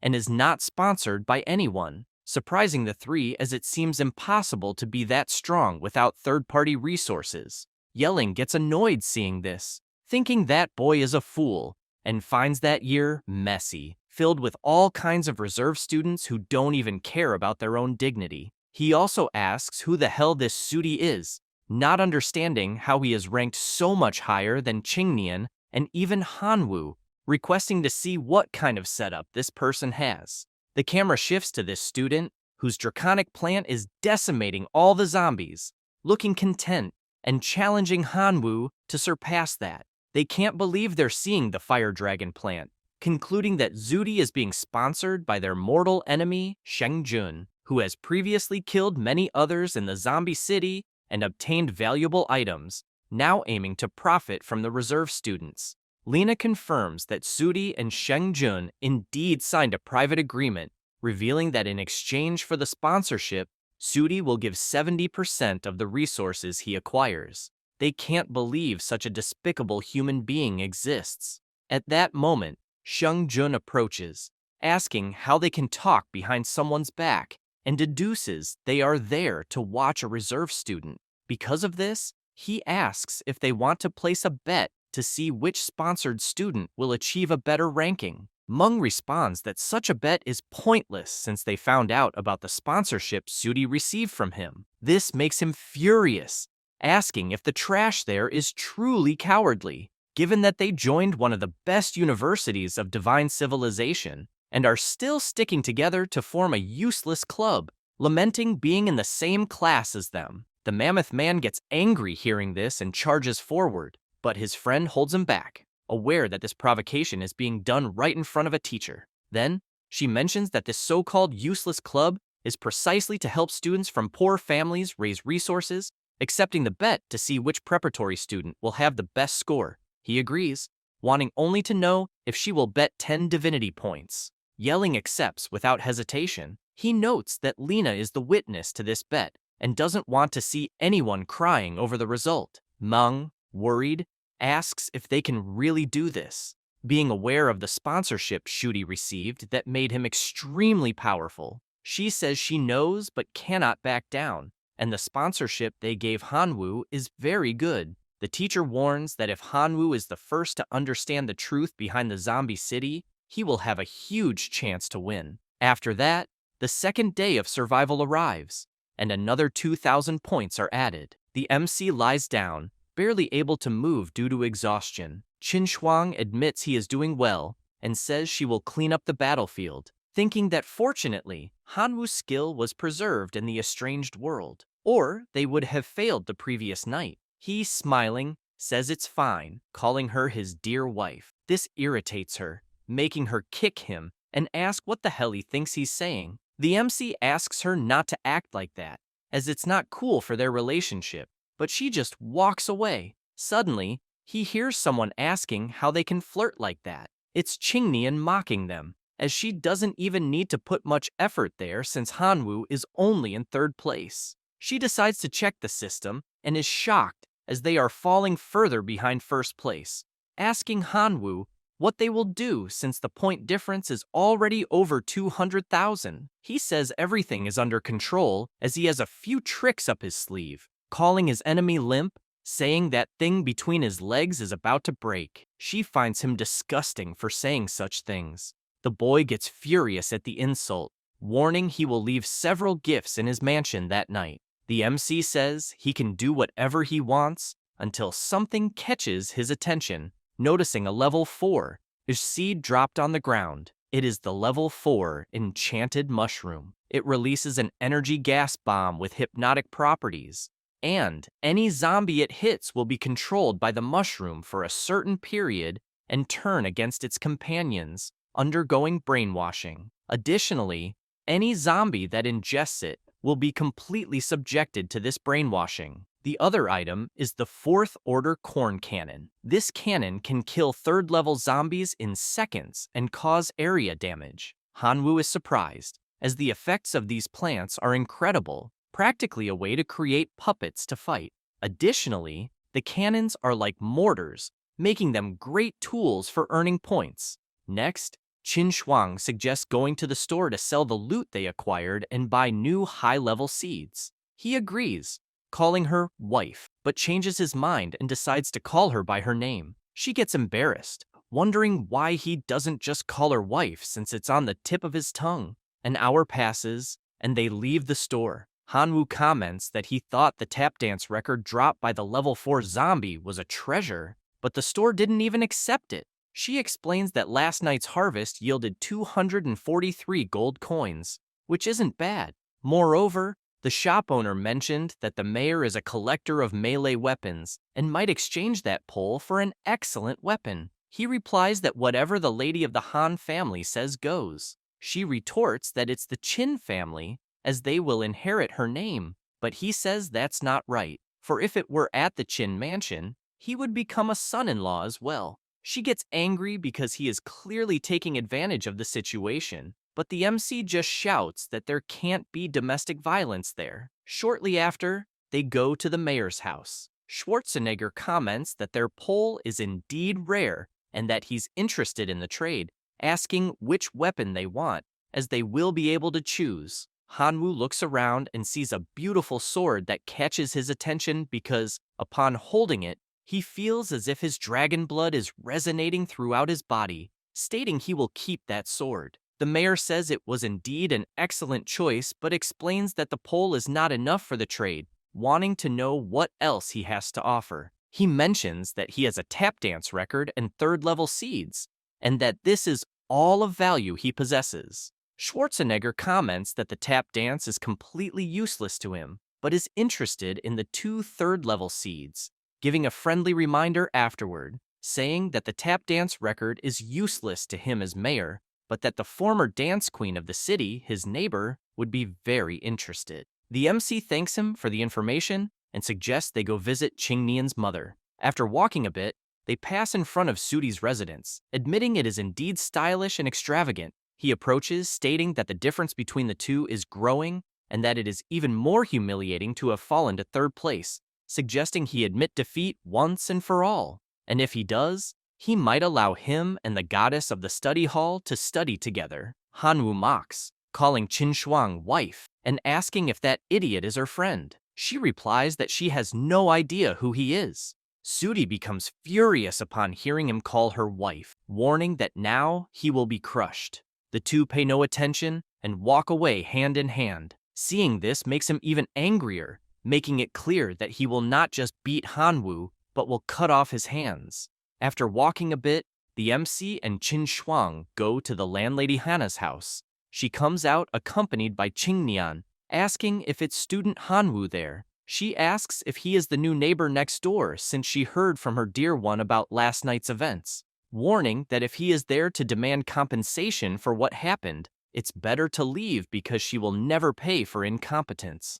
The blonde boy just asks not to cause trouble, but the MC says she misunderstood, as he is actually there just to admire her elegance, as he heard from the mayor that she was the dance queen of the city, so she must have an extraordinary temperament, revealing that he received an item that only she deserved to receive. She makes it clear that she will not change her yard arrangements just for receiving these compliments, but the MC shows the item he received, asking if she could reconsider. Qingnian sees this and asks if he really thinks he will make peace using an old, tattered book. However, the woman immediately recognizes that it is the lost dance step of the King of Dance, and, because of this, asks him to name any price, as she is willing to pay whatever he wants. This makes the blonde boy desperate, since if Hanwoo asked for something like expelling him from there, it would be over. With this in mind, he tries to convince him by saying that they have been longtime friends.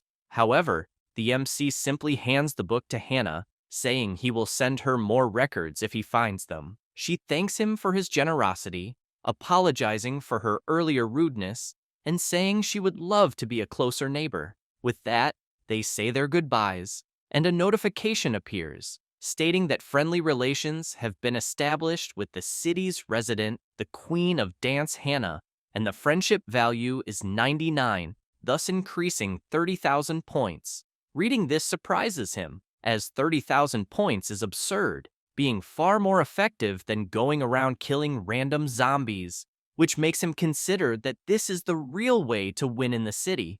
Qin Shuang asks what happened and what he just did, as she received a notification of a friendly relationship with Hannah, in addition to unlocking her personal shop and earning 10,000 points. He ponders this, as apparently, because they are a couple, His wife also earns points, and this is a great deal, considering he was just being a good husband. She becomes embarrassed by this, walking ahead and calling him shameless. Hanwoo pauses for a moment, deciding to see what treats Miss Hannah's shop has, and notices that, with 10 friendship points, he can buy level 3 clover seeds. With 20 points, he can take a dance class. With 35, he can get a divine dance outfit. And finally, with 90 points, he can obtain the Fruit of Wisdom. He finds the shop's items amazing, as the last item is precisely what his seniors requested, but it will cost 90 friendship points, so he decides to buy it after the exam. Night falls, and he prepares with his new level 4 plants, which have undergone targeted mutation, so he is confident he will accumulate many points. Next, the zombies appear and head toward the mansion, but the plants don't even give them time to react, exploding all of them instantly. The MC finds this very strange, as high-level zombies are not appearing that night, so his points won't increase much if it continues this way, until he notices something on the other side of the residence, seeing Hannah waving her arm and saying she removed the beans the first time, as a small symbol of friendship between them. This leaves him upset, as without high-level zombies being thrown onto his property, he decides to use his draconic form to scout the region. As he flies around the city, he notices the presence of some zombies and charges at them with his new sword, striking several direct hits that cause gold coins to spill from the monsters. He finds it interesting, but decides to search for level 4 prey, as it is not worth wasting energy on small fry. After 4 hours, he stops at the top of a tower and opens the leaderboard, noticing that now, Qingnian is in first place with 831,000 points. Zudi is in second with 757,000 points, while he himself is in third with 723,000 points. Seeing this makes him happy, as the point difference between them has drastically reduced. By morning, Hanwoo returns to his mansion and notices someone in front of it. The man introduces himself, saying his name is Rick Grimes. He is a city resident and captain of the city guard, revealing that he saw him fighting bravely against the zombies last night and, for that reason, decided to invite him to join the city guard. The MC is intrigued, commenting that he has only heard of the Guardians of the Galaxy, so he does not know what the city guard does. Rick explains that they basically protect the city from zombie hordes, preventing level 5s or higher from invading the city. He gets excited upon hearing that they will face such powerful zombies, as he will earn many points from it, and asks please to be allowed to join the city guard. He is pleased to see such an ambitious young man, welcoming him to the group. At that moment, a notification arrives, stating that a friendly relationship with Rick Grimes has been established, unlocking the personal shop and awarding 60,000 points. The merit shop is also unlocked for joining the city guard, earning an additional 50,000 points. All of this leaves him surprised, as he suddenly jumps to first place.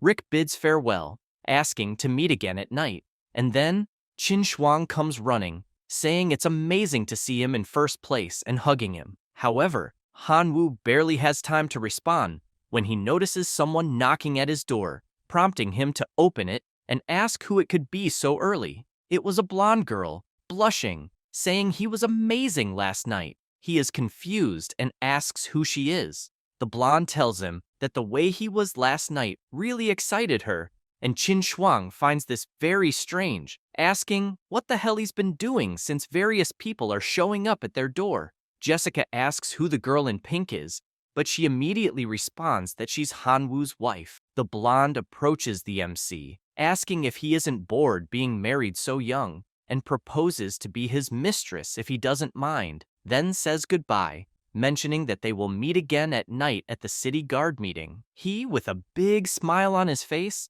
also says goodbye, but Qin Shuang doesn't like it at all, saying his expression looks like someone reluctant to leave that city, instantly becoming furious, calling him a scoundrel and accusing him of spending the whole night having fun with other girls, which must be why his points rose so fast, apparently following Qingnian's example. Hanwoo panics, as it seems there is a misunderstanding, explaining that he doesn't even know that girl and only went out at night to hunt zombies, which the guard witnessed, and that's why he showed up at the mansion to invite him to join the city guard. She feels embarrassed, having made a mistake, but asks why he didn't say anything earlier, since a girl showed up at their door all excited, making her think wrong things. He asks her not to make false accusations out of jealousy, as he's only doing all this to try to catch up with Sudi and help her win the bet. She retorts, shouting that she's not jealous, and, in fact,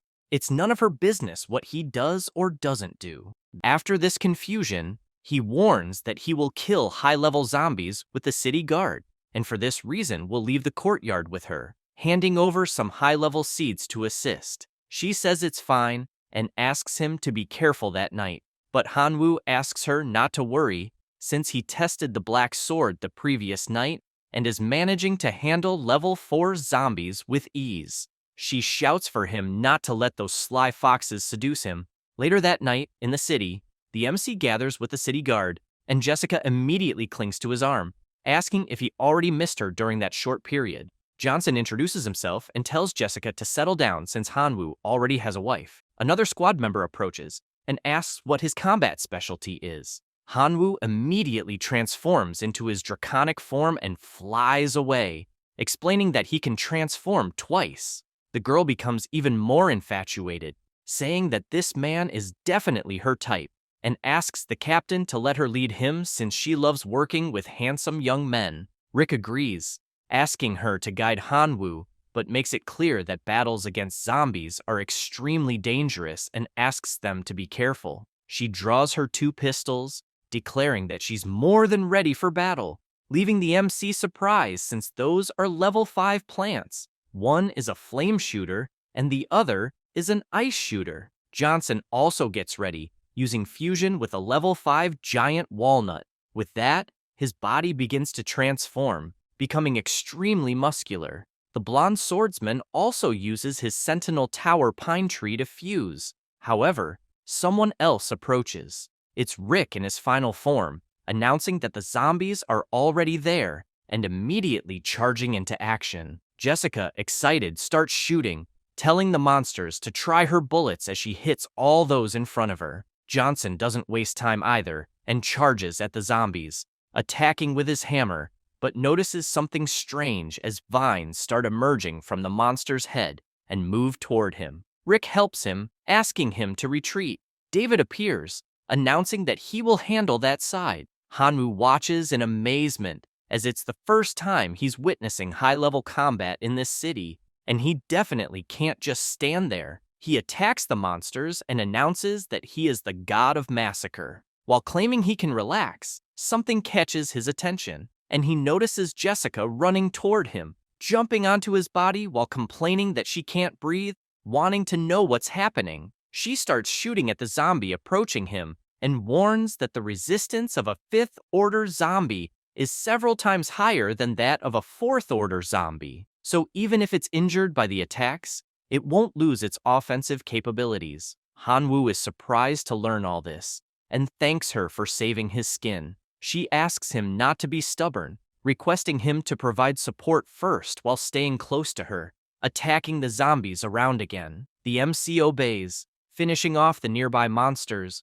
earning 3,000 points for each kill and obtaining items in the process. After 3 hours of battle, he returns to his normal form, feeling quite exhausted, and notices that the guard members are still going strong, asking if they're on some kind of stimulant. Jessica jokes about it, asking if he's really exhausted when the battle has barely started and teasing that if that's the case, he's not even fit to be her lover. He can only imagine that if he were in his divine physique, it would be impossible to feel tired, but in his human form, it's complicated. Suddenly, a voice echoes in his head, asking if the host can guess who it is. Hanwoo immediately recognizes it as the source of mutation and asks if it finally has time for him. Kamigawa comments that it smelled a woman and heard that his body isn't good enough, then asks how a woman could ever say no to his host. For this reason, he decided to grant permission to dominate that voluptuous female creature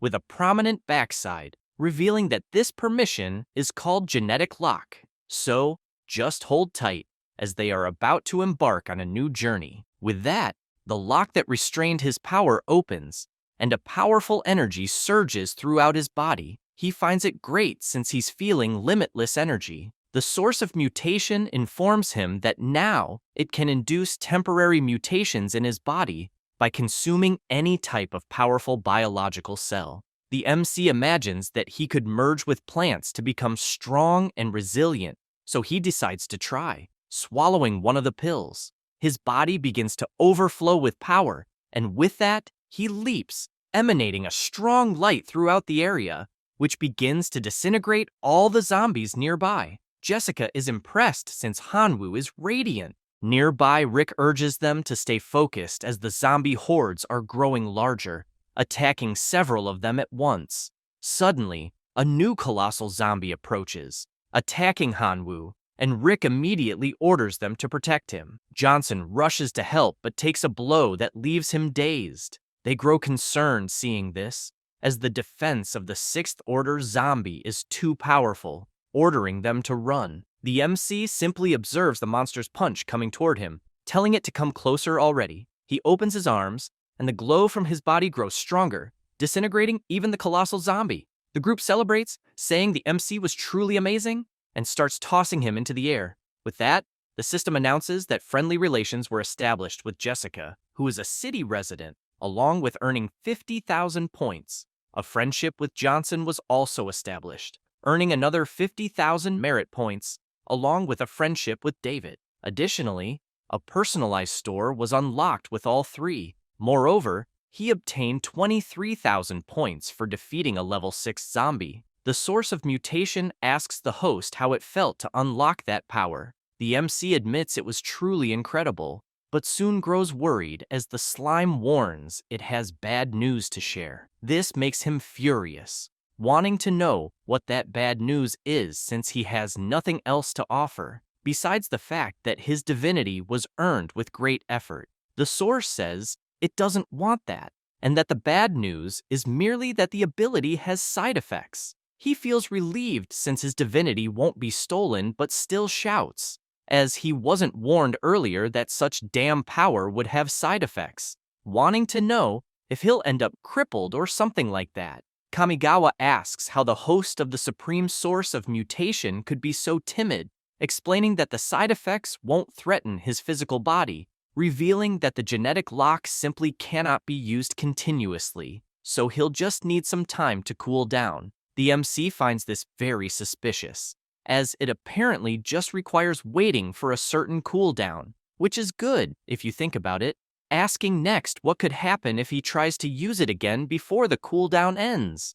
The slime warns that his physical body is fragile, so currently, he can use that ability once every 10 days, and if used frequently, the genes will fall into disorder, and permanent mutations will occur. The MC says he understands and doesn't want more details since this is bizarre. At this moment, Rick shouts, asking him if he's feeling discomfort. Hanwoo turns and says he's fine. Jessica runs to him, excited, as she found his performance incredible, qualifying him to be her lover, and asking if he'd like to spend a wonderful night with her. He feels embarrassed by this proposal until Johnson interrupts, asking her to stop bothering him since Hanwoo spent a lot of energy and is probably tired, suggesting that he go rest while Johnson handles the remaining zombies alone. The MC admits that he's really tired and will rest a bit. Saying this, he starts walking through the city,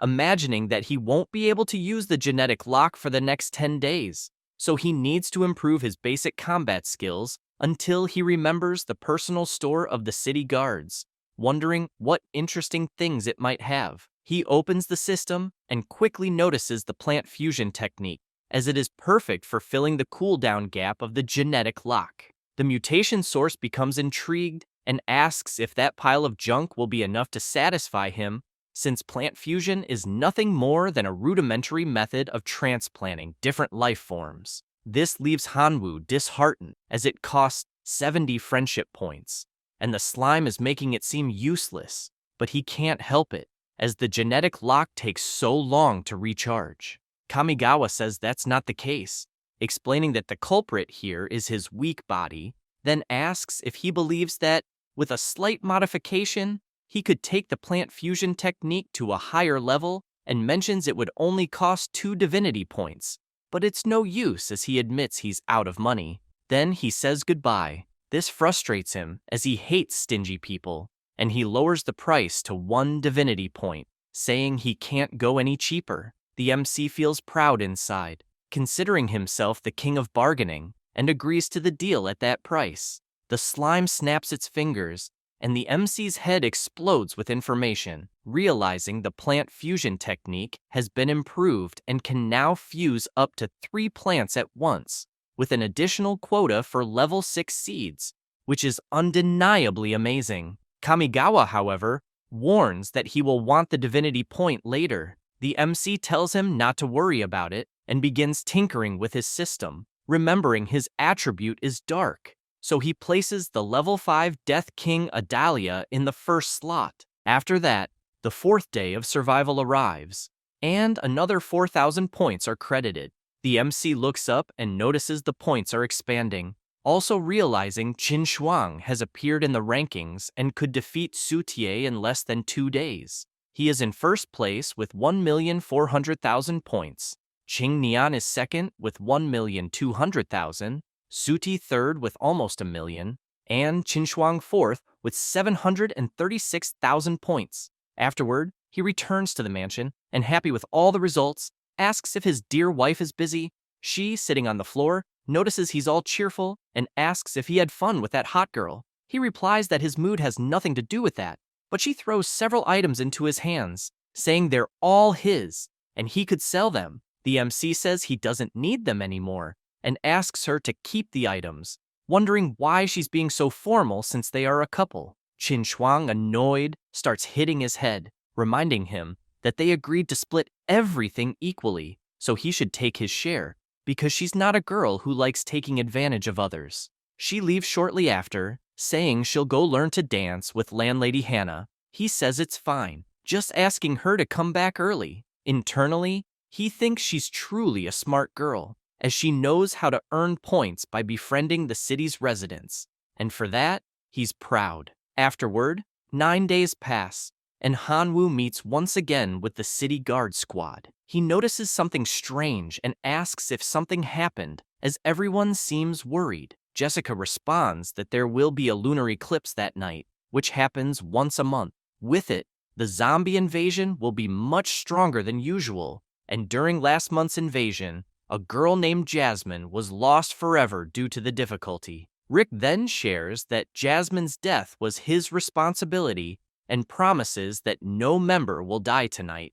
Everyone shouts at him not to say that, and the girl grabs the MC's hand, warning that it's likely she won't be able to protect him that night, and asking him to promise to run if he's in danger. This makes Hanwoo reflect, as he is currently the weakest in the city guard, and will definitely be the first to die if he encounters danger. That must be why she's worried. With this in mind, he responds that he's a man, and that, in fact, he should be the one protecting her. Jessica is pleased with this response and asks him to be careful. He, aware of the dangers that will arise that night, runs to the point shop to see if there is any useful equipment.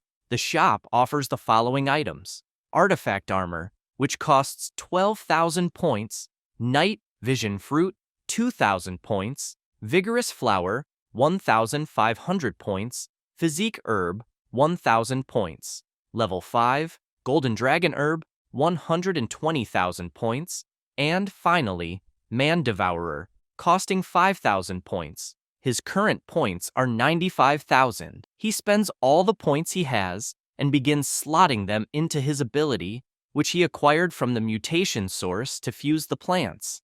The MC imagines that the golden dragon herb also contains dragon genes and is starting to attract the blood of the black dragon. Screenwriter's note: we don't know how he purchased this 120,000 point herb with 95,000 points, but it's fine. His body begins to transform until it enters his even more powerful draconic form, exuding a sinister aura. Rick looks up and warns that time is up since the eclipse has begun, and the hordes will start appearing. The zombies begin to feel the power of the eclipse and, as a result, transform, becoming extremely more powerful. Rick warns that the zombies have mutated and their levels will continue to increase, so everyone must prepare, as the battle will be tough. Jessica says she is more than ready, as are Johnson and David, with the entire squad taking their points positions. The monsters charge, and the captain retaliates, shouting for everyone to attack. The zombie starts tanking all the shots Jessica fires. While they try to defeat the enemy, Johnson yells for the two to focus on long-range shots while forming the defensive line. Hanwoo imagines he can't lag behind and delivers a powerful slash to the colossal zombie. As soon as he does, he is pursued by other zombies, forcing him to defeat them one by one, and Rick praises him for doing an excellent job. An hour passes, and the fight continues frantically, with zombies appearing constantly. At this moment, the captain shouts for Jessica to look for the mayor to request reinforcements. She immediately complies, asking them to hold their ground. As soon as she says this, David takes a hit to his armor, and his comrade protects him, asking him to be careful. Rick approaches, noticing his team struggle, and begins shooting at the zombie, also attacking with melee strikes. Subsequently, a notification arrives for the MC, informing him that the 10-day cooldown has expired. He is pleased with this and flies to the front of his squad, announcing that he will buy time for everyone. But Rick asks him not to push himself too hard and to run immediately if necessary. He explains that he is also a member of the city guard, so he has a duty to protect all inhabitants. He says this and activates his ability, unlocking the genetic lock. His body immediately starts overflowing with immense power, and several giant vines sprout from his body, heading toward the zombies. The squad is astonished, as they hadn't imagined such great power within the city guard. Time passes, and Hanwoo grows tired after defeating countless enemies. However, he becomes alarmed, seeing more zombies still standing and attacking him. But Jessica appears, shouting that reinforcements have arrived. Schwarzenegger yells for them to end this once and for all, but Rick tells everyone to stop because he has spotted something ahead. The mayor decides to grab his binoculars to see what it is, but the fog is obstructing his view. Rick warns that the fog is an issue and asks him to use some plant to remove it. He agrees and presents a level 4 wind-blowing seed. Then, he places it in a pot, and it soon begins to sprout, growing into a plant. The MC is surprised by this, as it all happened very quickly. Immediately, the plant leaps and starts spinning, pushing the fog away and revealing the zombies in the area. Hanwoo decides to see what it is. The system informs that it is a ceramic flower pot, a container used for planting seeds, which can increase the growth rate of the seeds planted in it by 100 times. At this moment, the mayor notices that he liked the pot and comments that he might give some more later, as Rick said good things about him, especially that night of the eclipse, so it could be considered a gift from the city. He thanks him, and then a notification appears saying that he has established friendly relations with Arnold Schwarzenegger, unlocking the personal shop and earning 100,000 points. Immediately, the MC opens the mayor's shop, as it must have many valuable treasures, and quickly spots a plant of interest. He uses it, and poisonous mushrooms begin to grow on the bodies of zombies. He approaches to see what's happening and feels pleased, as the Black Plague mushrooms spread fast enough. Because of this, Hanwoo flies high and begins using life sacrifice on the mushrooms embedded in the monsters. Immediately, an aura takes over the entire area, and several colossal explosions start to emerge. As a result of the life sacrifice, the system presents 3 options for him to choose which to redeem. The first is a level 9 seed of the Tree of Wisdom. Planting it in the Divine Realm can maintain the stability of the Divine Realm, extend the clan's lifespan, and produce fruits of wisdom after reaching adulthood. The second option is a golden flower pot, and a special plant planted in it will gain immortality. Lastly, the third option is a level 4 building, Botanical Museum. If constructed in the Divine Domain, A special seed will be randomly produced every 24 hours. The probability of a level 1 seed is 50%, level 2 is 40, and it decreases progressively until level 9, whose chances are less than 0.0000009%. The MC admits it's a tough choice, but decides to take the pot of immortality since, combined with his mutation, infinite possibilities may arise, and eventually, he will also obtain level 9 seeds. Then Rick shouts that they are surrounded, and Hanwoo becomes worried, as he didn't expect the power of the Black Plague to be so weak as to have already dissipated. Because of this, he decides to use directional mutation on the mushroom. His possible beneficial mutations are significant spore dispersion increase, spore activity boost, and spore growth acceleration. He orders all 3 directional mutations to be activated simultaneously, making the wind flower more powerful and completely dissipating the fog. With that, Rick celebrates, as the speed of the zombie horde has decreased, and everyone present cheers. However, the mayor warns that things will get complicated at that moment since the eclipse is entering its final stage, making the zombie hordes more ferocious. The MC is not pleased with this, as the eclipse is indeed at its peak.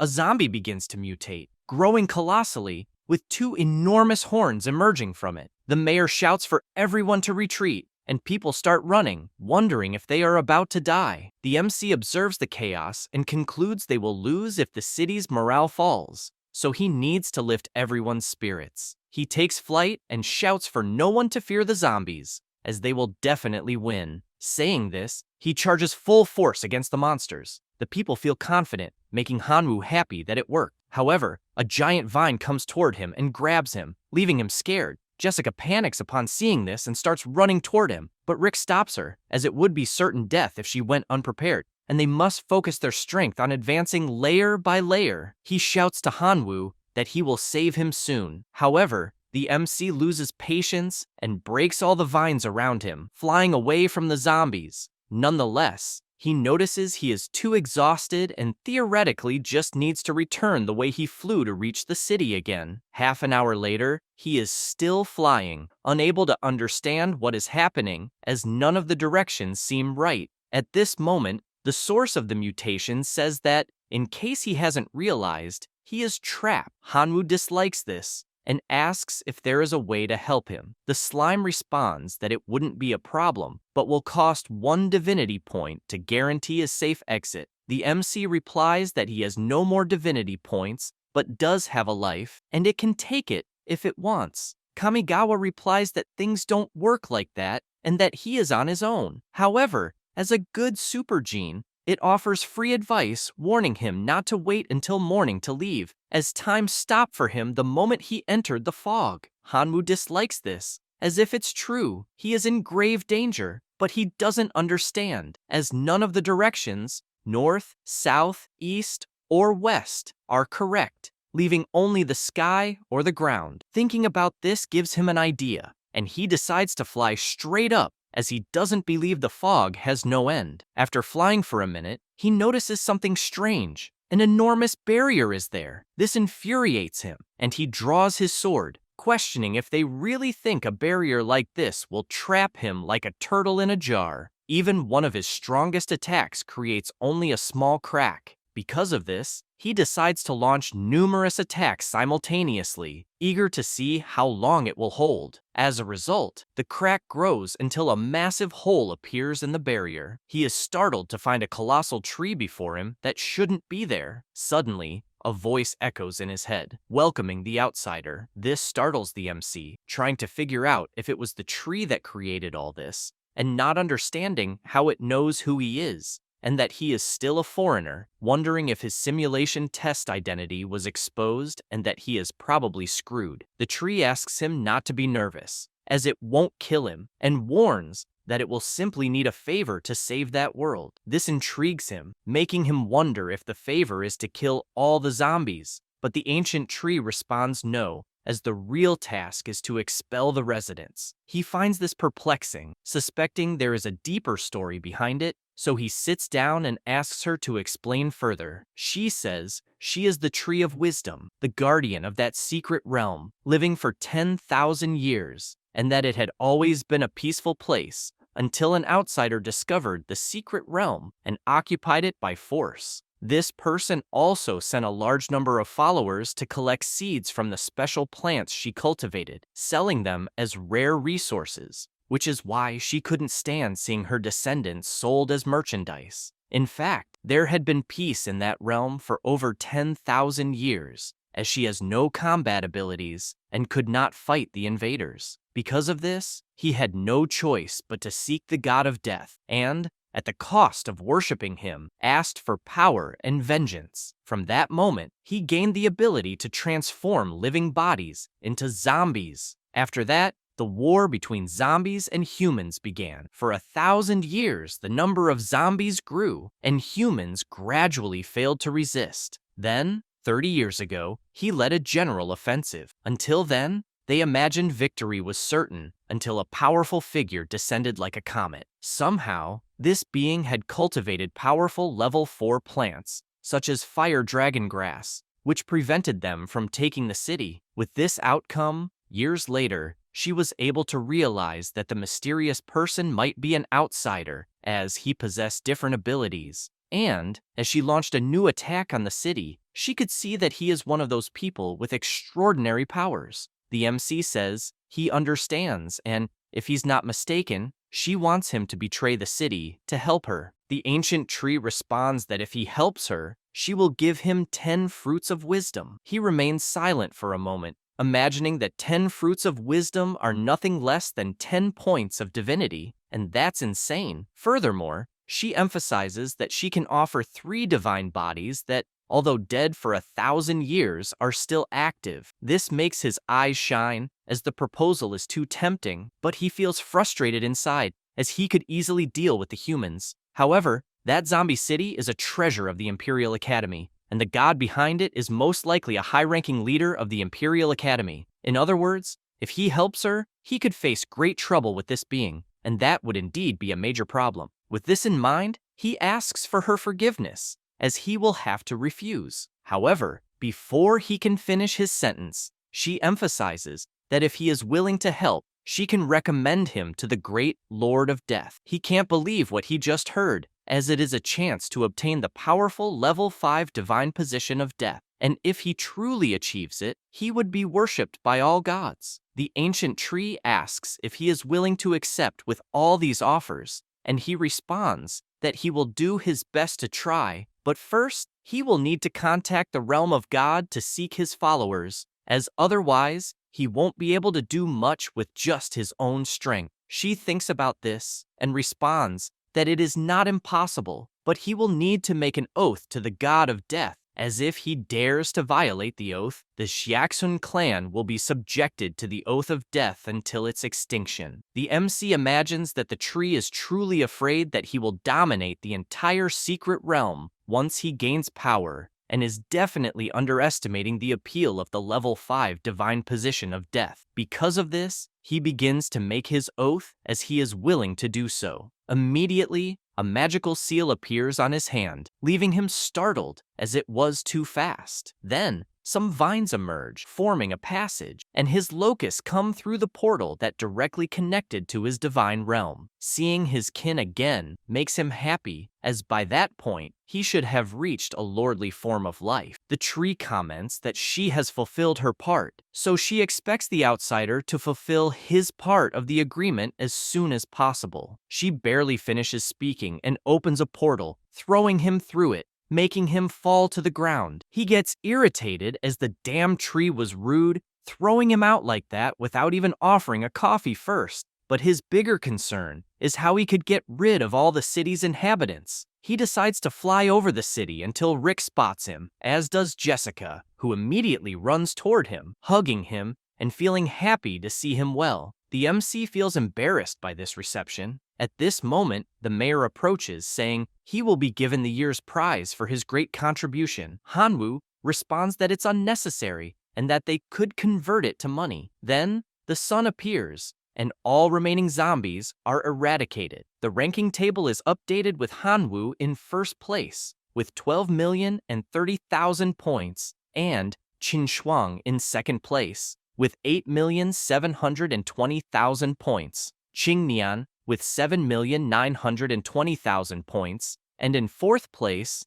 Suti with 7,890,000 points. Zudi, seeing this, is inconsolable about the points gap and has no idea how he will catch up. Imagining that now he will have to resort to dirty tricks, he grabs his bag of gold and leaves his house, heading to another residence. There, he asks if that person is the most powerful assassin in the city, offering 8,000 gold coins to help kill Hanwoo. The masked man accepts the proposal, asking him to wait for good news. However, a grasshopper was flying over the area, and the MC sees this, finding it amusing that his rival cannot win head-on and is now taking the dirty path, making it clear that he cannot blame him if he dies because of it. He then orders his familiars to invade his rival's entire mansion, attacking his plants and destroying them one by one until devouring them all. Elsewhere, Qin Shuang asks if those are not his grasshoppers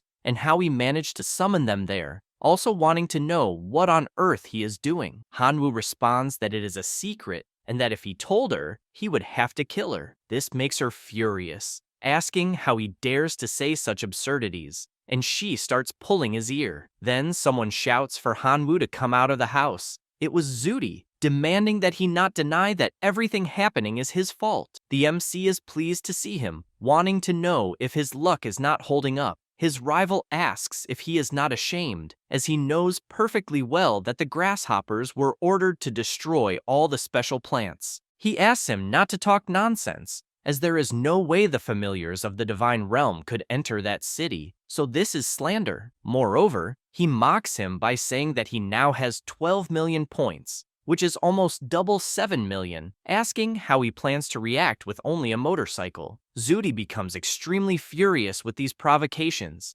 imagining that he will ensure Hanwoo does not see the next light of day. After that, all the citizens of the city go to a store to buy insecticide, since the entire city has been invaded by grasshoppers. The merchant informs them that, unfortunately, the store's stock ran out quickly, so he asks them all to return to work, as they can check again the next day. They ask what they are going to do since the plants are dying, including level 4 plants. At this moment, Schwarzenegger appears, announcing that the city is activating the emergency shelter plan, and that they only need to endure the trial of that night. The MC keeps watching as his plan is working, because if the residents are not in their homes, the grasshoppers will be more effective in devouring the plants to the point where they will have devoured them all, and the residents will no longer be able to resist the zombies. So, even if they don't want to move, they will be forced to. Night falls, and Hanwoo meets with the city guard. Rick sees him and says that the task that day will be relatively easy, explaining that the zombie army suffered many losses the previous night, so they can rest peacefully. Jessica runs to him, saying that if he wants to join her to stay by her side, she would love it, but he responds that actually, he needs to take a walk as he is going to buy some things. As he leaves the place, a grasshopper reports that Zudi and the assassin are about to act, and he replies that it's fine since he wants to find a deserted place to wait for them. After waiting for a while, the MC sees the two and says they are finally there, commenting that he didn't enjoy waiting so long. The student gets furious, asking if the assassin leaked the information, but he responds that he would never do that, as they can insult his character but never his professionalism. That said, Sudi declares that Hanwoo will not survive that night as he must die. The MC asks if he is sure he will dare to do this, as the entire lecture is being recorded by the Academy, so he wants to know what explanation he will give about this. He responds that the killer is the one who will kill him, so it has nothing to do with him. The masked man asks them to stop chatting since he needs to work. He summons his thorny vines and draws his sword from them, attacking with his ghostly shadow. However, his weapon immediately breaks in half, as it's not strong enough to pierce the MC's draconic form, who mocks him,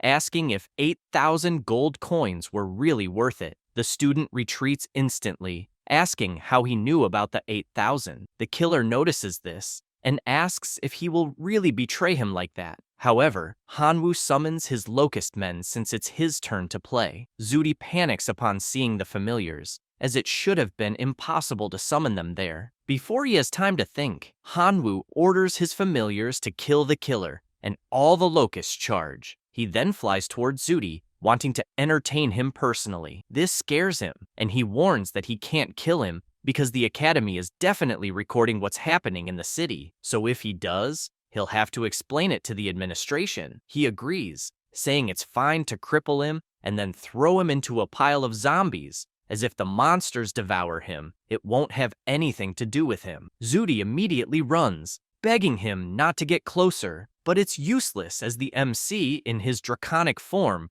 approaches instantly and slams him into the ground. The student begs him to stop hitting him because if he continues, his family won't take it lightly. Hanwoo doesn't care, as he isn't a coward, throwing the boy straight into the zombies. He then checks what's left and admits it was brutal since almost nothing remains. He says this and flies off, asking his familiars to take a break and rest. The day goes by, and all the citizens gather with the mayor, outraged that their plants are being devoured and worried that if this continues, it will be impossible to keep living in the city. They also note that the church shelter isn't large enough for everyone. Schwarzenegger grows concerned as he doesn't know what to do until the MC catches attention, saying he has an idea. He suggests that all the residents move to another world. They ask if he's serious because they really can't take living there anymore, as the zombie attacks are so frequent they can hardly sleep. The mayor responds that they would even be willing to go, but the portal was destroyed in the war against the monsters, so they don't know how they could do it. He mentions that in fact, he was worried they wouldn't agree, but if that's the problem, it's easy to solve since Duolong City is perfect for them, and there's a way to rebuild the portal to the other worlds. He just asks for some time. Schwarzenegger is happy about this, saying he'll provide full support. With this resolution, Hanwoo flies to the ancient tree and explains the situation, asking only for the portal to be repaired since, with that, he'll be able to get everyone out of the city, leaving the place free of humans. She is pleased to hear this and thanks him, saying she'll keep her part of the promise and asking him to enter the dense forest at night when the moon is full. At nightfall, Hanwoo takes everyone to the forest, and the mayor asks if he's sure a portal will appear just because it's a full moon. Then Jessica screams, asking them to look ahead, questioning if that enormous tree is really the tree of wisdom. Near them, a portal appears, and everyone begins passing through it. Hanwoo bids them farewell, saying they'll meet again soon. The residents cry with joy as they can now live in peace thanks to a benefactor. Jessica kisses him on the cheek, asking him to please remember her, and then crosses the portal. He feels pleased that the evaluation is finally over until Lena contacts all the students, informing them that the evaluation in the zombie city is complete. With that, everyone is teleported back to the classroom. She congratulates everyone who successfully returned, informing them that 2 students perished in the secret realm during the survival assessment, wishing these individuals greater strength in facing future assessments in their next lives. Hanwoo becomes thoughtful, realizing that apparently perishing in the secret realm causes the same to happen in the real world, which is undeniably cruel. However, he is startled to see Sudi safe and sound and asks how on earth that guy survived. The teacher requests everyone's attention as she announces the assessment results, starting with Hanwoo, who earned 16 million points. In second place was Qin Shuang with 12 million, and in third, Qing Nian with 10 million points. Before she finishes the rankings, Sudi stands up and shouts, accusing Hanwoo of cheating. The MC turns and asks what evidence he has for that. He responds that he saw the locust swarm in the zombie city and even saw him personally summon it. Other students also accuse him, claiming they saw it too. However, Lena explains that the theme of this assessment was a simulation of survival in another world, and there was no mention of being unable to summon familiars. Therefore, if student Hanwoo managed to summon his familiars, it was due to his own power or luck. Zuri does not like what he hears, asking if she is really going to cover for Hanwoo, and, if so, threatens to report it to the higher authorities. the teacher becomes irritated, explaining that he can report whatever he wants to whoever he wants. However, as a teacher, she has the right to punish him for disrespecting a school staff member, and his punishment will be 1 year of forced labor in the black prison plane, throwing him into the prison portal as he screams desperately. She then asks the other students if anyone else would like to join Izudi. They both feel intimidated and apologize to Lena, admitting she is right since no one has the right to disrespect a teacher. She says it is fine and resumes her explanation. After class, the MC walks through the school until he meets his seniors, telling them he managed to obtain the wisdom fruit they requested, apologizing immediately afterward since his abilities were limited, so he only acquired 9 divinity points. Internally, he imagines that he exchanged all his friendship points for wisdom fruits, including the ones given by the tree, so he ended up with a total of 12. The students are surprised since he still managed to get 9. Yelling reveals that, thanks to him, they managed to get 10 divinity points from the most annoying guy at school, Sheng Jun. Because of that, he asks the MC to keep the 9 points since he wants him to enjoy the good life with them. Then, someone approaches, asking who they think will enjoy a good life. It is Sheng Jun, asking if the guy standing there is the so-called Hanwoo who made him lose 10 divinity points. That's all, folks. If you enjoy the video, subscribe and hit the bell. Thanks.